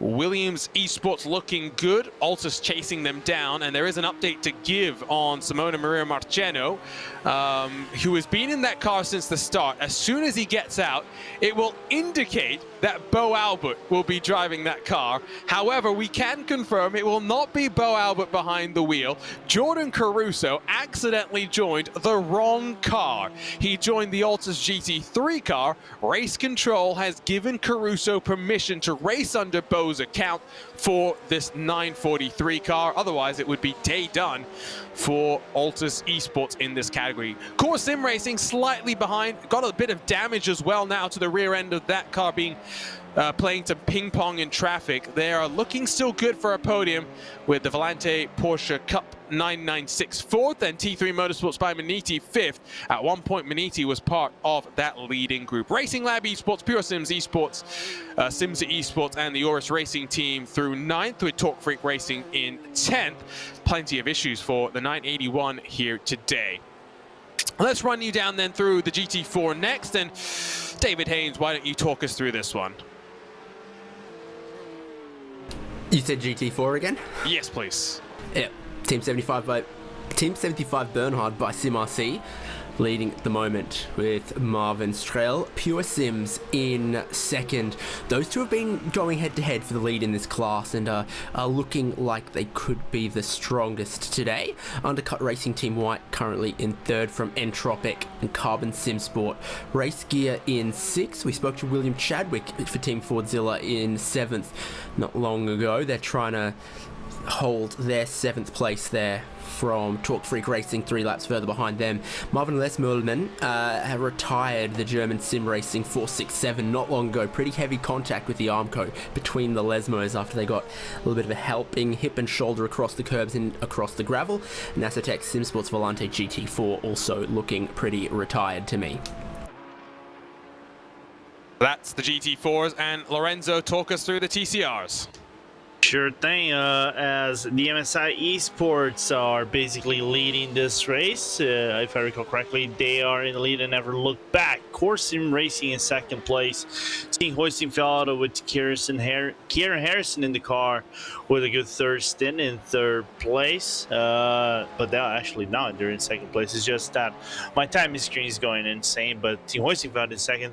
Core in third, Impulse in fourth, Emmanuel Scully in the UCOS car in fifth, John Siemens in sixth with Simsa Esports, and Odox 91 laps behind. They're not in the race anymore in seventh. You only need two cars to tango to produce a fight, but TCR very much has been broken up since the start of this race. 2 hours and 35 minutes to go. We've been live and uninterrupted so far today. My name is Arjuna Kankipati alongside with David Haynes and Lorenzo Bondo. Tyler Maxon down in production controlling all of the action. I mentioned during that update on the 992 that the rear end of the Core Sim Racing car looking a bit worse for wear, and I've just gone and taken a look. It was not because of some ping pong in traffic. Instead, it was a bit of an excursion for Carl Janssen into turn one. Here's a look at the VCO replay, and just watch here. A little bit too deep, a little bit too aggressive, and then takes the anti-cut curb, takes flight as well. That rear end of that Porsche 992 Cup car now looking slightly damaged. Another update while we were running through your positions as they are. The 77 Ronin Simsport car, which has been taken over by Gerard Hendrickson, has had its own moment as well. Not the easiest of second half of the races for them, and the new driver not getting that run out of the pits off to the best start. Lots of pressure on his shoulders now to get the performance levels back up to where that 77 car had been. Also sounds as though the Racing Lab 992 car with Carl Herzog behind the wheel might have had its own little moment through the Rogia. As we watch Williams Esports and Altus duking it out, nose to tail, heading down into Ascari. And again, we mentioned it earlier as, well, Bila Racing Team Euronics really forces their way on the entry into Ascari past the 943. We did mention that the second driver for Simone and Maria Marceno would be Jordan Caruso, but a registration mix-up means Caruso accidentally entered the GT3 car. He will be racing under Bo Albert's account. To me, we fudge that in the overlay. I wish we could, but to me, Shame. That indicates, you know, they were saying, Bo was saying there's a driver announcement coming soon. Jordan Caruso, hashtag confirmed. Living in the house. I mean, speculatively, we can speculate. It's not a guarantee. It doesn't necessarily have to be the case. But speculatively speculate on speculation. Yeah. Well, I've taken another look at what happened to Hendrickson in that 77. I think there might have been a technical issue. He came out of the pit lane and just stopped. Stopped in the pit exit as well, where, of course, for those who know Monza, the pit exit is on the right side of the run down into turn one. It's a tricky place to stop as well, because if there's any action going on, you're in a bit of a dangerous situation. Turning our attention back to slightly battered up front end of Jarl Tyen in the BS competition car. This is the BS Turner livery that we saw debut in the real world at Sebring last year. The GT4 car that ran... Did Turner run a car in the Creventic 24 Hours of Sebring? You mean at the real world race? I'm just clarifying. Yes. Technically, no. Technically, it was just a generic, I think, BMW entry. But Robbie Foley and a couple of the drivers did get some experience with this M4 while it was, you know, getting its final homologation details done and dusted. Okay. That race, of course, was the same weekend as, what was it, round 1 of the championship here? The 6 hours of Sebring, so a nice little tie in there. Can also tell you, we talked about the 50 incident limit for off-track. Lots and lots of teams are getting warnings for that. Also told by our producer Tyler Maxon, it was Rahal Lenneman-Lanigan that ran the car at the 24 Hours of Sebring. But again, like we said, they had a couple of the whatchamacallit, the development drivers? No, Taco Turner drivers. That's what I was trying to say. I was trying to get there. I got there eventually. The Taco Turner drivers that did show up and got a few laps. Car didn't run entirely smoothly, but I think it was a good learning experience. Unfortunately for RLL and for Taco Turner, the M4 didn't really have a great showing at the Daytona 24 this past January. That's an understatement.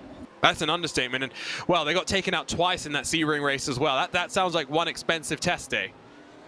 But didn't they get, I think, 6th place or 5th place, even with all the with all the BOP and the car not being able to perform? I think that was Farfus' car that got 5th or 6th. Maybe. I will say that, you know, it's the first race as a homologation car. The BOP will evolve over the course of the season. The Corvette struggled somewhat as well. The new, you know, the GTE that's now become a GT3, at least for a couple of years while they build the proper car. Team 75 Bernard by SimRC, by the way, are down on pit lane with Pure Sims already having pitted, so we'll now wait and see what the gap will be between those two. But I do think that we will see the M4 grow, and you know, as soon as they get a bit better of a bench line on that car. And there's not room left on this earth for BMW GT3s to keep growing. Oh, it's not as big as the M8. Isn't it? No. The M8 was bigger. M8 was bigger. It's not. I thought the M4 actually had the same wheelbase. Wheelbase maybe, but I think the dimensions of the car are much more. Tyler Maxon, who he won't mind me saying this, is not the tallest of gentlemen either, or kid, because he's still not 18 yet. He's saying the car is pretty small. I would agree. I think I forget the dimensions off the top of my head, but it is not as bad. I keep wondering, I think if we're to pick the cars that are bigger from BMW, it has to be the M8. The M8, I think there's the M8, there is a Cliff, there is a Abyss, then you got the M6, there's another Abyss, and then you got the M4. Tyler Maxon is not happy because he's 5'10", and yes, he's right. That's not small, but I'm 6'5", so that's small. You're bigger than Yuri Kastorp. How tall is Yuri Kastorp? He's 2 meters in... No, he's taller than me. I'm 196 then. Oh, okay. Because he's 2 meters tall. Alright, I thought you were taller than... It's just that these American measurements, sometimes they do tend to get a little bit confusing. Never trust the commentator's math. How tall are you, Lorenzo? I'm 6 foot tall. Okay. You gave the answer in American units. I'm one, because we use, that's the only measurement I think I know it is correct. All right. David, how tall are you? About 175. So if there's any one of us who's actually going to get to ever actually sit in a proper race car, it would be you. I think I'm too tall. I worry I might be weirdly proportioned though.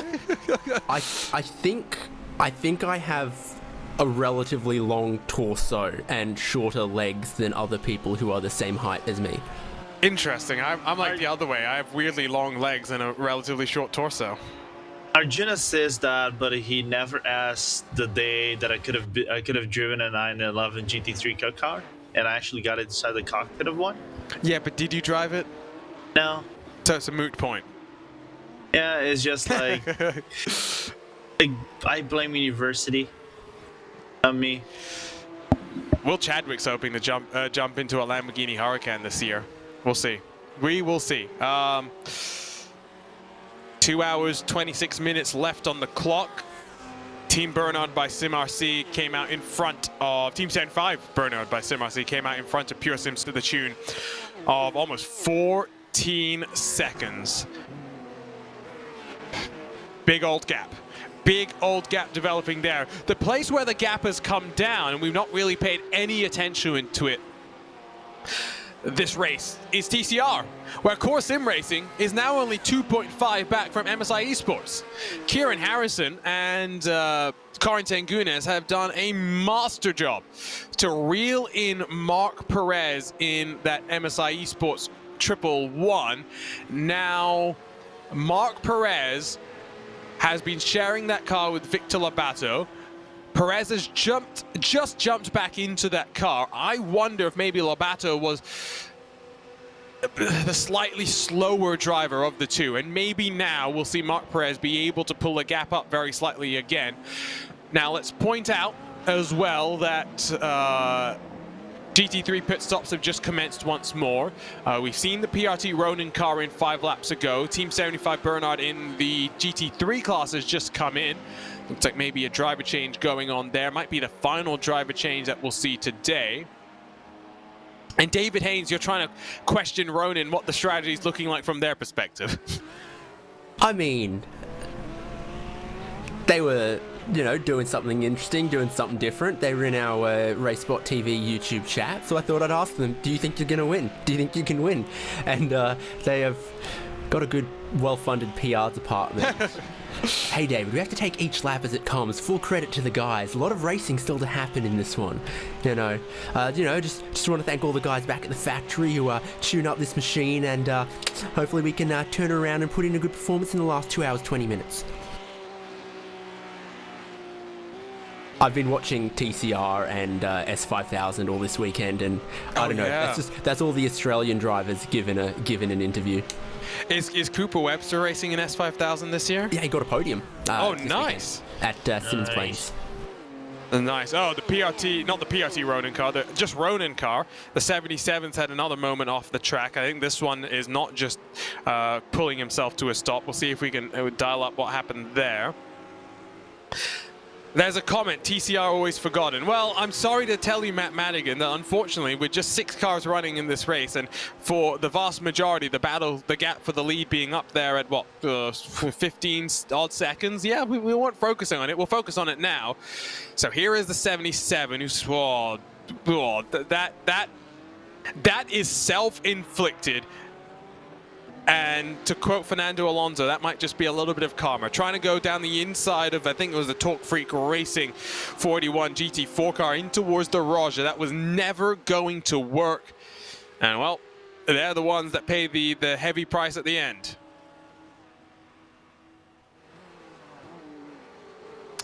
Back in TCR as we're taking a look at the times. Mark Perez, bit by bit, is extending that gap. He's a 10th or so a lap quicker than Kieran Harrison here, Lorenzo. Yeah, looking at it, last lap 22.017 for Mark Perez. Kieran Harrison just a 10th of a second slower. But it's like, if it is widening, it's not by huge chunks. It's just small things, but every small thing should be taken into consideration in a race like this. So, way to go, Mr. Mark Perez and MSI, just showing why they are one of the stronger teams in TCRs out there. But still, a lot of a racing lap just grabbing the codes of another team. We'll wait and see how far he's able to pull that gap up. Of course, single make TCR class here. And what are you seeing from this battle for the lead here, David? Well, just some defensive maneuvers from Marino Sirica, just trying to keep himself ahead of Simone Maria Marcheno. It's two Italians at the Italian track for some hometown glory in the 992 class. They got a little bit more traffic, but look, that's almost moving in defense, reacting to what Simone Maria Marcheno was doing. Only offers him the outside for the first chicane, but he's going to keep his nose there, and they battle side by side through the next apex. And just like Core did on lap 1, Williams find themselves with one of their drive tyres out in the gravel, and it doesn't help propel them through the first sector of the lap. Well, Altus take the lead again. They're on older tyres. Moreno Sirica still on the tyres he started his stint with 15-odd laps ago. Be interesting now to see how the strategy is going to differ over the course of the remaining 2-odd hours. Now, remember, we're expecting a driver change from Simone Maria Marcheno at some point in the race. That will likely be the last time, I think, that they would take tires. Surely, Lorenzo, stop with 2 hours odd to go and take those tires to the end. Yeah, which is the blueprint right now. I just checking track conditions. Okay. This is interesting. Well, but then again, we have to remind ourselves they are right in the middle of winter. Track conditions, I think, are going to be prime for everybody to try to take a dig in. I thought it would be much hotter since we're at peak temperatures. 28 degrees on track, so you can push the tires. Will we see triple stints maybe in the GT3 as well? R8G trying to find a way past, and I think for a moment they thought about a look to the outside. And this is where that top-end grunt of these cup cars is going to be put on display, because look at how Williams is actually closing and might even look to try and get past R8G. How do you play this if you're Altus? Both of the 992 cars play it smart and back out of the corner to let through the number 88 car.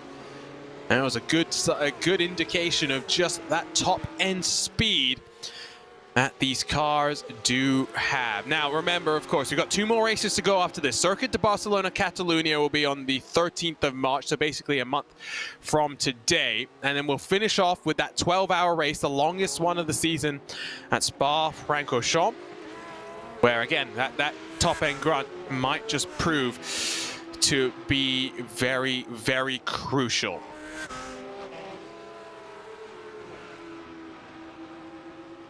Looks like Team Fordzilla might have had an issue.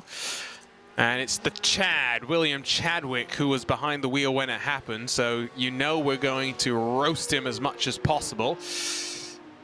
Can only really do that when drivers become commentators here on RaceSpot TV. So let's take a look into the Rettifilio.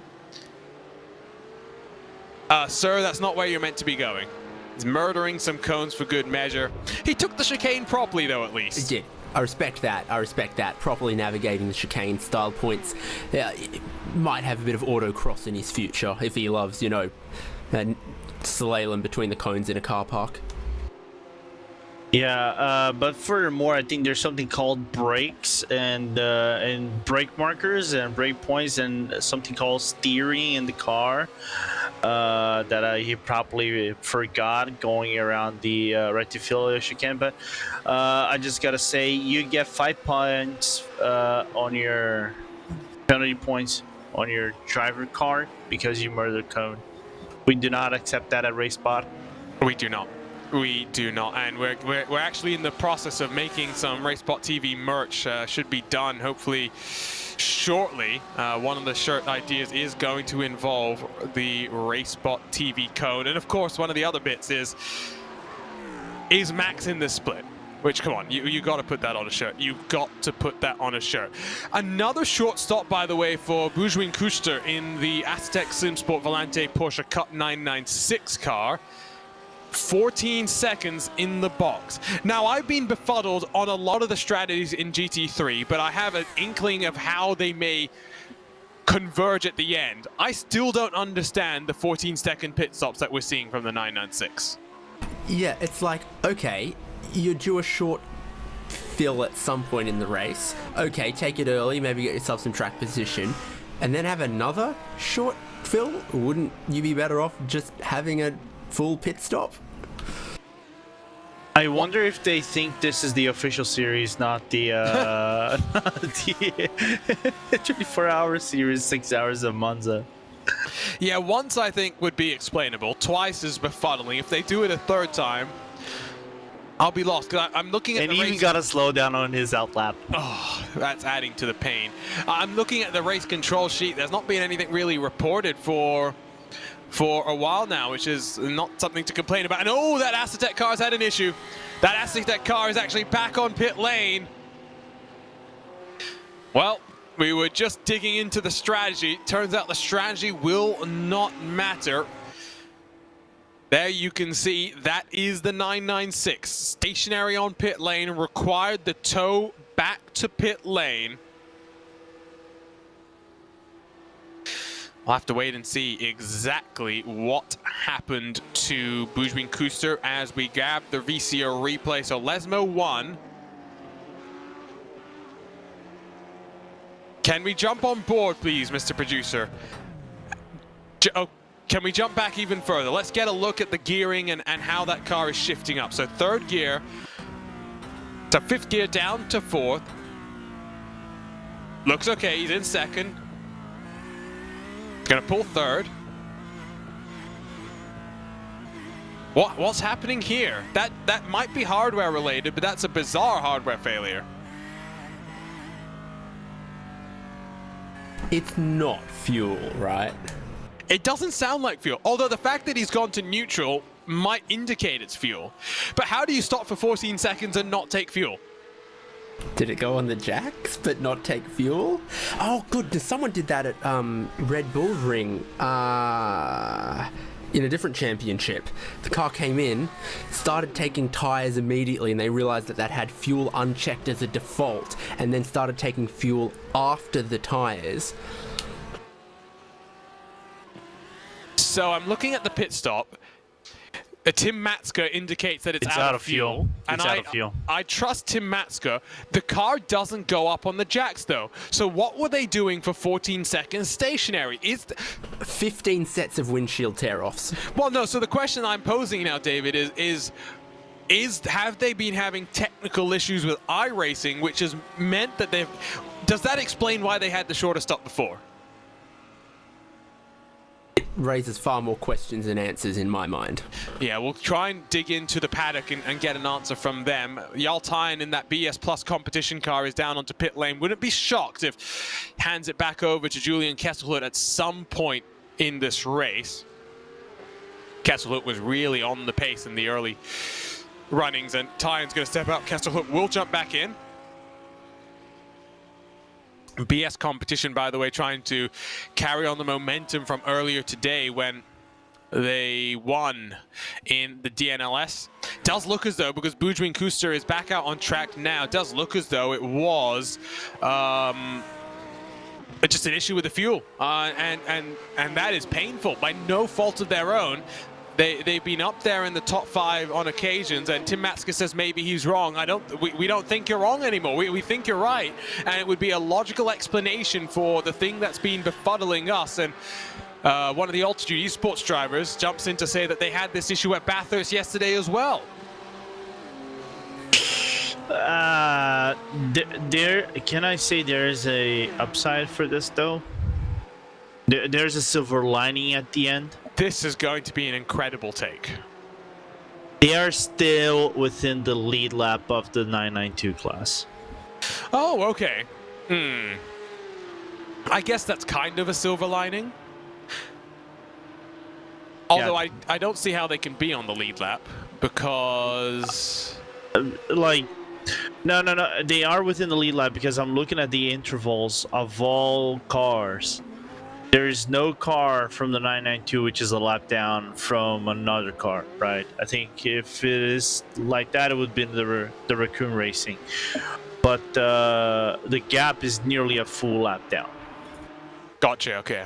And confirmation from the team, from what we understand, The fuel was never added despite it being selected. That is painful. It's not happened once, it's happened multiple times.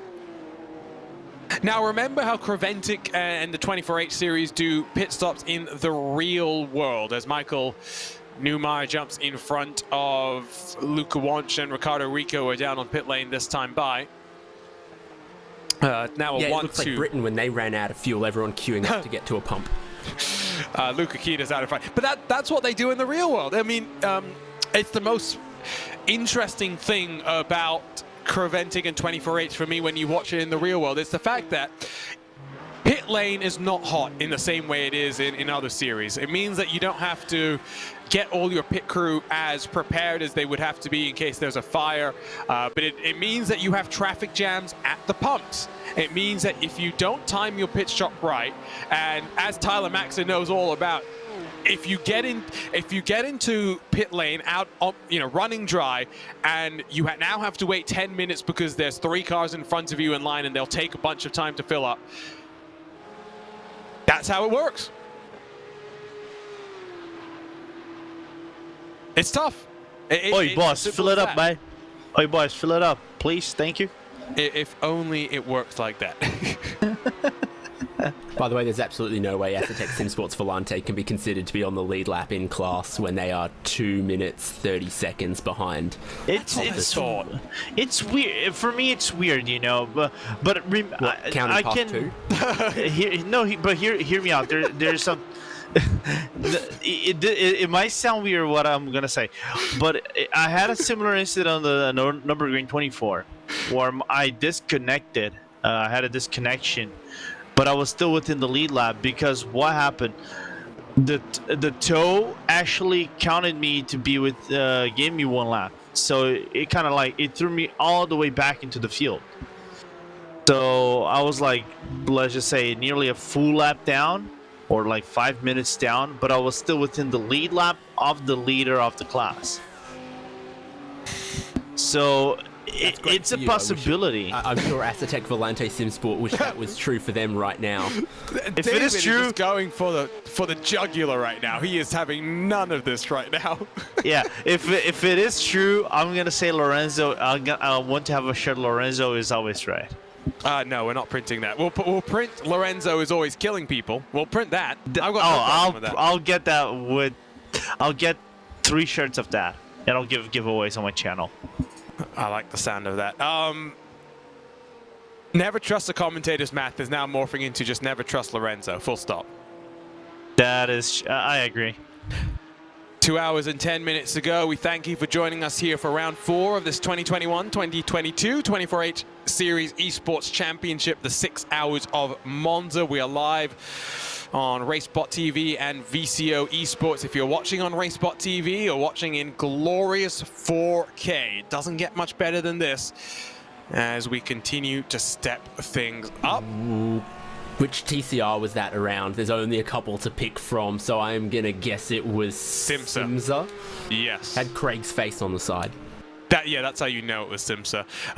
Blame Craig for that one. And well, are they going to take the chicane as well as Will Chadwick did? No, that's not even trying. That is 0 out of 10. At least the physics on the polystyrene was slightly satisfying. At least he didn't just drive right through it. Can I actually do can I fill up a protest for a race control for murdering cones and totally obliterating the... Oh! Ow. Now, they were the lap behind Impulse. They weren't fighting for position. So they were too fast in, then they got onto the grass, which compounded the difficulty of getting the car slowed down. And poor Jan Bol in that Impulse 122, no option other than take the hit, but fortunately at least he was looking good. Here, as David Haynes put it, is the flying formation for the Bieler Racing Team Euronics. It is the 46 though that is in front of the 45. Luca Kita and that 46 car are +6 from where they started, taking some liberal use of track limits there on the exit of Lesmo 2. Half a tenth separates these two, then it is a full 12 odd seconds back to the PRT 78 car, which has just made a driver change 15 laps ago. Don't expect that we will see a tire change now, a 4-set tire change to the end of the race. Maybe they'll take 2, maybe they'll just risk it for the biscuit and go to the end on the tires that they're on. But at one point, these two cars are tied in the championship points for third at the moment. Oh, they are. Equal on 37 points apiece. Then behind them is BS Competition and Marla tied on 33 points. So some tiebreakers necessary in this one in those GT3 standings. Now remember that it was a 24-point gap that R8G had. 3 podiums, 3 races for R8G. They've finished second, third, and first. But R8G have a very comfortable advantage. 24 points to Bila. It would come down by 13 to the car that wins this race. It would come down by only 8 to the car that finishes in second. So there is a lot to fight for here. It is not going to be as simple as you think, because with not many races to go, maybe there needs to be some team orders here. Maybe you do have to. Oh, it might not matter. The 45 car almost gets absolutely obliterated by the Undercut Racing GT4 car. What was going on there? 3-class interaction, wasn't it? You've got the TCR car, you've got the Undercut GT4, and well, GT3 can kind of look at every other class sometimes and think all of them are equally slow, but the reality is GT4 is bearing down on TCR, looking to go down the inside there, right as Michael Neumeier, number 45, also has to squeeze down the inside. So let's ride on board with Neumeier. Now I'm going to put forward that the Undercut Racing car is trying to be aggressive to cover off the attempt from the 45, but that was also very, very aggressive from Neumeier to make the lunge that late into the corner. Martin Brundle would say day late, $1 short potentially on both of them. The GT4 waiting on one GT3 and then trying to move aggressively across to the inside to not only pass the TCR but prevent the next GT3 from passing them immediately at that point. And was, you know, late with a big move, which, you know, is a great combination. Similarly, you're the hero when it works. Yeah. You're the villain when it doesn't. Credit, he was like to the right-hand side of the circuit, looking that way, pointing that way with intention, long before the GT4 car changed lanes, for whatever that's worth. Yeah, no, I'll say it again. You're the hero when it works, you're the villain when it doesn't. It's one of those things where, is it worth the risk? I'd argue not, but it worked out okay, so by that logic, surely it was worth the risk. Getting towards the 2-hour marker. Core Sim Racing in the 992 category have come down to pit. Carl Jansen, 26 odd seconds stationary there, so just fuel for that car.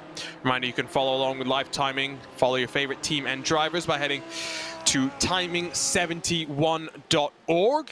Some great analysis tools to break down this race as well. And if you want to follow the race after the race is finished to see where different cars were at different points in time, they've got this wonderful replay function where you can actually scroll through like on a time wheel and see the gaps at all the different points of the race. Really, really useful tool. You know the best feature that Timing 71's got though?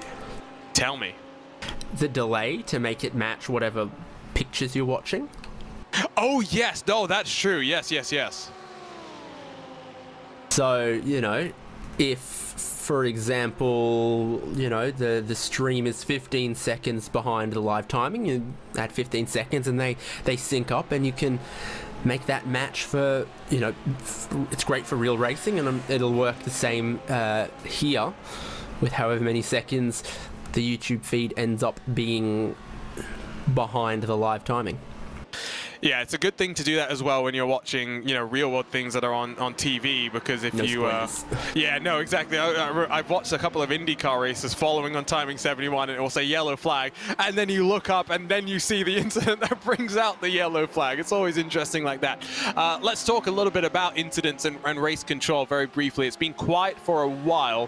The 481 car, it's the Talk Freak Racing GT4 that we've seen up on its roof about 2 odd hours ago, has got a 10-second time penalty for cutting across the nose of the 77. So that would be the Ronin Simsport car. Is that the incident that we saw into the second? Is that into the Roger? Well, that would be a different interpretation to what you said at the time if it's the same incident I'm thinking of. Yeah, that's why I'm so shocked. I'm going to go and see if I can pick this up on my own replay, because that might be a rather useful thing to go and see. Now, this incident took place 3 hours 39 on the iRacing timestamp. Yes, no, that is it.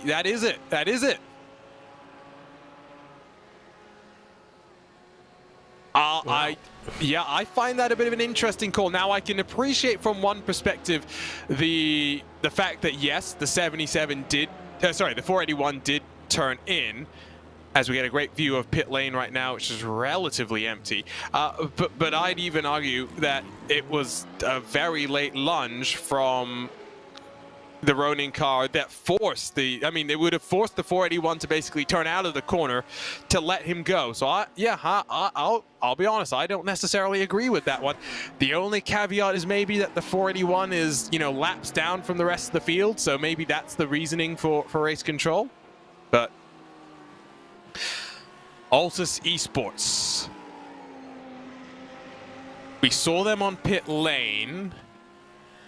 Now, Jordan Caruso, not Bo Albert, has gotten behind the wheel of the car there.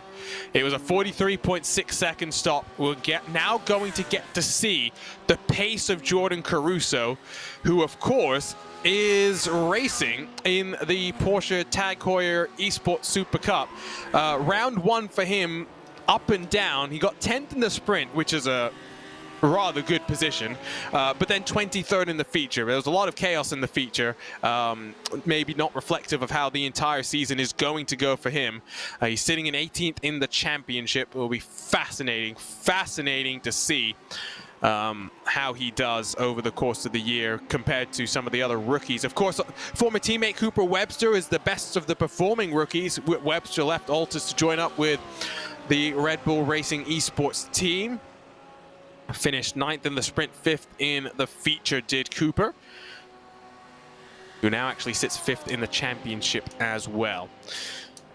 From what... Oh, that's another close moment. That's close.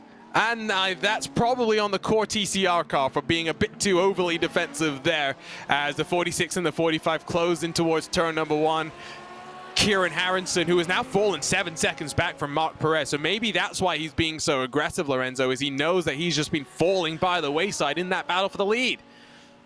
Yeah, it's falling like a domino now. It is 7 seconds in the meanwhile. There's a little bit of a switch in TCRs as it's going to get clunky on turn number 1 as Team Hoisinfeld now in 3rd place. But yeah, that's I'm going to use some commentators' words, it's suboptimal. Of course, they didn't have a crash, but suboptimal. That is the Lewis McClade choice of phrasing. Vince Peters jumps into the YouTube chat to talk about the issue with the fueling. Apparently this time it wasn't a bug. They actually didn't have the fueling checked, and so there was some confusion until he left without fueling the car. So maybe this time by wasn't the same as the issue that we were talking about earlier, where some teams seem not to be getting fuel even though they've requested the fuel from iRacing. But it's one of those situations where the people outside of the car, the engineers, the drivers who are not actually behind the wheel, really can be very, very useful in terms of keeping a calm head and making sure that you affect the pitch strategy in the right way. We have ducks below, 2 hours to go, live and uninterrupted here on RaceSpot TV. Getting darker and darker and darker. Not going to be racing into the night, but because of the level of cloud cover that we've got, we definitely have some cool track conditions. We have just passed 2 p.m. here in the virtual Monza. There's a look at your conditions. 26 in the air, 28 out on the track itself because it is an overcast day. There's not much sun poking through the clouds to bake this track and heat it up like we've seen in the past. Some gusts of winds, yes, but not necessarily that strong. I think that's the big thing, though, the fact that, David, we're not seeing super high track temperatures because high-speed tracks usually mean within iRacing relatively high tire wear because of the temperature that gets put into those tires. Because it's cool, we've seen the strategy windows get opened up a little bit more. And Monza's typically one of the slightly lower tire wear tracks, or the other way to think about it is that when your tires are worn, the performance penalty is a little bit less, unless you can't put the power down off the 2 really slow corners. But yeah, again, typically one of the circuits where, you know, going longer on the tires is a little easier to do. And then you combine that with these conditions have been giving us lots of interesting strategy. High fuel consumption, low tire wear, throws the strategy all around compared to the playbook at some previous rounds.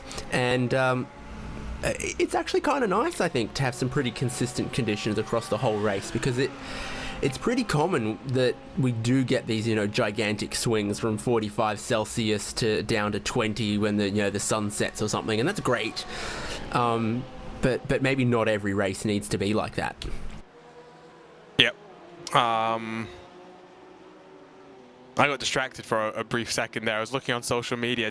David, you were espousing your Nostradamus status for the last time the 24-hour series was here at Monza. Yep, but no headlights, no racing in the dark this time. I got lots of Twitter likes when I posted that when it happened. Now a year later, recycling it, get a couple more. Brilliant. Sustainable. Give us the plug. What's your Twitter? Great question. It is. Wow, you don't have that on the... even I know. Isn't it Haynes Racing? Yeah, it's at Haynes Racing. I don't have it tattooed underneath my eyeballs. Yes, follow about different conditions, you know, the racetrack. Saturday at Simmons Plains, quite a sunny day, whereas today, Sunday, more overcast conditions, and you've got to adjust to those conditions, and that's exactly what Cooper Webster's mum did with a nice sun hat on Saturday, but rocking just a baseball cap today, as she was incredibly nervous watching Cooper Webster race S5000 Australian Drivers' Championship this weekend. She's about as nervous watching Cooper race S5000 as my mum is watching me attempt to park in a car park.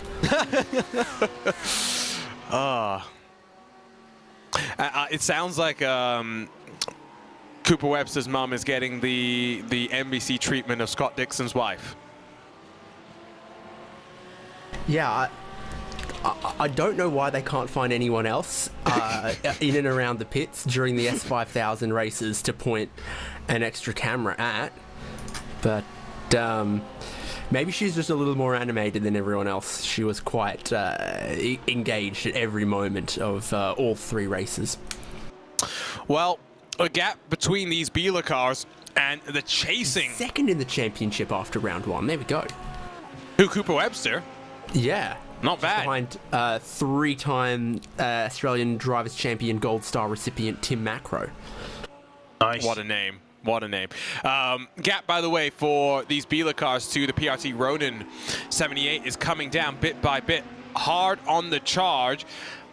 Is gaining about half a second a lap is the PRT Ronin car.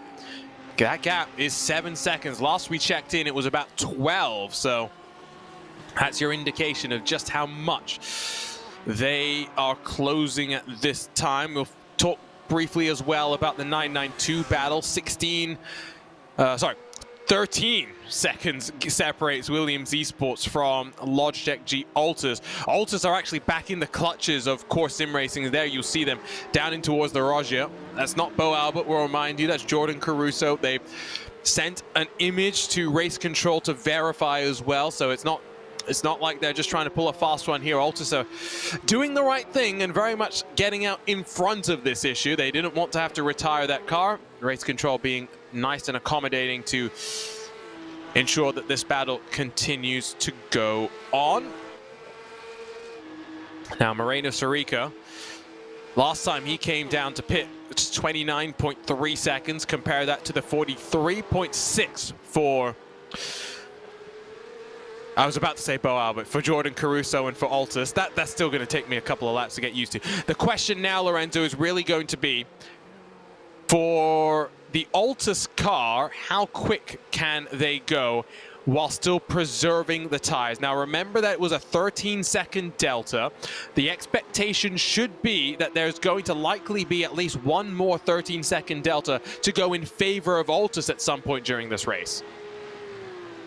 Yeah, and I think it's going to be maybe on the next pit stop where we might see that swing of the pendulum go into Altus' way. But if we're going to go that way, we have to come back towards Red Bull Ring, where they were the guys in front and Williams was the chaser. So whenever Williams was the chaser with the proper Bo Albert in the car, Moreno Sorica and VCO actually caught up. I think it was VCO driving the car and caught up to Albert eventually, I think with 20 minutes to go prior to the crash. With BS competition when Vasilia Veliciatis was driving the car. So it's doable, you know, especially in a track that I think it's highly dependent on how you navigate through traffic and get the laps cleanly, lap after lap after lap after lap. So that 12 seconds can go up in smoke just like that if you don't get 100% focus on your stint in the final minutes. Another penalty has come down from race control. This one's to the 174. So that was Simsa Esports for the turn 1 moment that we saw where they clipped the rear end of Impulse, losing it under braking. It's a 20-second penalty. It's a slightly harsher one because it's a repeat penalty for the 174, of course. And let's go deserve for what they did to that bollard. Okay, that's true, but I'll go back to the point where you remember when we were talking about that previous 174 penalty, where basically the team that they hit, the Junkos TCR car, basically asked race control if they could appeal on behalf of Simsa because they didn't feel that the penalty was deserved.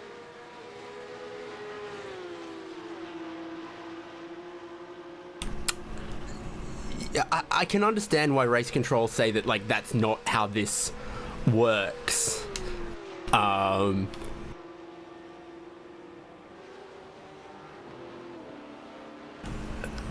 I'm just seeing, I swear the Altus GT3 there might have almost got on the brakes a little early as it separated the Altus 992 from the Core 992. Have Core got a slowdown there, or are they just not getting off the corner well? Are you indicating there's some team games being played here? I just thought it was funny, and it's interesting when you've got two generations of 911s together in the Altus paint, but they're different classes. I mean, there's several teams with cars across several classes, and I'm not saying anything that wasn't right. No, I know that car racing happened. You're treading the line, but I do like the fact that you've got, for example, Team 75 Bernard by SimRC, they've got a GT3, they've got a 911 Cup car, and they've got a GT4. We've even seen them race TCR, so they could have had 4 entries across the 4 classes if they really wanted to. You also got, for example, Pure Sims, they've got one in each of the top 3 classes as well. Simsa's got a 911, a 992 car, and a TCR. Core Sim Racing, a 992 and a TCR, even though, again, we've seen them race across the spectrum of things. So it is good to see that there are some teams really committed to the series and enjoy what it represents. Did I mention Pure Sims? They've also got a car across of each of the 3. Maybe I did. Maybe I didn't. Well, with an hour and 50-odd minutes to go, we are getting towards the next cycle of pit stops for the GT3 competitors.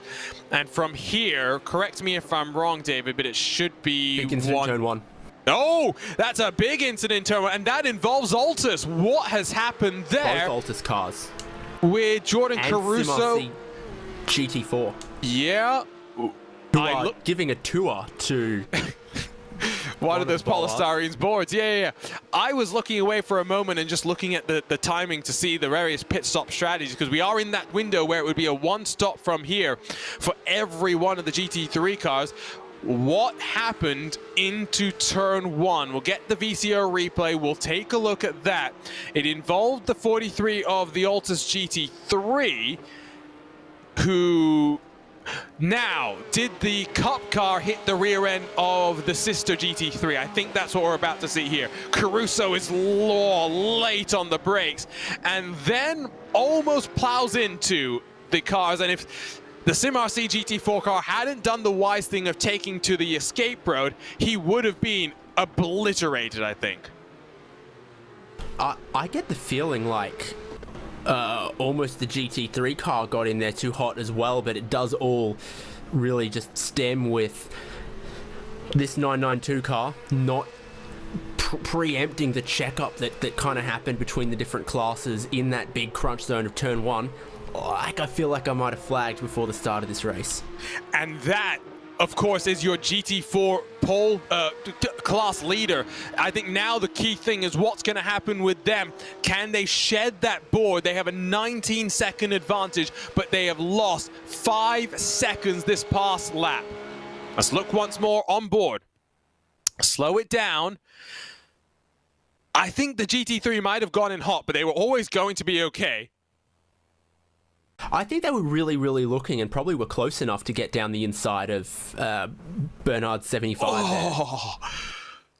there. That is close. That is close. Now, I am almost 100% sure that is going to be a penalty. Question will be how big it is. Again, a little too speculative for me to weigh into, but yeah, I mean, that's pretty slam dunk, causing a collision incident responsibility kind of. I think it'll be 10 territory. seconds. It'll be 10 seconds based on the precedent being set. Now, 10 seconds means it's Williams Esports race to basically lose. Now, I still want to see where that polystyrene board is with the GT4 car, because it seems as though they've managed to pick up the pace. That's it, right? Oh, he's managed to clear it. He has managed to clear that polystyrene board. That is crucial. Yeah, and apart from that, I don't see any damage. I've, in past, had, you know, stuff where you manage to pick up a cone and get it lodged in the front of the car, and you can't see it, but you can hear it and you can feel it. It you know, ruins all the front downforce and the front grip, and will make the car wash out pretty bad, as well as maybe hurt your straight line speed. So for them, it's important that they got rid of whatever it was they were carrying. They managed to lose any further harm. Yeah, they managed to lose it in the Roger as well. So that I mean, you know, a corner and a half. Like, they went through Curva Grande, they went through the Roger as well. That would have been important. Good point made by Jordan Weeks. I didn't think about this one, but they won't protest their own team. That does not mean race control cannot take a look. So it will be interesting if that is going to be a penalty on. Take evasive action and your team's 75 Bernhard by SimRC, you can protest that, can't you? True, they could protest it as well. So I mean, the biggest loser there is the 43 car in GT3 from Altus Esports that had a very heavy hit. Yeah, but there's more. There was more parties involved than just Altus. Yeah, no, yeah, I agree with you. Let's give an update now on the pit stops, because that 78 Ronin car has come into pit for the penultimate time. 40 seconds stationary, so he's looking at potentially, I think, a 35, 32 second stop in that final stint of the race. They are a minute 62 seconds back from Luca Kita.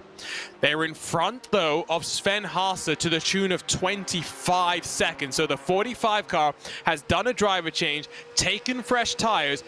Ronan will have to take these tires to the end, but again, it's not going to be a full stint to complete this race. I think Sven Haas is going to have to go on the charge, but he's going to be able to do that. For Luca Kita, the question will be, do they do a driver change? Do they take those tires to the end? Because I think if not, it will be neck and neck all the way between the 46 and the 78. 78 might have a bit of an advantage right now. The 46 will have a bit of an advantage at the end of this race with a shorter pit stop to the end. Lots of strategy intrigue still to go. Yeah. As Lorenzo has joined us back. Lorenzo, have you gone and had a look at that incident? Because you were away while it happened. Actually, I was away grabbing myself some sushi and a little cup of iced tea, but I did have a look on the incident. It was a little bit of a weird one. I think the Cup car was a little bit more at fault than any other thing. But it's like Jordan Week said. I highly doubt that the sister team is going to protest his sibling team, even though race control might take a look at it, or even SimRC have to do the deviation. But it could have big implications in this race. And just one quick note, the last lap for Jordan Caruso, just 1,000 of a second faster than Moreno Sirica's last lap. So he's gone back onto the pace. Still 12 and a bit seconds, so he has closed the gap in. He's pulling away from Carl Janssen to the tune of about 1.4 now, as GT4 pit stops underway as the Undercut Racing team is in. Guilherme Egloff will jump back behind the wheel there. Take that car to the checkered flag. A couple more warnings about about track limits, and we might see some gamesmanship, I think, here from some of the teams. There's looks like a bit of a battle between Volante and the SERIES Esports car, with your class leaders starting to work their way through. Jordan Caruso will need to dispatch of both of those cars bit by bit. Might look to the inside of Gustas Grimberger, this time down into the Roja. And this is where it becomes difficult if you are the Altus car behind David, because you know that you need to clear them, but you also know that those two cars in front of you are having a race of their own.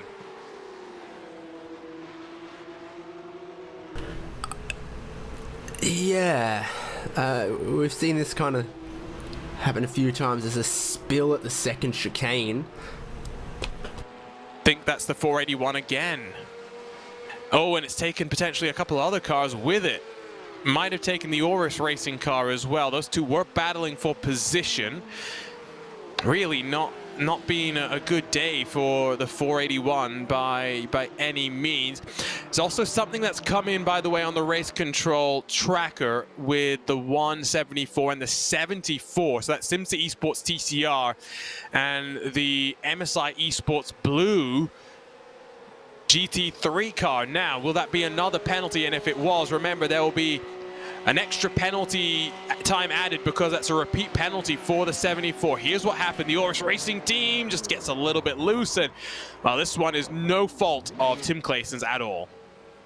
You even see the rears lock up for Oris there. They get super loose, skating it in there a bit too hot. Oh no, I've got a little bit of deja vu. This time it would be the other way around. It would be the 43 that does the hitting instead of being hit. I don't think that'd make me feel any better. Got to look on the bright side somehow. Going back to the battle in GT4, second on back has closed on in, but the Entropic 412 very off cycle, 14 laps into the run compared to the Carbon Simsport and Pure Sims cars behind. Ian Gagnon Renault in that 416 has just come down onto pit lane. Remember, we've been talking about this so far. Pure Sims, 3 races, 3 errors, 1 of their own doing, 2 involved with traffic, have kept them out of contention for race victory. They may be out of contention for victory again, but not because of any luck or incidents, just because of the relentless pace of the 475, which has come out of pit lane itself, and is 22 seconds clear here. These drivers fighting for podium honors, fighting for the points in the championship, because in GT4, Lorenzo, it is close, not as close, it should be noted, as TCR, but the top 3 came into this one in the championship separated by 11 points. Now, Entropic and Carbon not in the top 3 though. No, I'm just grabbing here the standings to see really quickly the situation in GT4s. This is the interesting part for me in this race, is that to think about in the first 2 hours, the team that we thought, oh, this is their race to lose would be Pure Sims, because they were basically gapping everybody else. At the first hour, they had 7 or 8 seconds on the other cars of the GT4 class when they were in the train. But the 475 just bounced back. Strategy's working, traffic is working, everything just working out for them, and thus now are the leaders by 21 seconds than everybody else. Does that mean they have the victory in the bag? No, not quite. I don't think so. But I like this battle between all of them, because I think in GT4 is like, what is gonna win is how consistent you are going for top 5 results. If you make one mistake like what happens with Pure Sims or even Fortzilla in this race, it's not enough. And I think I'm just looking at the point structure as well. Top 5s might not even be consistent enough. 25 points for a victory. 5th only gets you 11 points. That is a big, big swing. And that's why the RHE, the fact that they've got 2nd, 3rd, and 1st, they look a lot better than Biela. In fact, they're almost, 24 points clear of the Biela 46 car that's finished 5th, 4th, and 4th. So it gives you the indication that you can't just be consistent. You need to consistently be on the podiums, consistently win, be at the top, be the fastest car on track, or have the right strategy to put you in the right place at the right time. Working our way closer and closer to 90 minutes to go. That's when you will start to see maybe teams letting loose a little bit more. They've saved maybe a few of those incident counts. We talked about 50 incidents get to a drive-through penalty. They've saved that up. They're now waiting to unleash all of that anger and go maximum chat here. Maybe that's when we'll see moves starting to be made. Following as well in TCR, that gap has come back down because Victor Lobato has jumped back into the car. Remember, one driver cannot do more than 70% of the race. This driver change might just give Core the impetus, David, to work their way back into contention for victory here.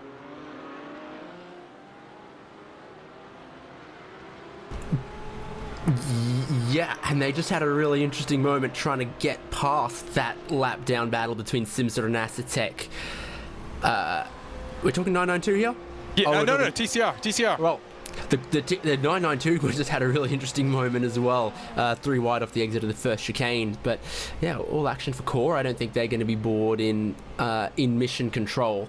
And I do think this is one of the more balanced lineups in TCR. That gets them plenty of rotation towards the first apex. It doesn't seem to matter if it's Corentin Gunez or Kieran Harrison. It's a contending car. And that's what you need. You need 2 drivers who can push the pace. If you have one driver who is the quickest in the field, but the second one, with all due respect to Victor Lobato, is just not seeming to be on the same level as his teammate Marc Perez there, it means that the pressure is put on to Lobato to minimize the damage, and for Perez to force the issue to go faster and faster and faster, so that when Lobato gets in the car, he doesn't have too much pressure from behind. That gap is now under 4 seconds, bit by bit. Gunez is closing in, and once he's in the draft, I think it's going to be hard for MSI Esports to defend the move initially. It might just be Lobato has to try and hold on, and maybe we'll see another driver change And we'll see Marc Perez finish this race off. More pit stops going on in GT3 as it's getting messy for the core sim racing car up in towards Ascari. Into the box, Team 75 Bernard by SimRC, MSI Esports, and the Altus 43 car, all making stops, all taking fuel on, but no tires, no major drama for them. MSI Esports Blue, in fact, will emerge in front of the 45 Biela Racing Euronics car that Sven Haase is behind the wheel of right now. Looking at just over probably 50 odd laps to go. I've got an estimated 200 laps on my timing screen as we take a look at, I don't even know how to describe that. That's the moment that you were talking about, David. Yeah, and it was a tough moment for Core because he got the battle between Simsa and Acetec Volante. Core's catching that. That battle was catching one of the GT4s, and I didn't catch between Volante and Simsa. But, you know, sometimes you kind of try to squeeze your competition so that against the traffic so that they have to yield, and you try to use the traffic to your advantage. That's what happened, but then it sort of... the boxed party wasn't happy with it. Tried to open up the space a little bit for themselves. All the while, Core had to try to pick their way through that three-way cluster, and I think successfully navigated by Cully Jensen in the end. Might have lost a couple of tenths, but it was rather well done to minimize the pain. Lorenzo, I want to quickly touch on R8G. I mean... Oh shoot, are you going to take the chicane? Think we're okay there. Oh, that's the Miniti car, isn't it? Yeah. It is the cones. T3 Miniti car. I want to talk, though, about R8G very quickly here, Lorenzo. I mean, 3 podiums in the first 3 races. This, though, has been disastrous for them. They're in 14th. I don't really think they have... At best, they are looking at potentially finishing 13th. It's going to be between them and Williams but in that battle. So at best, they're looking at 3 points added to their total. Now, if Biela can hold on, let's say the 46 car wins this race. Let's just play the hypothetical. The gap will come down by 22 points. R8G will go from being almost 20 points clear in this championship to being 2 points clear in this championship. Yeah, to put it mildly. It's not like you're gonna lose the leadership of the GT3 standings. It's just gonna be very, very tight coming into 2 races that it could go anywhere. Barcelona is one of those tracks that for 4 cars and such a high difference of speeds and downforce, especially Barcelona, is gonna be like insane to think about how they're gonna tackle that. And Spa is a track that I think we saw in prior leagues and championships, that it's a track that Biela is very comfortable with, and Sven basically blew it out of the water, I think, with qualifying. So it's not that our RVG can make it. They would have to clutch it out in one of the results. What's happened here? Oh, okay, yes. No, this was the mini. Oh, they just overshoot it. Simple as that. And they take the chicane. Oh, they take the... Yes, they hit a few cones, but they took the chicane. I don't care. And that running in second right now, but still owing us 2 pit stops. T3 Motorsports by Miniti number 7 could be on for one of their better results today. You say that as Luca Kita, by the way, is going to come down to pit from the race lead. So we'll see how close it is between them and the 78. That's going to be crucial heading into these final cycle of pit stops. Who will have the track position to control their run through the traffic? But T3 Motorsport, the number 7 car, now 19th, 5th, and 10th, their other races this season. You're right, actually. There are a number of cars that also owe us an additional pit stop. They might still be looking at a decent top 8 finish when all things are said and done. So where is the 78? The 78 is coming down into Parabolica, I believe. And Luka Kita is about to roll himself. There we go. 39, 40 seconds. 42. This is a long stop. Is he taking tires? Luka Kita is taking 4 tires, I believe.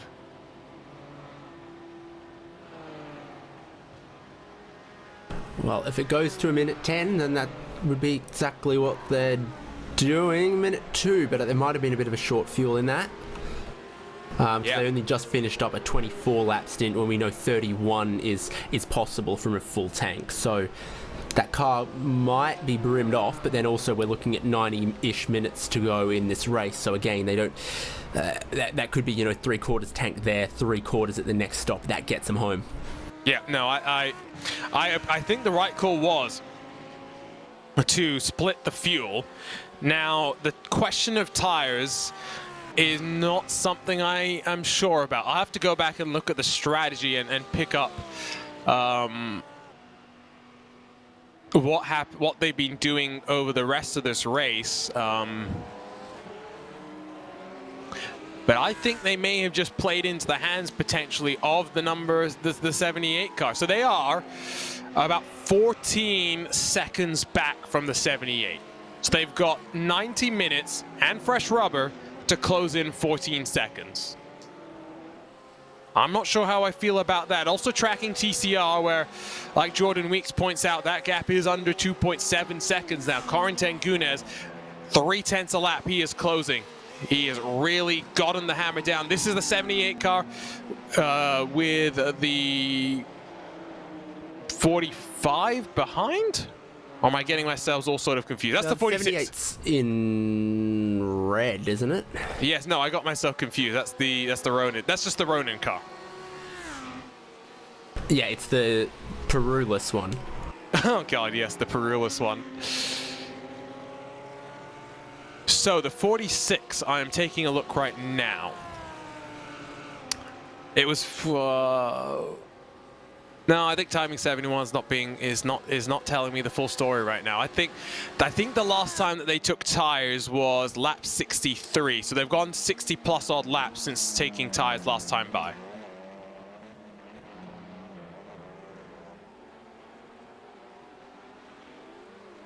Maybe. It was only a 43-minute stint before. Now we're waiting for timing 73 to update once more, but I think it was another slightly shorter stint this time. Still plenty of strategy intrigue as we try and pick apart the various things that have been going on in this race.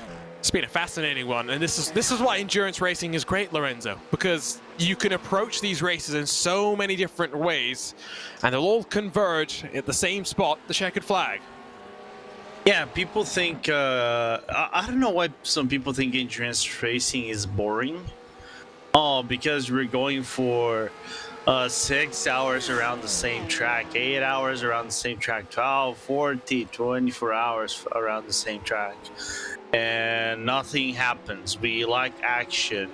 We want cars banging, people fighting, middle fingers pointed at the camera like the Dubai 24 or something like that. I was talking to Peter Mackay. That probably is one of the best scenes I'm ever gonna see in racing 2022. I cannot get that out of my head, but it's great. Like you said, he has so many ways to approach a race, like strategy A, B, C, or D. Everything converges at the end. You only know if your strategy gone right if in like in the final hour and a half, final hour of the race, where all the gauntlets are down and you're going toe to toe against someone. Well, we're looking at the MSI TCR car, who's only 2.5 now clear of that core sim racing car. You can see in shot how close the gap is.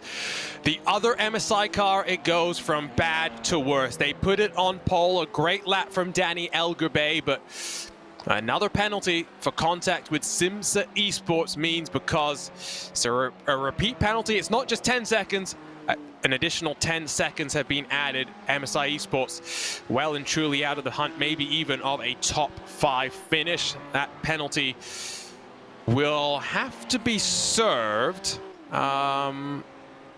This is where we now have to look at the regulations, because this is where things do start to become just a little bit more difficult because of the way that these time penalties work. If a penalty is less than 30 seconds, and you get the penalty during the last 90 minutes of the race, the penalties are just added to your race time. That is different to if the penalty is greater than 30 seconds and you don't serve it before the penalty of the race, in which case the penalty gets doubled and it's converted into laps, all at the discretion of race control. So for MSI Esports, hypothetically, they could just go pedal to the metal here, David, not serve that penalty on the track itself, and just see where the chips will fall at the end of this race. But this is where I don't actually know how to approach this as a team and driver. I think you could. There's a different couple of ways to look at it. I think pretty straightforward for me. In any race where there's a chance of a safety car, you serve your penalty as early as you can. Yes. In any race like this where there's no chance of a safety car, you serve the penalty as late as you possibly can. So I'd serve it as late as I thought I possibly could. The fourth place rather has gone to Bila Racing Euronics in the 46 car. They get on past Team 75. They flash the lights at the MSI TCR car. Again, this is for a race win. The class lead in TCR. There's Core Sim Racing coming through the Roger, closing bit by bit. There was a driver change, by the way, for Core Sim Racing, not in TCR, but in the 992 class. Oscar Mangan will take back the reins of the 959 from Carl Jansen for the final 80-odd minutes of this race. Now remember, draft range is quite big in these TCR cars, so once that gap goes below 2 seconds, Corentin Gunes will start to feel the hole in the air that's being punched by Victor Lobato.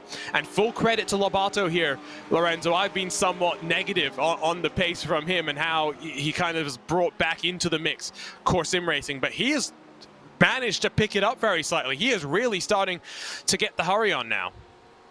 Yeah, he's doing his best effort to try to keep Corentin Gunes at bay. But the problem is, Gunes is 2/10 of a second faster per lap, and that's enough for him to get closer and closer. I think in this lap he might be 0.3 of a second faster in the lap or something like that. I think what mattered was the first laps that Lobato did that were in the 202 range. Now he's in the 201 range. I think helps him out a little bit more, but then Corentin Gunes just decided to do a 201.665, even though on my advil lifetime it says 666. He's with the devil. Yeah, and that gap now is 1 second. Looks like the David Barraclough-powered 481 car has had its own issue as well. Not been a fun day for Talk Freak Racing. They're going to be hoping I can get out of the comms box as soon as possible. On board with the Frenchman Corentin Gunes, working through Curva Grande in towards the Roger, in drafting range, closing bit by bit. With the bit between his teeth, when will he go for the move? Surely the smart thing, David, is go early, try and run away, because if Marc Perez gets back behind the wheel, all bets are off. It would likely be favoring MSI on that pace equation.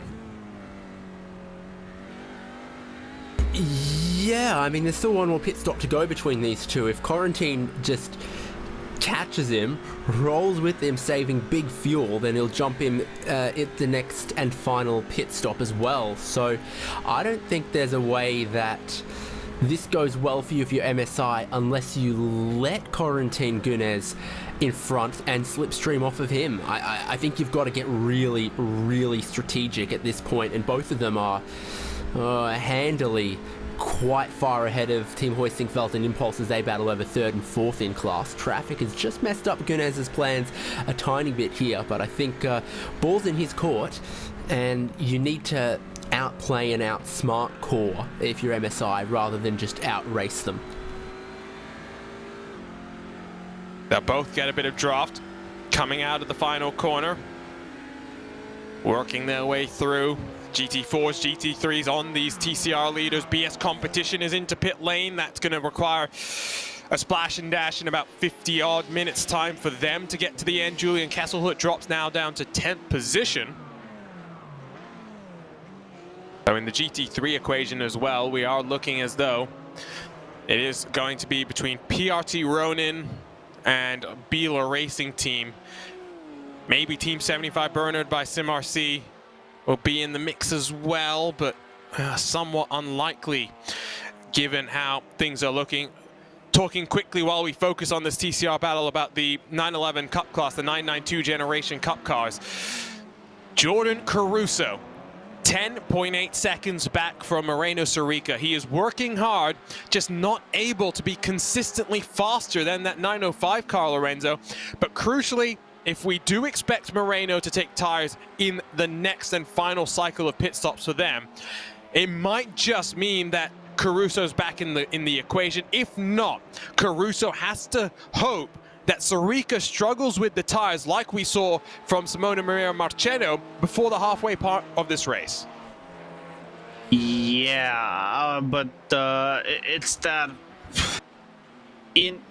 is that variable that we need to think about, and we are still unsure how this is gonna play out. If the pit stop goes anything over that 50-second range, I think maybe 30 seconds on the stall, then maybe you can start to say, oh, okay, we might have something to work here, which is going to be interesting for us to try to dissecate and see how it's going to go in the next hour. But yeah, for now, like I mentioned, it's Williams' race to lose, and if it keeps going like this, Seb Hopkins is going to be happy with me.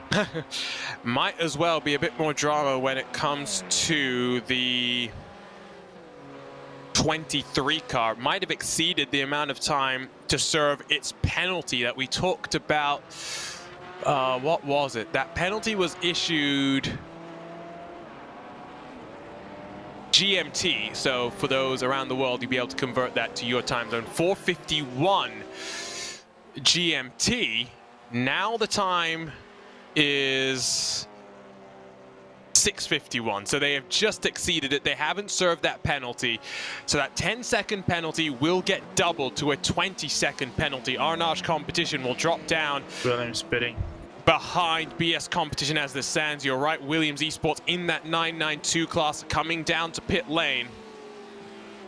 So that's going to mean one more stop required for them. Altus is in this time as well.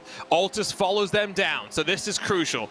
Does Moreno Sarica take any tires? Does Moreno Sarica elect to run the tires that he's on to the very end of this race? Oh, I love a good endurance race, but this has been fantastic, David. Have all the races been this good? Yeah, I think so. Sebring, a banger. Red Bull Ring, amazing battle right at the end. Three-way fight in the 992 class. Yeah, don't miss. This is the battle on pit lane that both of them are up on the jacks. For how long? You got to sit and watch, and that looks like quite probably just the two there. Two. Potentially. Maybe it's the other two now changing for Altus. It's still up in the air for Caruso. As Williams Esports are going to maintain the lead in class. And that's a longer stop. Is Jordan Caruso taking all the tires? I think he is. He is indeed. 52, 53, 54. Long pit stop for Jordan Caruso might actually drop him behind Core Sim, or at least closer to Core Sim Racing. Just like that, 70 odd minutes. That's all that Moreno Sarica has to hold on, and he has clearly got the pace to do so, Lorenzo.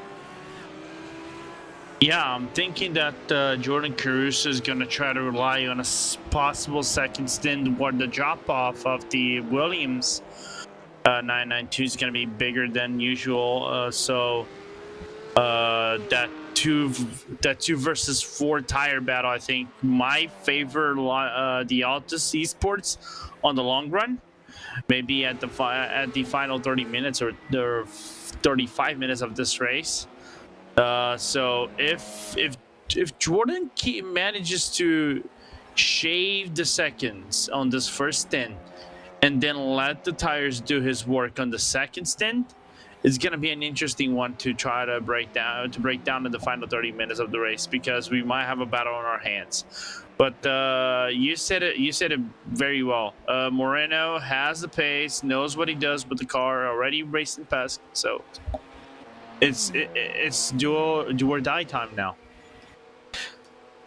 Good practice for Pesk in some regards. I don't think multi-cost traffic, though, necessarily the ideal way to get your eye on the prize. Here's a look then at that TCR battle. Under 1 second in the draft range, in that hole being punched. For Corentin Gunes, how much closer can he get? Because bit by bit he is closing. Bit by bit he knows that time is also, it's very slightly starting to run out here. Again, think about TCR and the way that the strategy works out there. We are looking at the stints being 24, maybe 25 laps, so we're about 10 laps away from them pitting, so it is going to be one stop and then they'll run it to the end. Will we see the driver change come into play, or will it be on Victor Labato's shoulders to try and hold off Corentin Gunes from behind? That Acetec Porsche Cup car is going to help out the 111 very slightly. Opens a little bit more separation. And we're going to get the elbows out. We're going to get physical here for your TCR lead. Now, do remember that coming into this race, 3 races done. Core Sim Racing have won 2 of them. And when it comes to the championship, if not for the 7th place finish in round 2 at Sebring, could have looked a bit better in the championship picture. MSI only 3 points back. This really is 2 cars asserting their dominance at the top of this championship, David, because again, Team Hoisingveld's been decent, but I think you're the one who said they're 40 odd seconds behind. They're in a completely different zip code to this fight for the lead. Yeah, I mean, TCR, small class, but one of the most competitive in the points.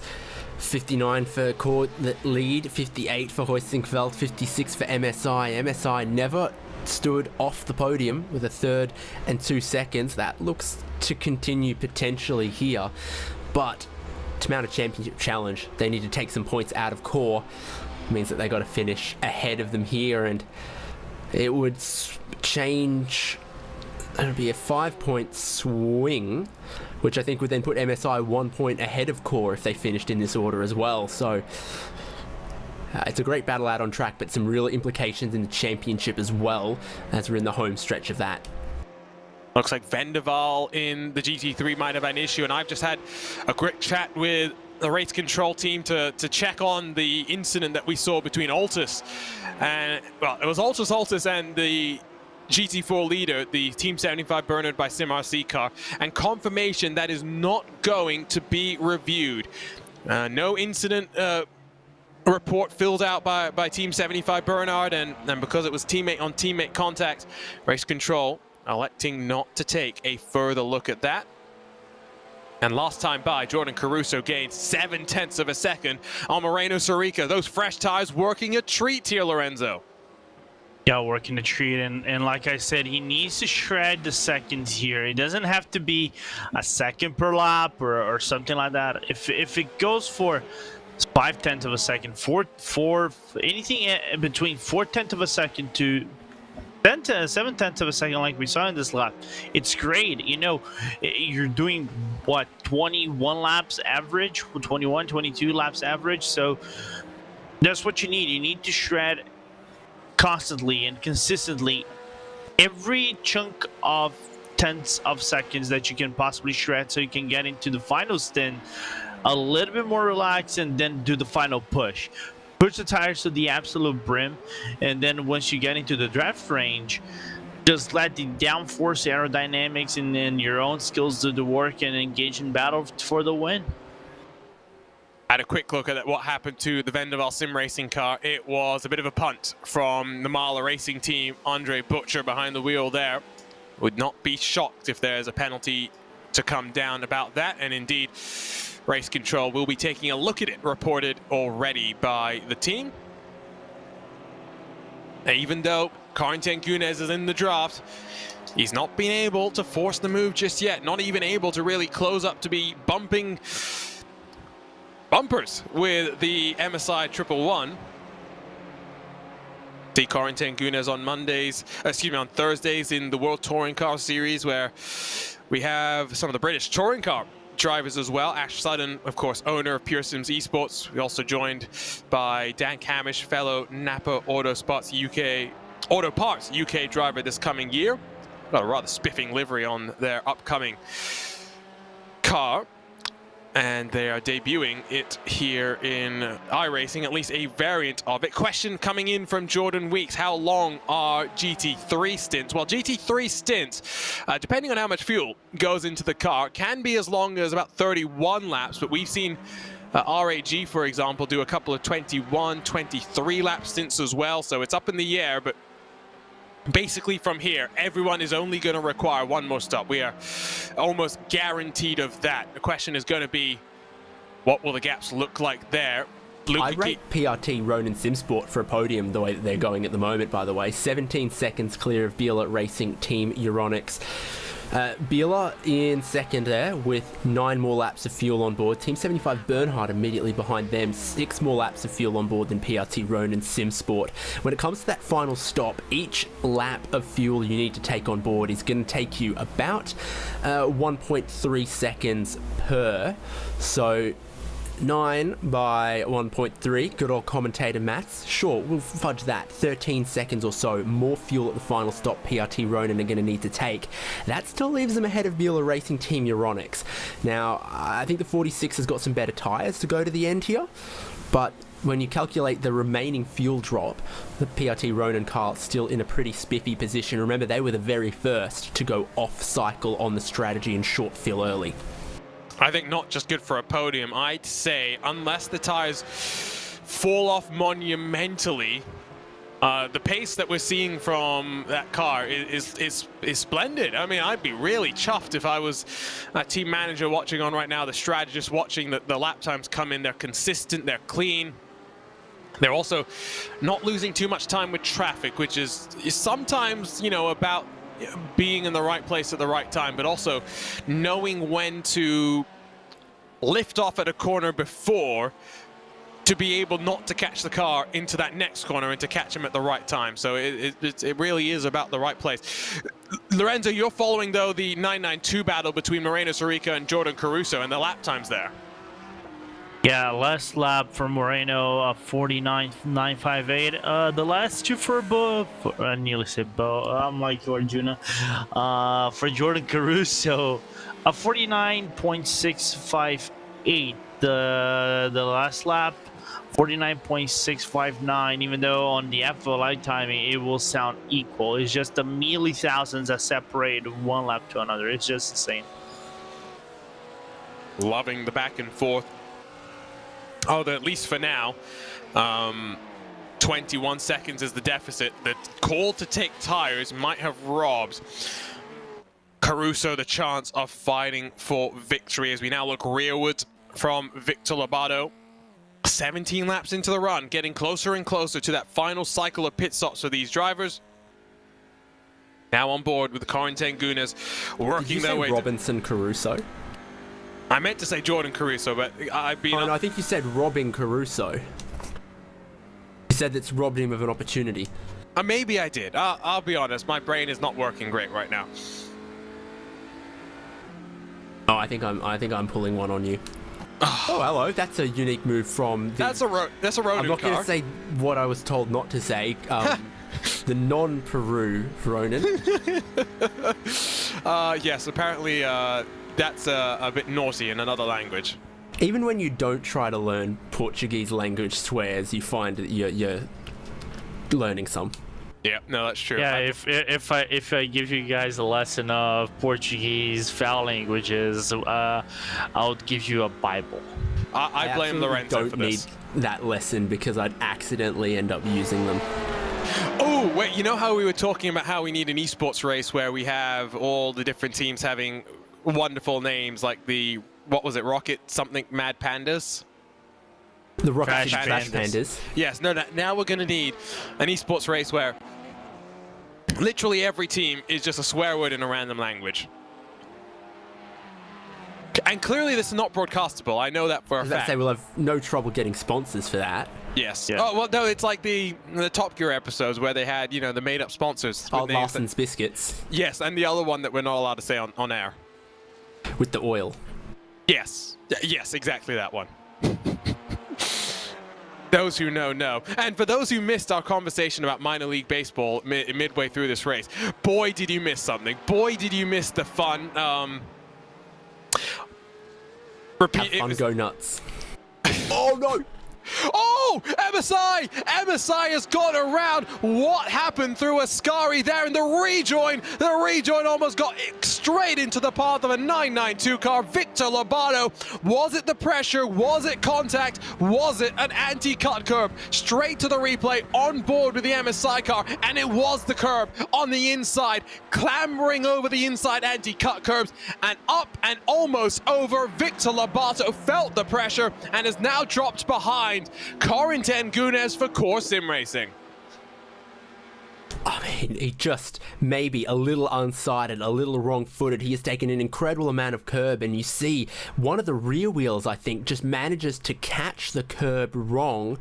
And, I mean, it might be the inside left. It just pitches, spins him around. The contact with the wall is relatively hefty, but then it straightens him out facing the correct way. I don't see a huge amount of damage on that car, but that is a huge heart-in-mouth moment when you're battling for the lead of the race and the lead of the championship. It might be more damage to the Pride right now. Because he's 6 seconds back. I think it's done. Even if you put Mark Perez backing that car, Lorenzo, I don't think Core Sim Racing will give that lead up. Talk to David, because if I really give an opinion about this, you know what's gonna happen, right? You're gonna curse someone else. By the way, the MSI Yeah. sister car in the GT3 has seen Christian Lamella jump out. Danny Elgabe jumps back in for the final 60-odd minutes. That is going to require some fuel saving, given when they have come in. We've not seen a GT3 car go a full hour. We've struggled to see them go even 59 minutes. So, What's your projection? I've got 34 laps still to go when I've never seen anyone do more than 31. I'm seeing. Ooh, I don't trust my own math, so let me quickly do the math here. I'm seeing an estimated 201 laps now. I don't know about you, David, on that. So that's 37 laps to go? That's what I'm seeing. That feels So like just a little bit too much, but definitely you are not making it home from here if you're MSI Esports Blue. And they only did 17 laps on the last stint. Did they, like, short fuel too much? I don't think they short fueled. Great race. Yeah, and I mean, it started great. Let's talk about the pole. And I don't think they're thrilled about the penalty, the 20 seconds that they've got for that second bit of contact, which I think maybe will help them, because they will likely have to serve it, unless they've already served it. Getting an update that there was a technical problem for the driver in the MSI. Oh, his wheel died. Hardware failure. And we talk about how in the real world you have engine failure, brake failures, gearbox failures. This is our equivalent. The hardware goes, the hardware causes disaster for MSI. Unfortunately for them, I think they may even end up outside of the points at this point now. So we're seeing a couple of different indications. 32 laps from our producer Tyler Maxson, which is in line with David Haynes. Lorenzo Bonda is saying maybe 33, but that's going to likely depend, Lorenzo, on the timing of the lead car crossing the line then. Yeah, if it comes like around the final corner with, let's just say, 1 second to go, it's gonna. I've seen occasions of where iRacing shows an additional lap, so it's based upon timing and car positioning. And you've still got one pit stop left to go for everyone, especially your overall class leader, which is where this is going to get defined. So exactly how quick that stop is for Ronan or Biela or Team 75 SimRC, can have as much of an effect on do we go an extra lap, do we not, then, are they a tenth faster or a tenth slower than their average over the last 5 laps, yada, yada, yada. So I won't trust any projection to a perfect exact number until we've had that last round of pit stops. But, yeah, everyone who stops from about now, you can start to trust is getting home in GT3, and then a little bit later on for the other classes. But for poor MSI Esports Blue, that failure for Christian Lamella, you'd be hoping that and wishing that wheel could have just held on for 2 or 3 more laps. It would have been less painful, less catastrophic to their strategy, let alone obviously taking Lamella out of this race, presumably. Well, now that the TCR battle has subsided, and in fact the gap is growing, it's almost up to 8 seconds now. Victor Lobato falling behind Corentin Gunes. I wonder if that's damage to the car, potentially. It did look as though he had maybe been able to get away with at least relatively minor damage, but whatever the case may be, it is now Core Sim Racing looking to make it 3 wins in 4 races in this 2021-2022 24-hour esports series. Battle for GT3, let's talk about that, because that is the one that is probably going to be the closest. Gap is holding relatively steady, 16.5, 17 odd seconds. Luca Kita is trying to hunt down the PRT Ronin Simsport car, that 78, again on fresh rubber. They will have the advantage of a estimated 13 to 15 second advantage in the pit stop strategy and that pit stop cycle.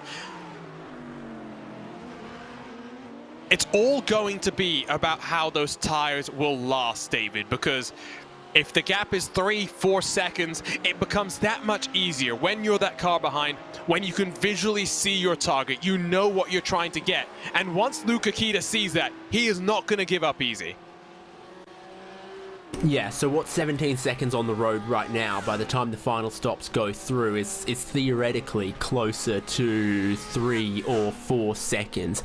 And that's when it's game on. Sure, the tyres are holding in and the lap times are holding up right now for Ronin, but that's kind of flattered a little bit by the fact that Ronin are right towards the end of their fuel tank, light on fuel, and Biela are sort of right in the middle of it. So then fuel weight adjusted, the pace from Biela is not so bad, and will probably look even stronger when they get into the next stint. So Ronin are going to be in a similar situation, I think, to MSI Esports TCR by the end of this one, where they'll be looking to just hold on. Penalty has been issued to the Mahler racing team for the contact with the Vendaval sim racing car that they had down into Parabolica. It's going to be a 10-second penalty for Andre Butcher in the Mahler Williams powered car. It's always fun when you try and figure out, is Mahler powered by Williams, is Mahler powered by BS Competition, because they seem to go back and forth and back and forth and back and forth. Will Vincent once called it a love triangle. I don't really disagree with him there. Well, Mahler make pistons and their job is to go back and forth. Nice. Mahler is also going to be making the electric power component, hybrid component bit of the upcoming IndyCar 2023 engine. So it'll be interesting to see how that shakes up. The 2023 engines will get their first run out in anger without the hybrid component later this year in some test sessions, and then hopefully by the end of the year. Third engine manufacturer hype or nah? Well, I was talking to someone who works inside one of the engine manufacturers for IndyCar, and he was saying that there's hype, but the earliest that we would see it delivered is likely 2024, because the time to design, validate, build, test, validate, and get it out to the customers is not an inconsiderable amount of time.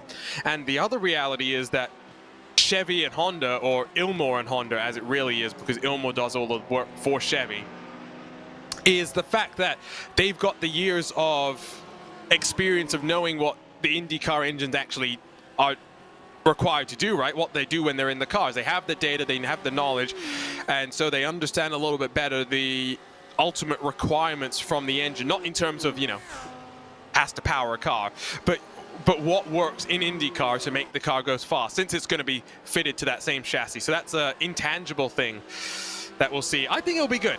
You know, that's the biggest problem you have as a third manufacturer trying to enter IndyCar is what teams are you gonna, you know, align with or try to poach, because you're not taking Penske away from Chevy. There's a whole bunch of very successful long-standing teams that you're probably not going to be able to pry away from Honda. And so you don't want to be the third manufacturer who comes in and just picks up the teams that aren't going to be, you know. I think you'd be surprised though. I think you'd be surprised because you say, like, yes, I agree. Penske is probably never leaving Chevy. By the same token, it's likely that are Andretti and CGR going to leave Honda? Yeah. Well, it basically just leaves McLaren. Andretti, right? I'd say, is probably not likely to leave Honda. However, if you're one of the, maybe not CGR, but you maybe look at a Rahal Letterman Lanigan, for example, who typically do have a decent car. You look at a Meyer Shank Racing, for example. Might they want to? I know what you mean, but because it's a spec series, right, and the development goes into the dampers and a couple of things that the teams can do, it's not like there's nothing that the teams are doing to make the cars go faster. It's one of those propositions where risk versus reward. Hopefully, it's not like a Lotus situation, right, where those engines were just totally unreasonably off the pace and they were never going to be worthy. But you'd hope that if Toyota comes in with, you know, maybe Gazoo branding, which would be fun. I like the Gazoo branding a lot. Although if they bring the Gazoo branding, they need to make the Yaris, the hot hatch Yaris, available in the US as well. Please. Yeah, please. I think you might see a few takers. Let's continue with some of these oddball topics, by the way. Let's shift off of engines. Let's go back to our conversation about team names, because Ronald Grossman, part of Core Sim Racing, has just put forward a question that I do like. It's that, you know, for example, we've got two Bela Racing team cars. How are they differentiated? It's Bela Racing 1, Bela Racing 2. It's fun to have more creative things. We've seen Alpha, Beta, Omega, kind of the Greek alphabet. We've seen colors, Team Redline, for example, because their liveries allow it. They have Team Redline orange, yellow, blue, green, ice blue, you know, etc., etc. That's for Simivano. What does that? Oh, they've got Rosso, Giallo, whatever, etc. What are the most creative things that you guys could come up with? I mean, Ronald suggests fruits. We got a ban one time that we got too creative with that as HJ, putting too many of our sponsors in the team name. Why can I imagine that happening to you guys? What about you, Lorenzo? What are you thinking? I would love to answer, but my dog is having a hissy fit behind it. I think you could do some interesting things. For example, you could name after dogs. Oh, you could name it after dogs. 78, by the way, is down on pit lane for the final time today. So with about 50 minutes to go, Gabriel Erdele will have a 39-second stop. That's almost a full tank of fuel, you know. Sven Haas is into pit lane as well for the 45 Bela Racing Euronics car. He will be in there for a similar amount of time as well. If dogs could drive race cars, which breed would be the fastest? Oh. I know one. I know this dog. He's one of my dogs is kind of like those dogs that goes on racetracks. Greyhound. At the Greyhound. Yeah, She's yeah, like that's a straight Greyhound. Damn. And I try to run after that dog. I regret what I do. So Sven Haas is in pit lane and has already been passed by the 78, so he is out of the equation for the win. Now, will he be in the podium equation? We'll find out later on. About 10 laps to go, maybe a little less, until we see Luca Kita into pit lane. David Barraclough for the Talk Freak Racing team says they've always used corner names for their non-sponsored entries. That I like as well. Our producer Tyler Maxson says that he's raced for a team called Krabby Patty Racing Mayo. They wanted to run Krabby Patty Racing Ketchup and Mustard as well. I'm not a fan of that, to be honest. I like my team names not to be referencing SpongeBob SquarePants, but that's just me personally. Gee, I wonder how Lorenzo feels about that. I don't mind, to be very honest. I'm not the biggest SpongeBob SquarePants fan, even though I like the Brazilian voice actor. I'm one of his biggest fans because he voices Goku. So one thing that we've done for my iRacing IndyCar team, which is Powerslide Motorsports, is we have a we're running in Lionheart, which you could watch it live here on RaceBot TV. We had to pick names for the teams this year, and so we picked engine components, I believe. So Powerslide Combustion and Powerslide Ignition. Although, if you call yourself Combustion, you really are hoping that you don't combust and you know, self-implode kind of thing. GT4 pit stops. We'll get back to this topic. GT4 pit stops. Team 75 Bernard by SimRC. They're onto the lane for the final time, and they've already run off with a 44.9 second pit stop. Pure Sims came in as well. They are rolling now after a 45-second stop. Quickly talking about the GT4s, Entropic is in second, but they're 19 laps into the stint. That means they are going to have another stop. Should promote Carbon SimSport into a potential second place finish, but they are going to be on the ragged edge of being able to wring the fuel out of that car to make it to the end. I actually think they're on the wrong side of the magic number. Happening. You think you agree with me? You think they're on the wrong side? Yeah, I think already 6 laps into their stint, probably 24, 23 more. It's not happening. Longest anyone's gone in class is like 26 laps or so. So, does that mean that Undercut Racing might be able to salvage a podium? Because they've just come down onto pit lane.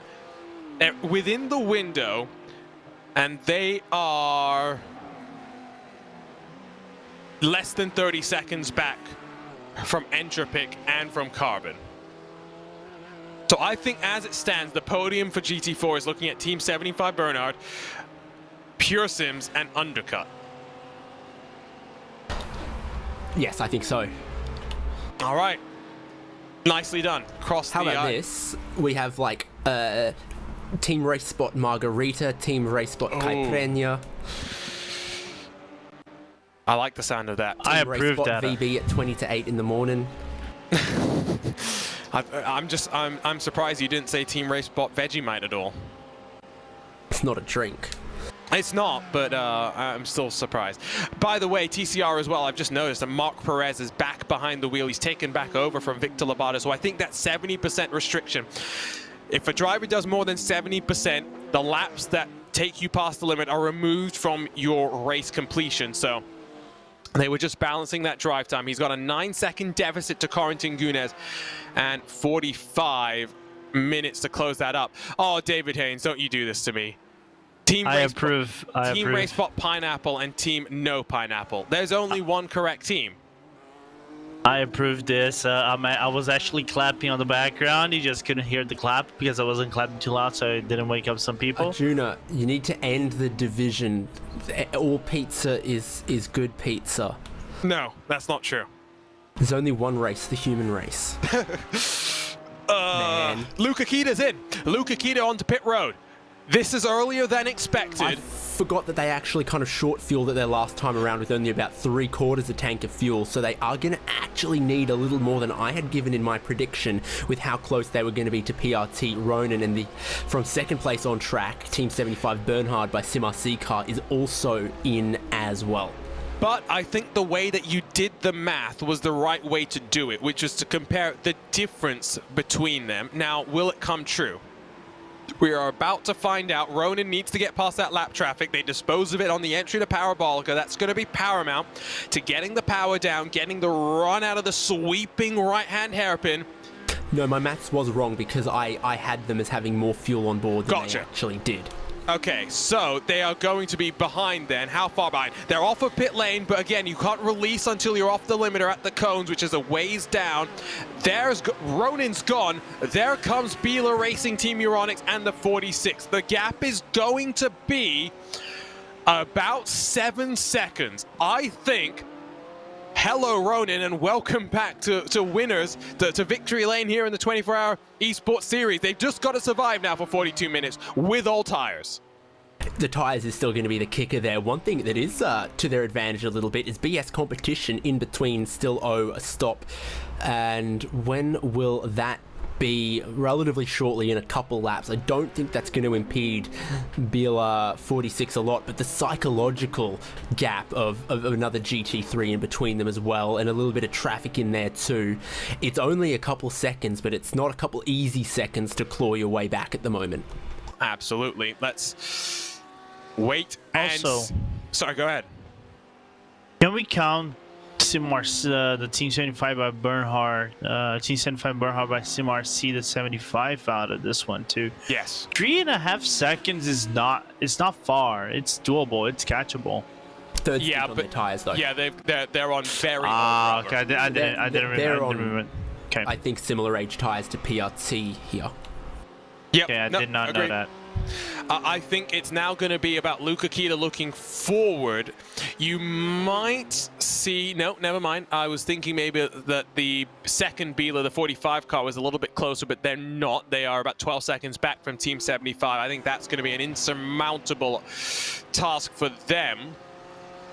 So I think at least for now, we'll be full focus on if Luca Kita has the tires to be able to overclaw about a 6.6 second deficit to that PRT Ronin Simsport car, which is working its way through the Rettifilio with 41 odd minutes left on the clock.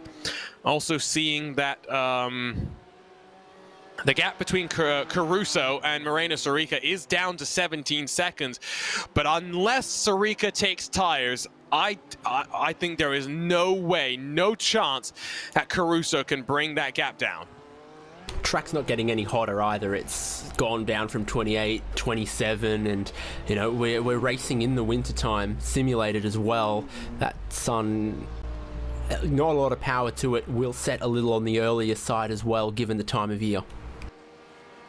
Yeah, and I mean, we talked about those conditions earlier. I think the highest we've seen it is 28 degrees Celsius. It is down to 26. Again, it's been a very overcast day. If we had a little bit less cloud cover, a little bit more sun baking the track, maybe it would have been a little bit more different. And something else to remember is that iRacing will lock down the tracks at certain points of the years, and that's something that they've done here at Monza. Typically, you can't race in February. However, there are ways to get around that, and so that's what we're seeing. And I like that, Lorenzo. I like that we're not just going to let iRacing tell us when we can race, because this is a series that's got a real-life counterpart, and we are trying to stick as close to that as possible. And so using the real-world date that we're racing on as well, it's just a nice touch, and it means that, you know, we're racing in the winter, things are going to be a little bit colder.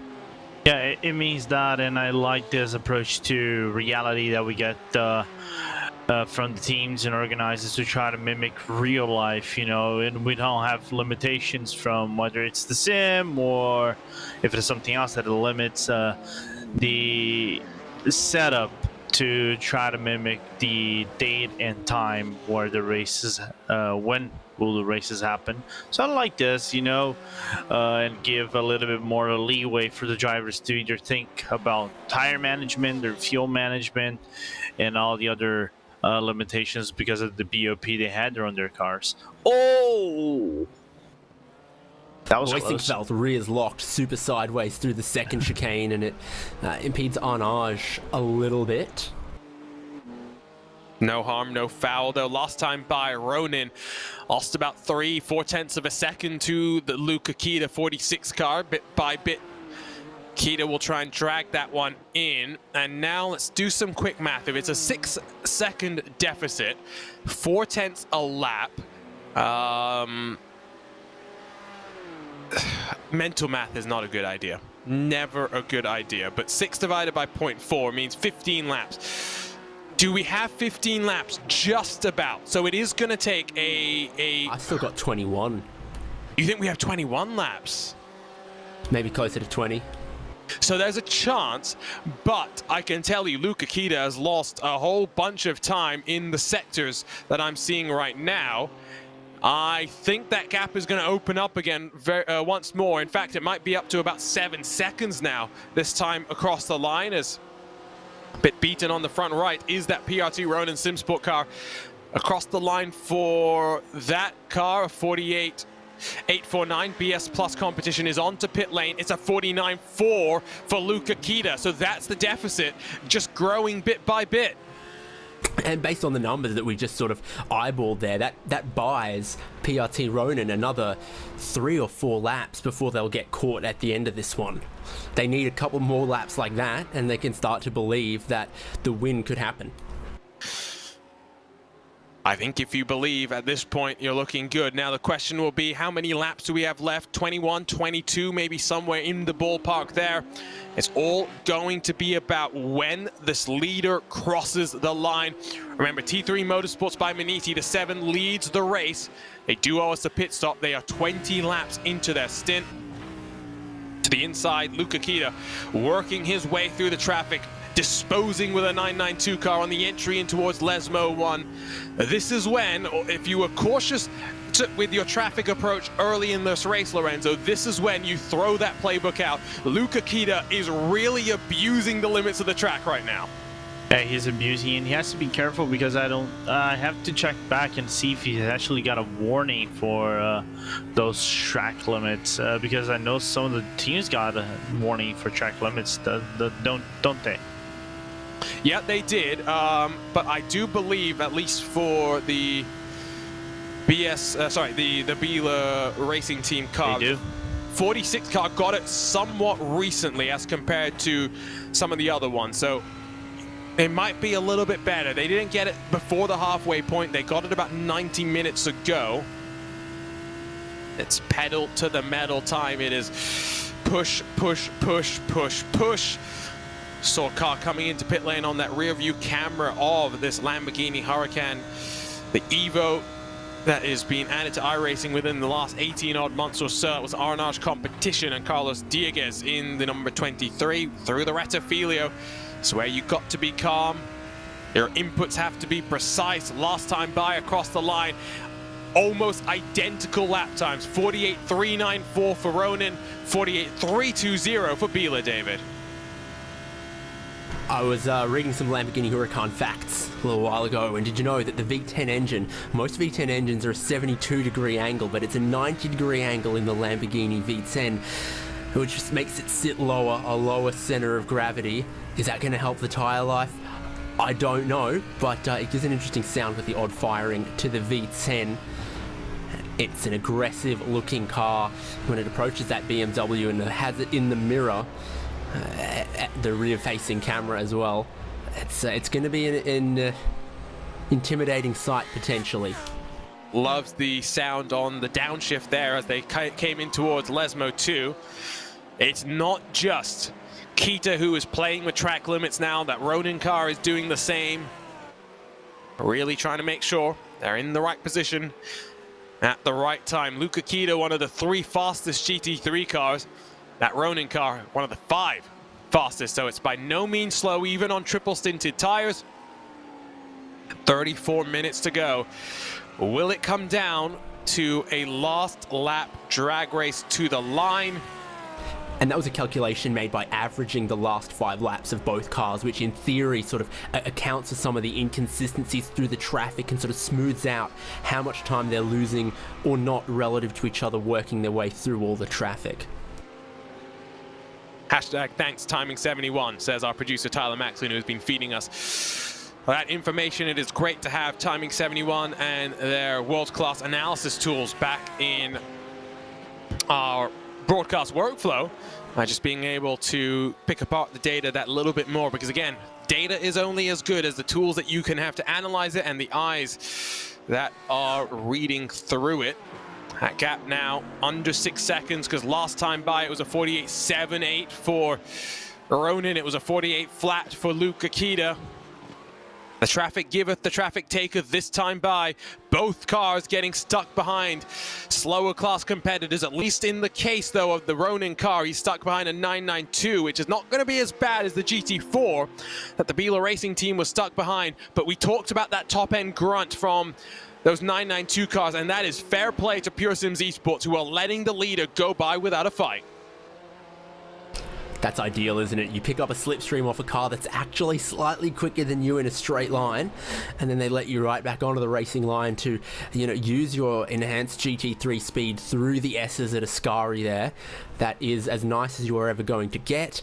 No guarantees in the remaining half an hour that everyone is going to be as heads up or as carefree to give you that kind of treatment. Plenty of other cars out there have their own battles.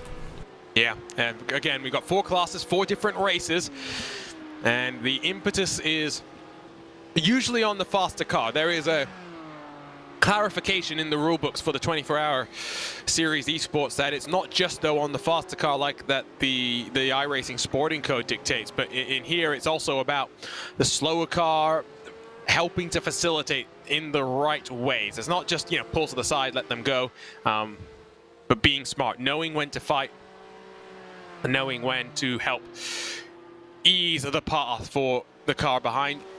Lap time update, it's a 48.6 for Ronin. It was a 48.5 for Biela, so not that much of an advantage. Julian Kesselhut has just been passed by RSR by G Performance, but that's not really going to matter because RSR owes us a pit stop, as do the Marla Racing team, who sit in 6th, as do T3 Motorsports that currently lead in class. Totamuto will come down onto pit lane for the Williams Esports number 5 car. I started this race off with a ton of promise. I mean, they were running second until the moment they had with the Carbon SimSport GT4 car. One of the first times through traffics in the Retofilio. They got spun off into the gravel. We've had a couple of penalties since then as well. Been about damage limitation in this race so far. Looking still for 992 and the lap times that Moreno Sarica is being able to pull out of that car on old tires. It does make me wonder, David, how aggressive have Altus gone with the setup? To have Simona Maria Marciano struggle that much with the cars on old tires, it would indicate to me that they're just running a little bit harder on the rubber.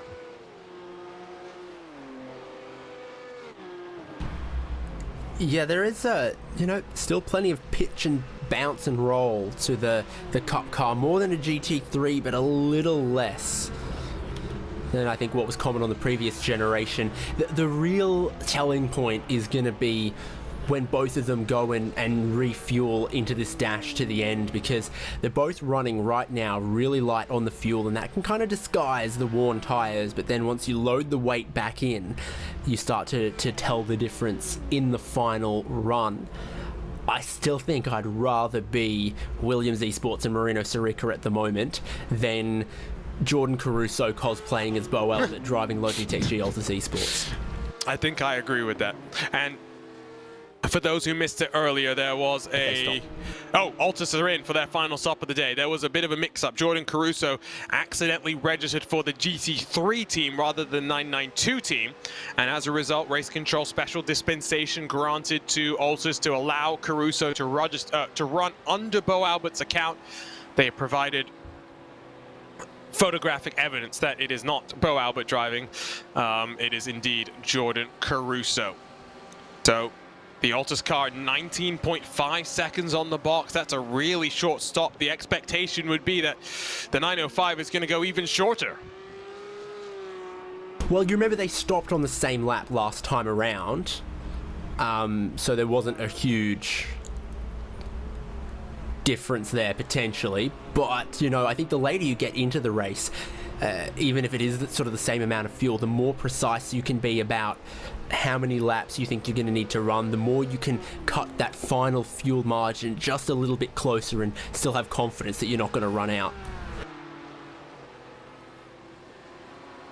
PRT Ronan lost a little bit of time with some traffic last time by. It was a 49.157. That gap is 4.3 seconds. It was a 47.939 for Luca Kita, the fastest GT3 car on the track right now. Moreno Sorica comes into pit for the Williams Esports 905. We thought that Ronin had it comfortably. At least I did. It is now not even about the tires, David. It's about the traffic management. Yeah, this can happen with that sort of straight line equality, but the GT3s are faster through the corners.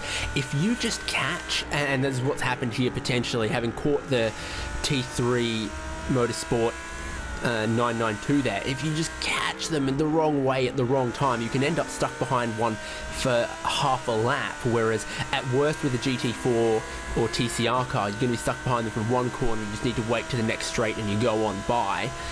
How long it takes you to get around one of these 992 cars as a GT3 can really vary. You're riding on board with Biela in the bottom screen, as Ascari is one of the places that they close up big time, but you see there is two 992 cars splitting in between PRT Ronin and Biela. It's not necessarily easy for a GT3 to get around because they don't have the same straight line speed. And update from Williams, Lorenzo, no tires taken from Moreno Sorica. Yeah, no tires taken from Moreno Sorica. And to add a little bit more salt to the injury of the Altus one, he got a TCR on the entry of the Parabolica, thus losing time, and now he got another TCR at the entry of the Variante Retifilo. So it's gonna take, I don't know, an human effort to win this race. I don't think they have it. Yeah, I think 992 is done. GT4 also done because it's about a 32-second delta between Team 75, Bernard by SimRC, and Pure Sims Esports TCR. It's closer than it was last time we checked in. Corentin Gunes has lost a couple of seconds here and there with traffic. That gap now up to about 4.7 seconds between him and the MSI Esports car. This time by, it's Luca Kita that has to compromise very slightly for the Pure Sims 992. He's now fighting his way through all the traffic that already Ronin and the 78 car have had to go through. That gap, 3.3 seconds, 25 minutes to go. The strategy... Get messy at Ascari though. It might, but he's going to have to hold back. That is smart. You can't afford to make a mistake, get a penalty at this point in the race. The strategies have converged, even though he's going to lose a little bit of time here. That gap is down to 3.7 seconds. He is coming, and he is coming fast, and I talked about it earlier. Once you have the target in your sights, it becomes that much easier to push a little bit more. Push a little bit more. Close up, close up, close up. And now it's 3.4. I think the tires are starting to fall away from the 78 here, Lorenzo. Yeah, that might seem like it. I just want to take a look on the next lap of Gabriel Ardelli as he does a 48.295. Kita 0.02 of a second slower, so literally nothing. So no time gain or no sustainable time gain for Ronin. But hey, every lap, if it is 1,000 of a second faster, is a win, right? But can you do that for more than, I don't know, 15 laps, 15, 16 laps is going to be really hard. Pure Sims and T3 992s are also battling here as they sandwich that Biela car, and I think Pure Sims on the slightly fresher tyres there as well potentially, so that's a battle in 992 to keep an eye on towards the end for 4th place. Yes, Rico Wenzel being very nice to the Biela car there. Not really much time lost at all for the 46. In fact, it's down a little bit more, I do think that seeing how the deficit isn't growing when the Biela car is passing that same lap traffic that the PRT Ronin car has already dispatched on before, I think it is, at least for now, advantage Biela But it could go anyway. Look at that. Look at how much more traffic they have still got to work through. There's a TCR, a 992, a GT3. Biela's going to get lucky. They got the tow from the TCR, and they'll clear it on the entry to Parabolica as they come through to start yet another lap. It is dipped below 3 seconds for the first time in a while.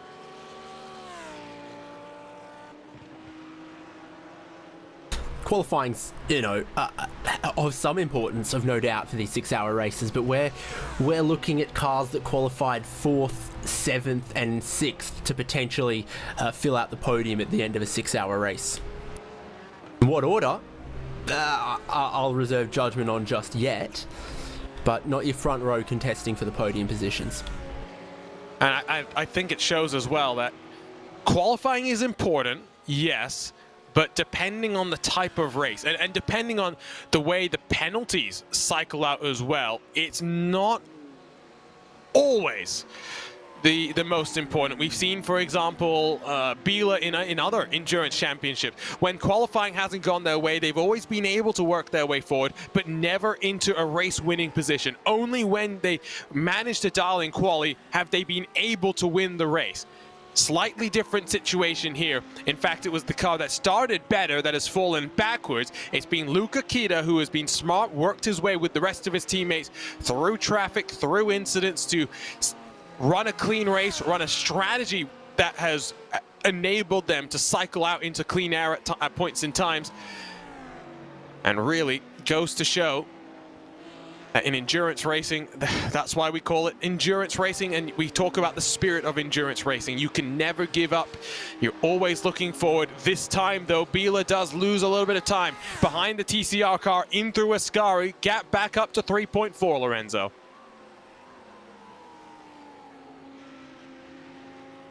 Back up to 3.4, but the gap from Biela to Team 75 has decreased to 2.5. So traffic given and traffic taketh on this lap as the T3 Maniti 992 comes into the pit lane. This makes matters more interesting. I like the spice as we had a crash, and probably David knows what happened. Oh, actually, you're gonna know us what happened. Believe it was the 907 that was running in 6th spot that had a crash. Don't know if that's not really going to cause any time loss there. Jordan Caruso, by the way, has brought that gap down to 14.5 seconds, but it is too little too late as we have, what, 14, maybe 13 laps to go, David, here? I think you've got 11 at the line for the GT3 leaders, potentially, probably that or one less for 992. We've also just had the final stops from T3 Esports by Maniti and Pure Sims, and they're now just 3 seconds apart in their battle for 4th in that 992 class as well. More traffic on the run up in towards Ascari. They'll dispose of the 992, but the 992 wants to clear as well. 3 wide, the race leader goes aggressive, does not want to lose any more time. That gap is 2.5 seconds, and my, oh my, this is when you know that PRT Ronin sees the victory potentially slipping from their grasp. Back and forth, ducking and diving. I think that's irritation showing forth there, Lorenzo. Yeah, but he had to go for the send, otherwise the time loss would be even more egregious. I think there would have been a 1.5 second time loss in total, and that would have brought the gap to a relatively 1.5 seconds, ironically. But now it's, man, if you want to make dodgy overtakes and dodgy overlaps, I think this is the time. You have to minimize the time loss on traffic, and traffic is going to be the game to go moving forward, as now there's the MSI contact between both of them on the Retifilo chicane, but no major time loss, it seems. Through the Retifilo, Biela maybe lost a little bit, but the gap now almost under 1 second. Here comes the charge. Here comes Luca Kita sweeping through Curva Grande. He's got 1992 to dispose of, and then his target. A 78 car on a triple stint of tires. Will Volante Racing make Kita's life a bit easier than they did for the PRT Ronin Simsport car? Kita's just a little bit too far behind. He thought about the lunge. Still more traffic to come. Still more traffic to play a part, David. Yep, 2 TCRs right up here. And that looks like it includes your class leader, of course, Sim Racing.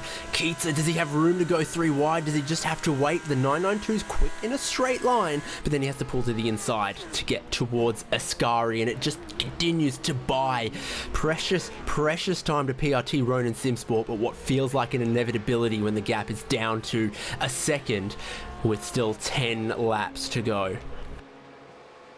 What could Ronin do to defend this? I don't even actually know. I'd actually start to now get worried about Ronin even finishing in second, because that Team 75 car is quietly consistent. They're being good through the traffic, even though they're also on a similar stint in terms of their tires.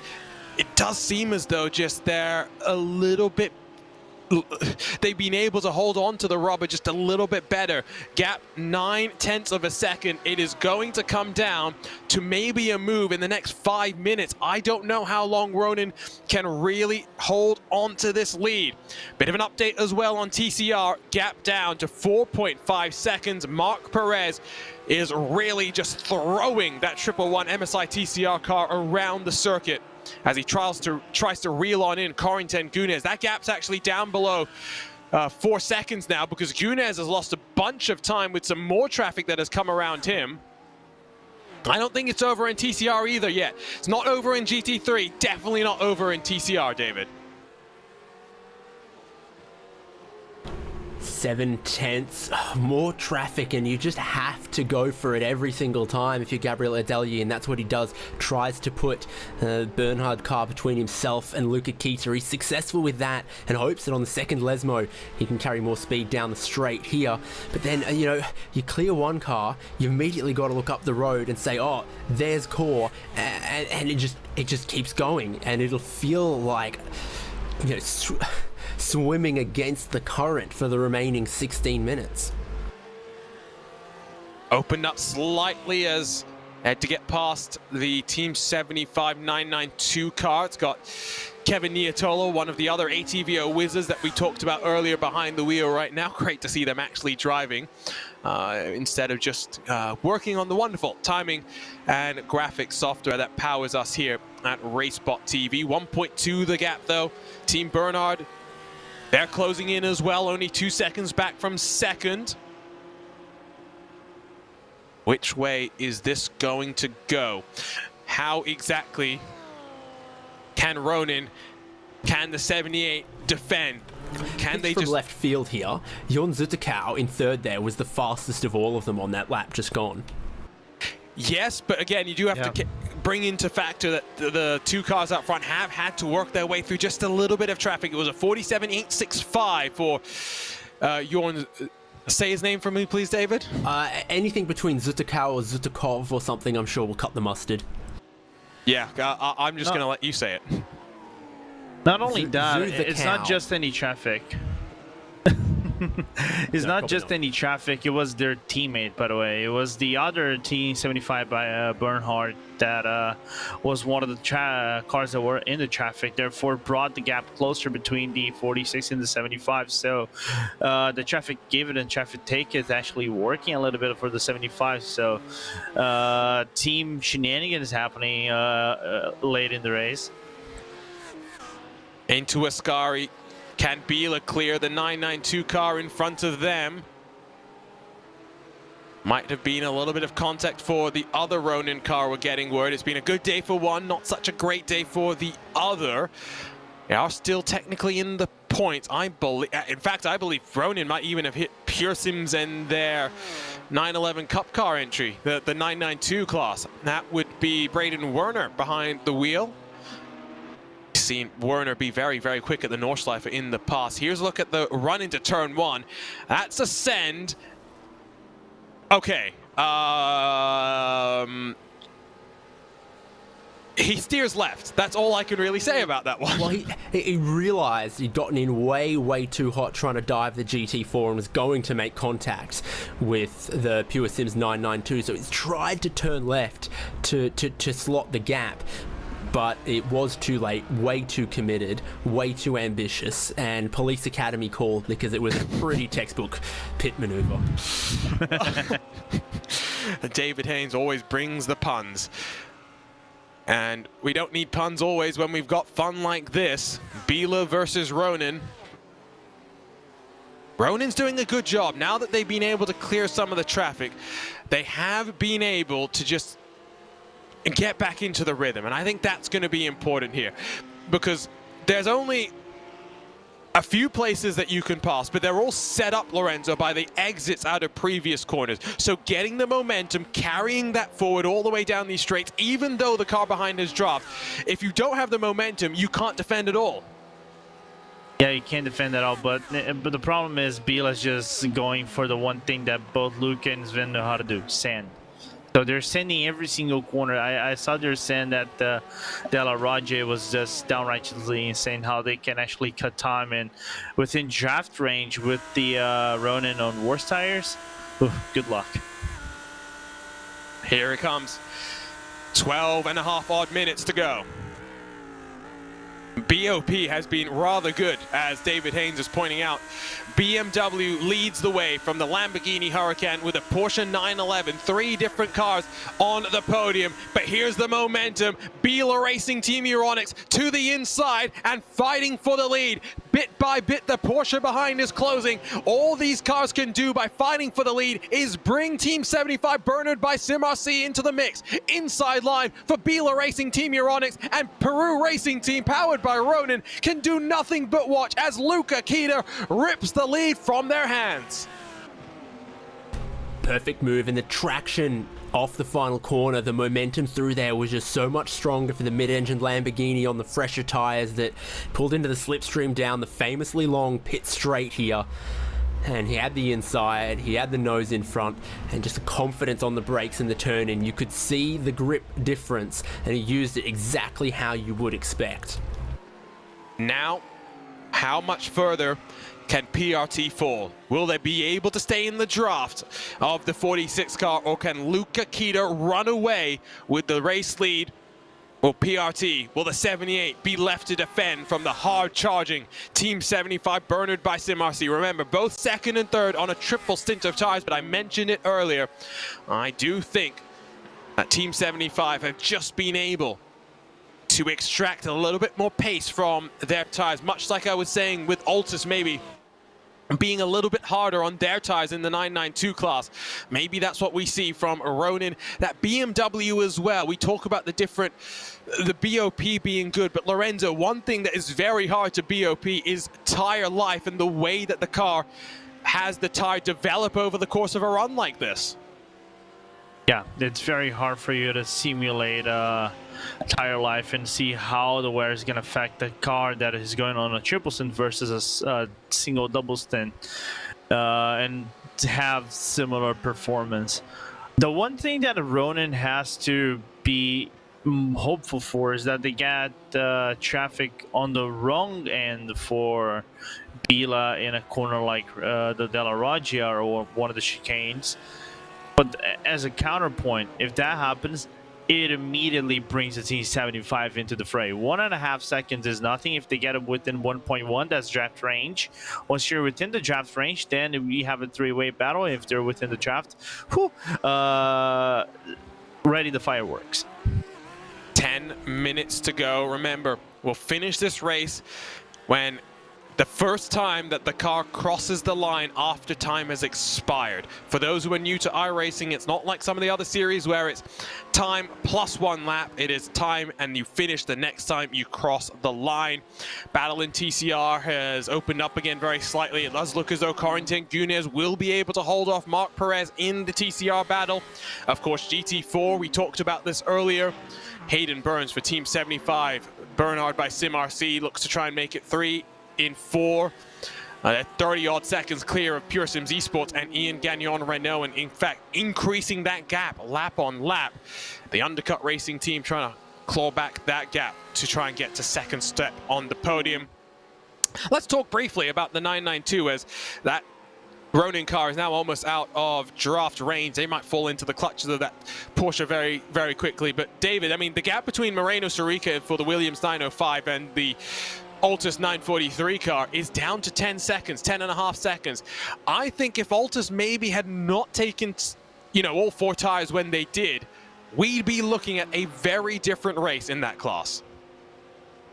Yeah, something was not right at that strategy and that driver swap late on, where it kind of looked like they took 2 tires at the driver change, and then the very next stop took 4. Or there is something there they'll be scratching their heads about, and I feel like Altus could have played this better, because they had the pace at every opportunity, and just, you know, cards have fallen at the end here, and they're found lacking, you know, 15 seconds or so. So that one's not looking like it's going to be much towards the end. GT3 strategy convergence, though, has done what we were, you know, spending hours and hours hoping would happen. My timing screen is ablaze in GT3. You've got the 3-way battle for the lead. You've got a 2-way fight here over 9th. 11th and 12th are battling. 14th and 15th are together. And all of those are points positions too.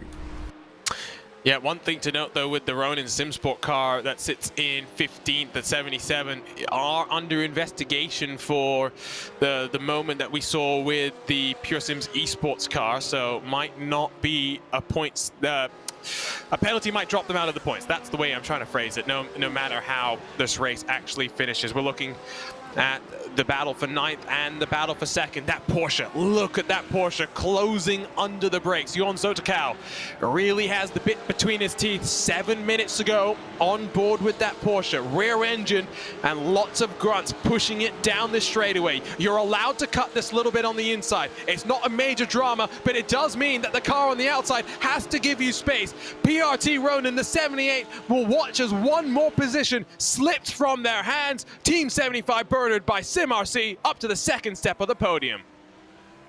Good work, and you saw that one looming when the fight for the lead was on, that Team 75 Bernhard by SimRC were also just closing in on it.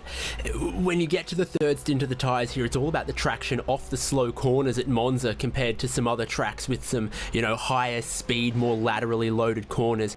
And when I think about, you know, traction off of slow corners, I think I want to be driving a Porsche 911.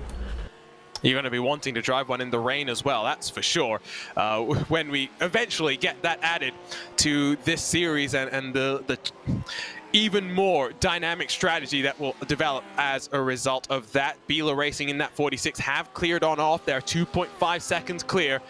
I think time is running out for Team 75 to try and close, even though they have actually been on occasions quicker. Last time by, they're actually a 10th and a bit quicker than Luka Kita. Still looking at potential battles then in GT3 elsewhere. The RSR by G Performance 27 BMW might still be hunting down the Mahler Porsche with Andre Butcher behind the wheel. There they come out of the Parabolica across the line to work their way into turn 1. They've got a 992 car in front, a GT4 as well. Traffic might give an opportunity here, Lorenzo, for the RSR car to make the move. Yeah, because those 992 car and the Cayman as well might give the opening for the RSR to come closer, but it's still a lengthy gap. Is right about 0.7 of a second that Sean Campbell has on Andre Boucher to catch, and now with that Cayman splitting up the C's between the 911 and the BMW, not anymore, but it did its job. Might spice it up a few things, but Andre Boucher doing a good job clearing himself from traffic. Mahler was behind RSR and they've managed to get themselves in front, and all things point to them managing to pull away from that one as well. They might have served a penalty at their last stop in this Mahler car. I think they were maybe just a little deeper in the field than their early race pace would have suggested, and this is coming to fruition, just a little bit of their fight back and recovery right at the end of the race. I don't think we got the replay of it, but Mahler was the one that punted around the Vendaval car into the Parabolica. I can tell you Vendaval wasn't thrilled with just a 10-second penalty, given that it didn't even fully get Vendaval back into the mix with the Mahler car. But it was a 10-second penalty that the Mahler car has served this most recent time. There's only one penalty that I see as pending here in the closing stages, and that is for the 996 Aztec SimSports Volante Porsche 992 car, and that is a 10-second penalty from what I can tell. So that would be added to their race time, because you're allowed to not serve on track the penalties as long as they're issued in the final 90 minutes of the race. And so, having said that, yeah, no, they'll be good. They'll be allowed to just add it to their time. The 996 would hold position in 7th, where they are right now. TCR has closed up to 2.6, but I don't think this is going to happen. I think Marc Perez will look back in hindsight, without a doubt, the fastest car in the race, in that TCR class, David. His teammate had the pace when he was pushing as well, but that one mistake over the curbs at Ascari dropped them too far behind to be able to fight for the win.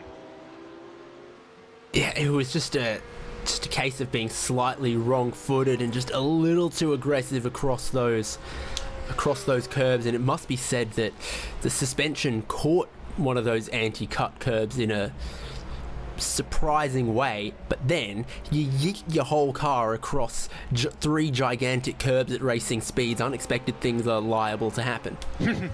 That's putting it mildly, I would say. That's a scientific analysis of what happened. Yeah, Dr. David Haynes is who just gave you that analysis. But as we wrap things up here, I mean, we'll get to talk to the drivers in Victory Lane. 2 races to go after this one. We'll go to the Circuit de Barcelona-Catalunya, which I think is going to be crucial in the TCR category, because MSI Esports won there last year. Then we'll finish with 12 hours at Spa. The fact that it's a 12-hour race, Lorenzo, does mean that if the championship is close, which we know for sure it will be in TCR, it likely will be in GT3 and 992 as well. Not so likely in GT4. But it really does mean a race that long takes on a totally different complexion for the cars in the championship hunt. Yeah, it's going to be an interesting race when it comes down to Spa, and we have to look at the standings, especially TCR, where it has been the minute details to try to get the championship going on. But the charge is being done. You know, like MSI is pushing; they're trying their best to try to distance themselves away or try to create some sort of a gap goal, and now they're going to overtake Quarantine Hoisingfeld. But for Catalunya, it's like that race of survival, because you have so much attrition going into the slow corner, especially the rock chicane, right, where it's very easy for you to have race-ending incidents. So whoever comes out of Catalunya, I would say, might be the forefront favorite going to Spa. It is the final lap of the race, I do believe, but David, it will also be double points for Spa. It becomes even more interesting. Yeah, exactly. Double the length race means double points on offer. Normally, I'm not a fan of double points for the final race of a championship without any sensible rationale for it, but double race length at Spa, I think makes it worthwhile, and it means if it's 10 points between first and second in any category, it kind of becomes a winner-takes-all situation at Spa as well, so you want to be in that fight by the end. What a race. The second half of the season took us to the Temple of Speed. So much drama, so much chaos, but it's Biela Racing Team Euronics and the 46 that emerge unscathed, and in Victory Lane, they win the 6 hours of Monza, and they bring the title charge to R8G, who struggled today and is looking like a very tasty championship fight with 18 hours of racing to go. Here comes Corentin Gunes for Core Sim Racing. They make it 3 wins in 4 races. Dramatic fashion. An incident for MSI Esports through Ascari dropped them out of the hunt for the win. But with 2 races to go, it is all to play for. Core versus Hoisingfeld versus MSI. This TCR category always knows how to put on a show. Still waiting for the GT4 for the 992 leaders to come across the line. They're working their way up the hill in towards Ascari. For Team 75, that first stint of the race, it didn't look like it was going to go their way. It looked as though for a moment, Pure Sims had the pace, Pure Sims had the race in control. They pulled a almost 12-second advantage within the first hour, but good strategy from the 475 and then consistent pace working their way through the traffic. Team 75, Bernard by SimRC, they have also won now their third race in 4 races. Incredible job so far this season, and they are very much looking like the championship favorites as Hayden Burns comes across the line for the 475. Then here comes the 905 Williams Esports, and it is Moreno Sorica that brings that car across. It was a 4-car breakaway in the first hour of the race. It looks like anyone's game, and for a while, Altus Esports thought they may be in with a chance of redemption for what happened at the Red Bull Ring. But at least for now, it's Williams Esports that stands on top once more. Altus deprived of a third victory this season for them as well. What a race, and I'm just sad, David, that I'm not going to be around with you guys for this next race from Circuit de Barcelona, Catalunya. Yeah, maybe we'll have Peter Mackay back, who knows, but I think you still consider this a good result if you're Altus in the 992 class. Sure, the win was there, you always want to get the win and perform at the maximum you know you were capable of on the day, but they extend their championship lead in that class, and I think for them that's important. In GT3 also some pretty strong performance there for 46. They're going to rattle up the championship order too. PRT are probably unhappy they couldn't come away with the win, but they still get the podium. 6 hours later here at Monza, not Spa-Francorchamps. I'm already looking forward to the 12-hour race. Let's dive our way through these race results. In GT3, it's 3.2 seconds clear for Luca Kita and the Bieler Racing Team Euronics car. For Team 75, Bernard, great drive at the end of this race. They've had consistent pace, not always the best of luck, but Team Bernard get their first podium in this season. PRT Ronin, it looked as though they might just have pulled off the strategy masterclass to return to winning ways in this 24-hour Series Esports Championship, but unfortunately for them, they will settle for the third and final step of the podium. Sven Haase for Bieler Racing Team Euronics will finish in 4th with T3 Motorsports by Maniti completing the top 5, a second top 5 finish of the season, while BS Competition down in 6th spot. Logitech Altus got hit by their teammates coming in towards turn 1, but they recovered nicely to finish in 7th spot with RAG. 3 podiums in 3 races coming into this one, but not an easy day. They at least recover 8th position. Mahler Racing Team and RSR by G Performance, good battle to the line for them, but Porsche and BMW finished 9th and 10th positions. And down in 11th, it's Sotomuto for the Williams Esports team after putting that car on pole position last time out. Only finishes 11th, the last car on the lead lap. The car that was on pole position, Danny Elgube, well, couple of penalties for them, lots of drama. They finished this race in 12th position. The first car 1 lap down. Some points go their way, as they do to Vendaval Sim Racing, GermanSimRacing.de, Ronin Simsport, the final of the classified points-paying positions, but with a potential penalty to come down to them, it might promote Arnage Competition up to that 15th and final point spot. Go Team Racing, the final car to a finish, Pure Sims Esports and Vendaval Sim Racing did not make it far. Then we'll run you through the 992 category. Moreno Sorica victorious for Williams Esports in a dramatic race. And Bo Albert, not actually driving that car, that was Jordan Caruso, brings that car across the line 6 seconds back. Reeled in almost 12 seconds in the last hour of the race. The tires really fell off for Moreno Sorica, but he was able to hold on. Oscar Mangan completes the podium for Core Sim Racing, while Rico Wenzel brings the 978 across the line in 4th position. Braden Werner recovered after a late race incident with the Ronin Simsport 77 to still finish 5th, while down in 6th it was the Racing Lab 907. Aztec Simsport Volante in 7th with Simsa Esports in 8th. Talk Freak Racing and Team 75 Bernard by Sim RC complete the top 10. Then you had the other cars here, the Urus Racing Team, Raccoon Racing, and Inertia, your defending champions, retired very, very early in what has been a disastrous season for them. They finish outside once more of the top 10. Let's go over then to the GT4s, and it was an up and down race for Team 75 Bernard. Fuel saving at the start and then maximum attack from there. They win from Pure Sims Esports, who led at the start but unfortunately unable to convert that to victory, while Undercut Racing Team recover up to third. Late race pit stops for Carbon Simsport and Entropic have them completing the top 5. Race Gear Team Fordzilla do finish the race, albeit laps down. Team Fordzilla had a huge incident on the outside of one of the Lesmos that sent them into the pit lane for 12 minutes of repairs.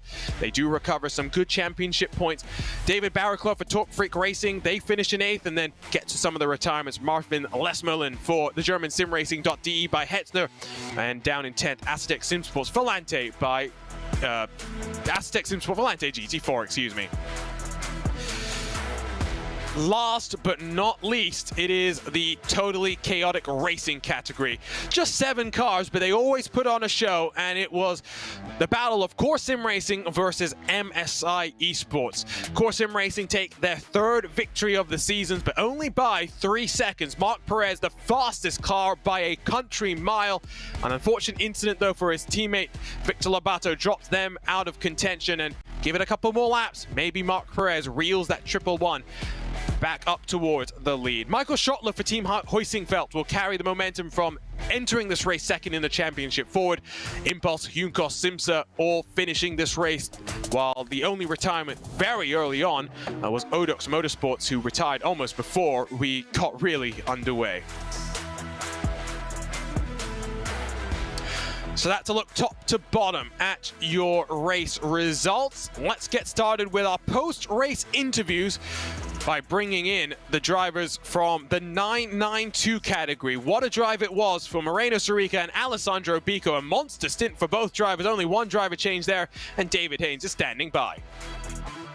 Well, congratulations, guys. Definitely got some airtime today. A great battle for the win and the lead in this class, almost all race long. Tell us about the strategy at the end there. What do you think you did compared to Altus that got you the win today? It's me or for Ale? Whoever wants to start. All right, I'll go ahead. Yeah, I think we managed the strategy perfectly, I have to say, for the condition and for the length of the race. We basically did only one full tire change, and we managed to run the right side for 4 stints somehow. And both at the end of the 4th stint, the rear was really unbalanced, I have to say. But yeah, we made it work. And I think that was the key, because honestly, I wasn't that fast, or at least not as fast as Alessandro and Bo and also Simone. I was a little bit slower than them, but we managed to use the right strategy, and like I said, I think that was the key for the win today. Alessandro, congratulations to you as well. Always have to ask about the traffic in races like this, because you're in a really strange position against the GT3 cars where you're faster than them in the straight line, but they always want to outbrake you and pass you through the corners. Yeah, thank you. Yeah, the traffic was very, very crazy. I mean, all the race of the Neo is crazy for that. Yeah, the GT3 was complicated when they overtake us, because, as you say, they have the same speed on the straight. So it's complicated, but if you manage that well, you can do it easy and without losing time. If you're Italian, I think you always want to win at Monza, and you're up against Simone Maria Marcheno for some pride there. Does that add more to emotion to the win? Yeah, I love this track, and so yeah, for me, it's very happy to win this.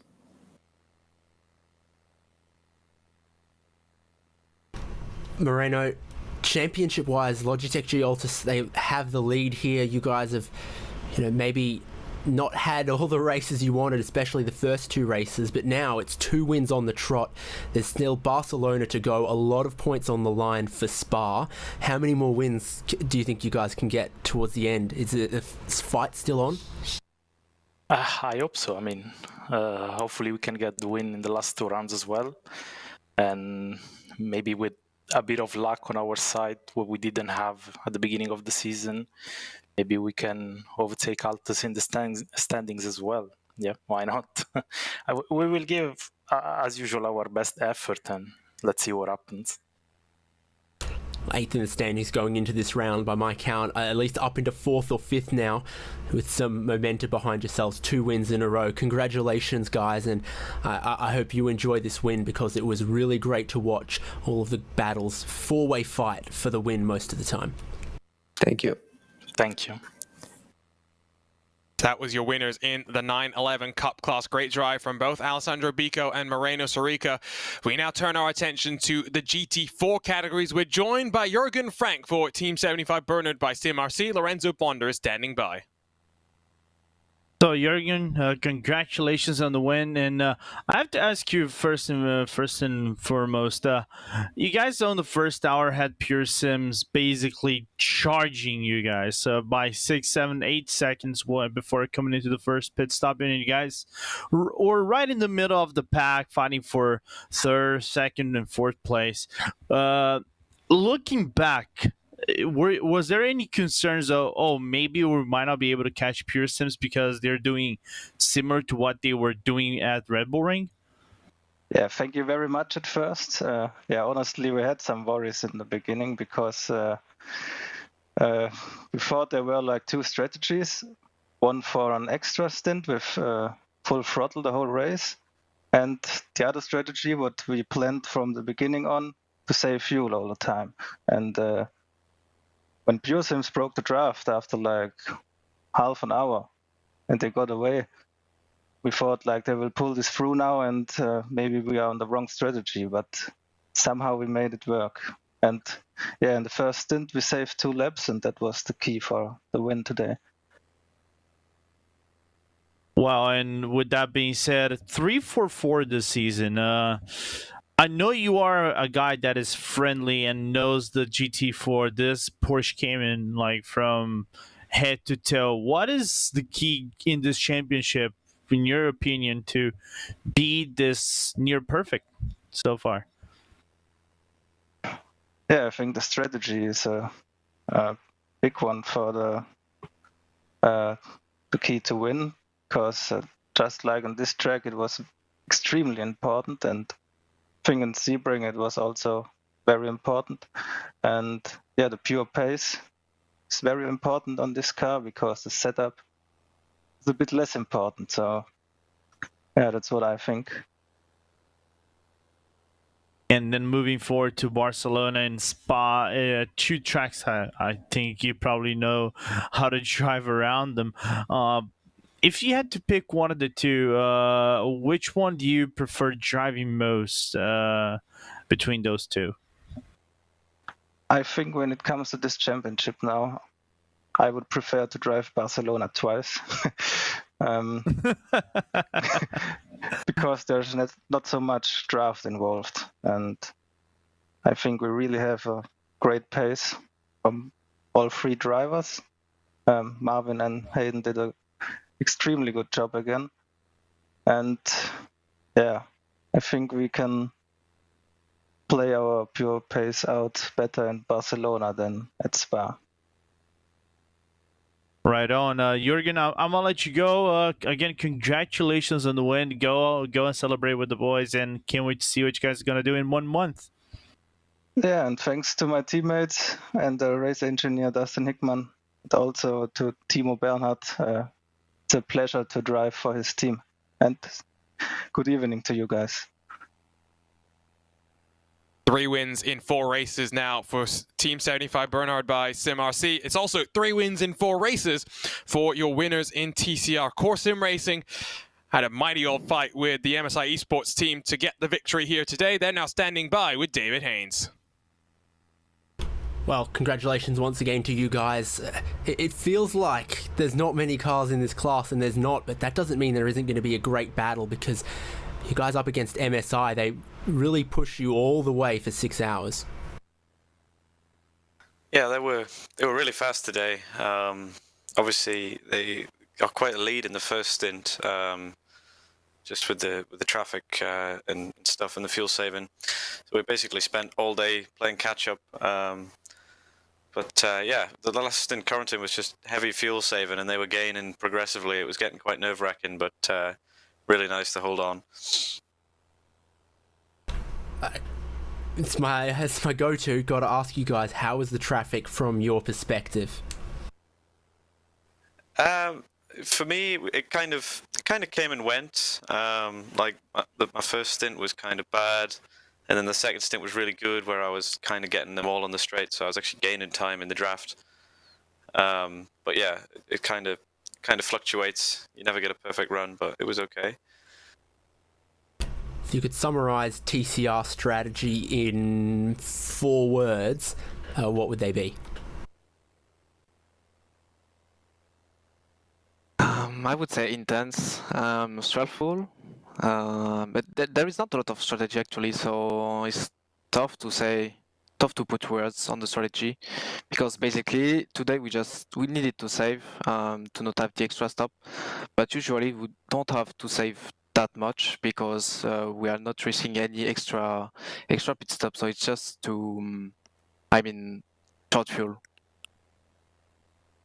So higher fuel consumption here at Monza than maybe previous rounds, or that you might expect for Barcelona next time and Spa for the championship decider. Is that what you say? I think it's quite the same everywhere, but at Monza the difference is that you can save quite a lot. Full push we were using like 2.5, and with a good fuel saving you can save 0.4 fuel liters, so it's huge, and it made a 4 laps difference in the first stint, because we could do 24 laps, and with a good fuel saving you could do 27 or 28 laps. And guys, we love TCR racing. It's always very, very exciting on track, and also with some of this pit stop strategy. But down to realistically 6 cars in this round at the end, what do you think would need to change in 24-hour Series Esports to breathe some more life into this? Obviously, the Hyundai and Honda weren't available at the start of the championship. You guys have been long time in this class and in this category, and very competitive. What would you like to see? I think that's exactly it, the new cars. If this series had started just a few months later with the new cars, I think you'd have seen like a much bigger grid, because it totally rejuvenated TCRs when those cars were added. I guess people were a little bit tired of the Audi being on its own when this started, so they didn't really sign up. But yeah, I think that would do it if they added those 2 new cars. Well, you guys are winners after 6 hours. Got to give my congratulations to you both, and say look forward to seeing you at Barcelona for round 5. Yeah, thanks very much. Thanks. 4 different classes, only 1 new winner in this 2021-2022 24-hour esports championship. And what a way to kick off the second half of the season. We've already had about 24 hours of racing. We've still got 18 left to go. Next time we'll be back in the middle of March with the 6 hours of Barcelona, and that's going to be a fascinating one, carrying on from last year, David. But of course, all roads lead to Spa, all roads lead to the double points finale. We didn't mention it until the very end of this the 6-hour race. The reality is, because it's double points, it is a totally different picture when you think about these next 18 hours of racing. Yeah, I mean, it almost becomes a bit of a playoff situation, doesn't it? You got to score points in the first 5 to make sure you're in contention at the 12 hours of Spa. If you're, 30 points away from your class leader, I think your hopes are very, very slim. But so long as you're within 10 points, maybe 15 points, if the dice fall your way, you can still snatch that championship at the final opportunity. 6 hours in the Temple of Speed. We've had 2 3-time winners so far in this championship. We've still got plenty of racing to go. Thanks for joining us on RaceBot TV. Wherever you are around the world, we appreciate your company. We'd like to thank ATVO and Dougie Beard for powering us behind the scenes, and on behalf of the entire team at RaceBot TV, for our production team, Tyler Maxson and Hugo Luis, for my co-commentators Lorenzo Bonder and David Haynes. My name is Arjuna Kankipati. What fun we've had. A drama-filled race all the way to the end. We'll be back March 13th to round off the 6-hour races, and then we'll get set for a 12-hour showdown in the Ardennes Mountains. For now, though, we'd like to congratulate our winners: the Beeler Racing Team Euronics, Williams Esports, Team 75 Bernard by SimRC, and Core Sim Racing. Congratulations. We'll see you next time on RaceBot TV.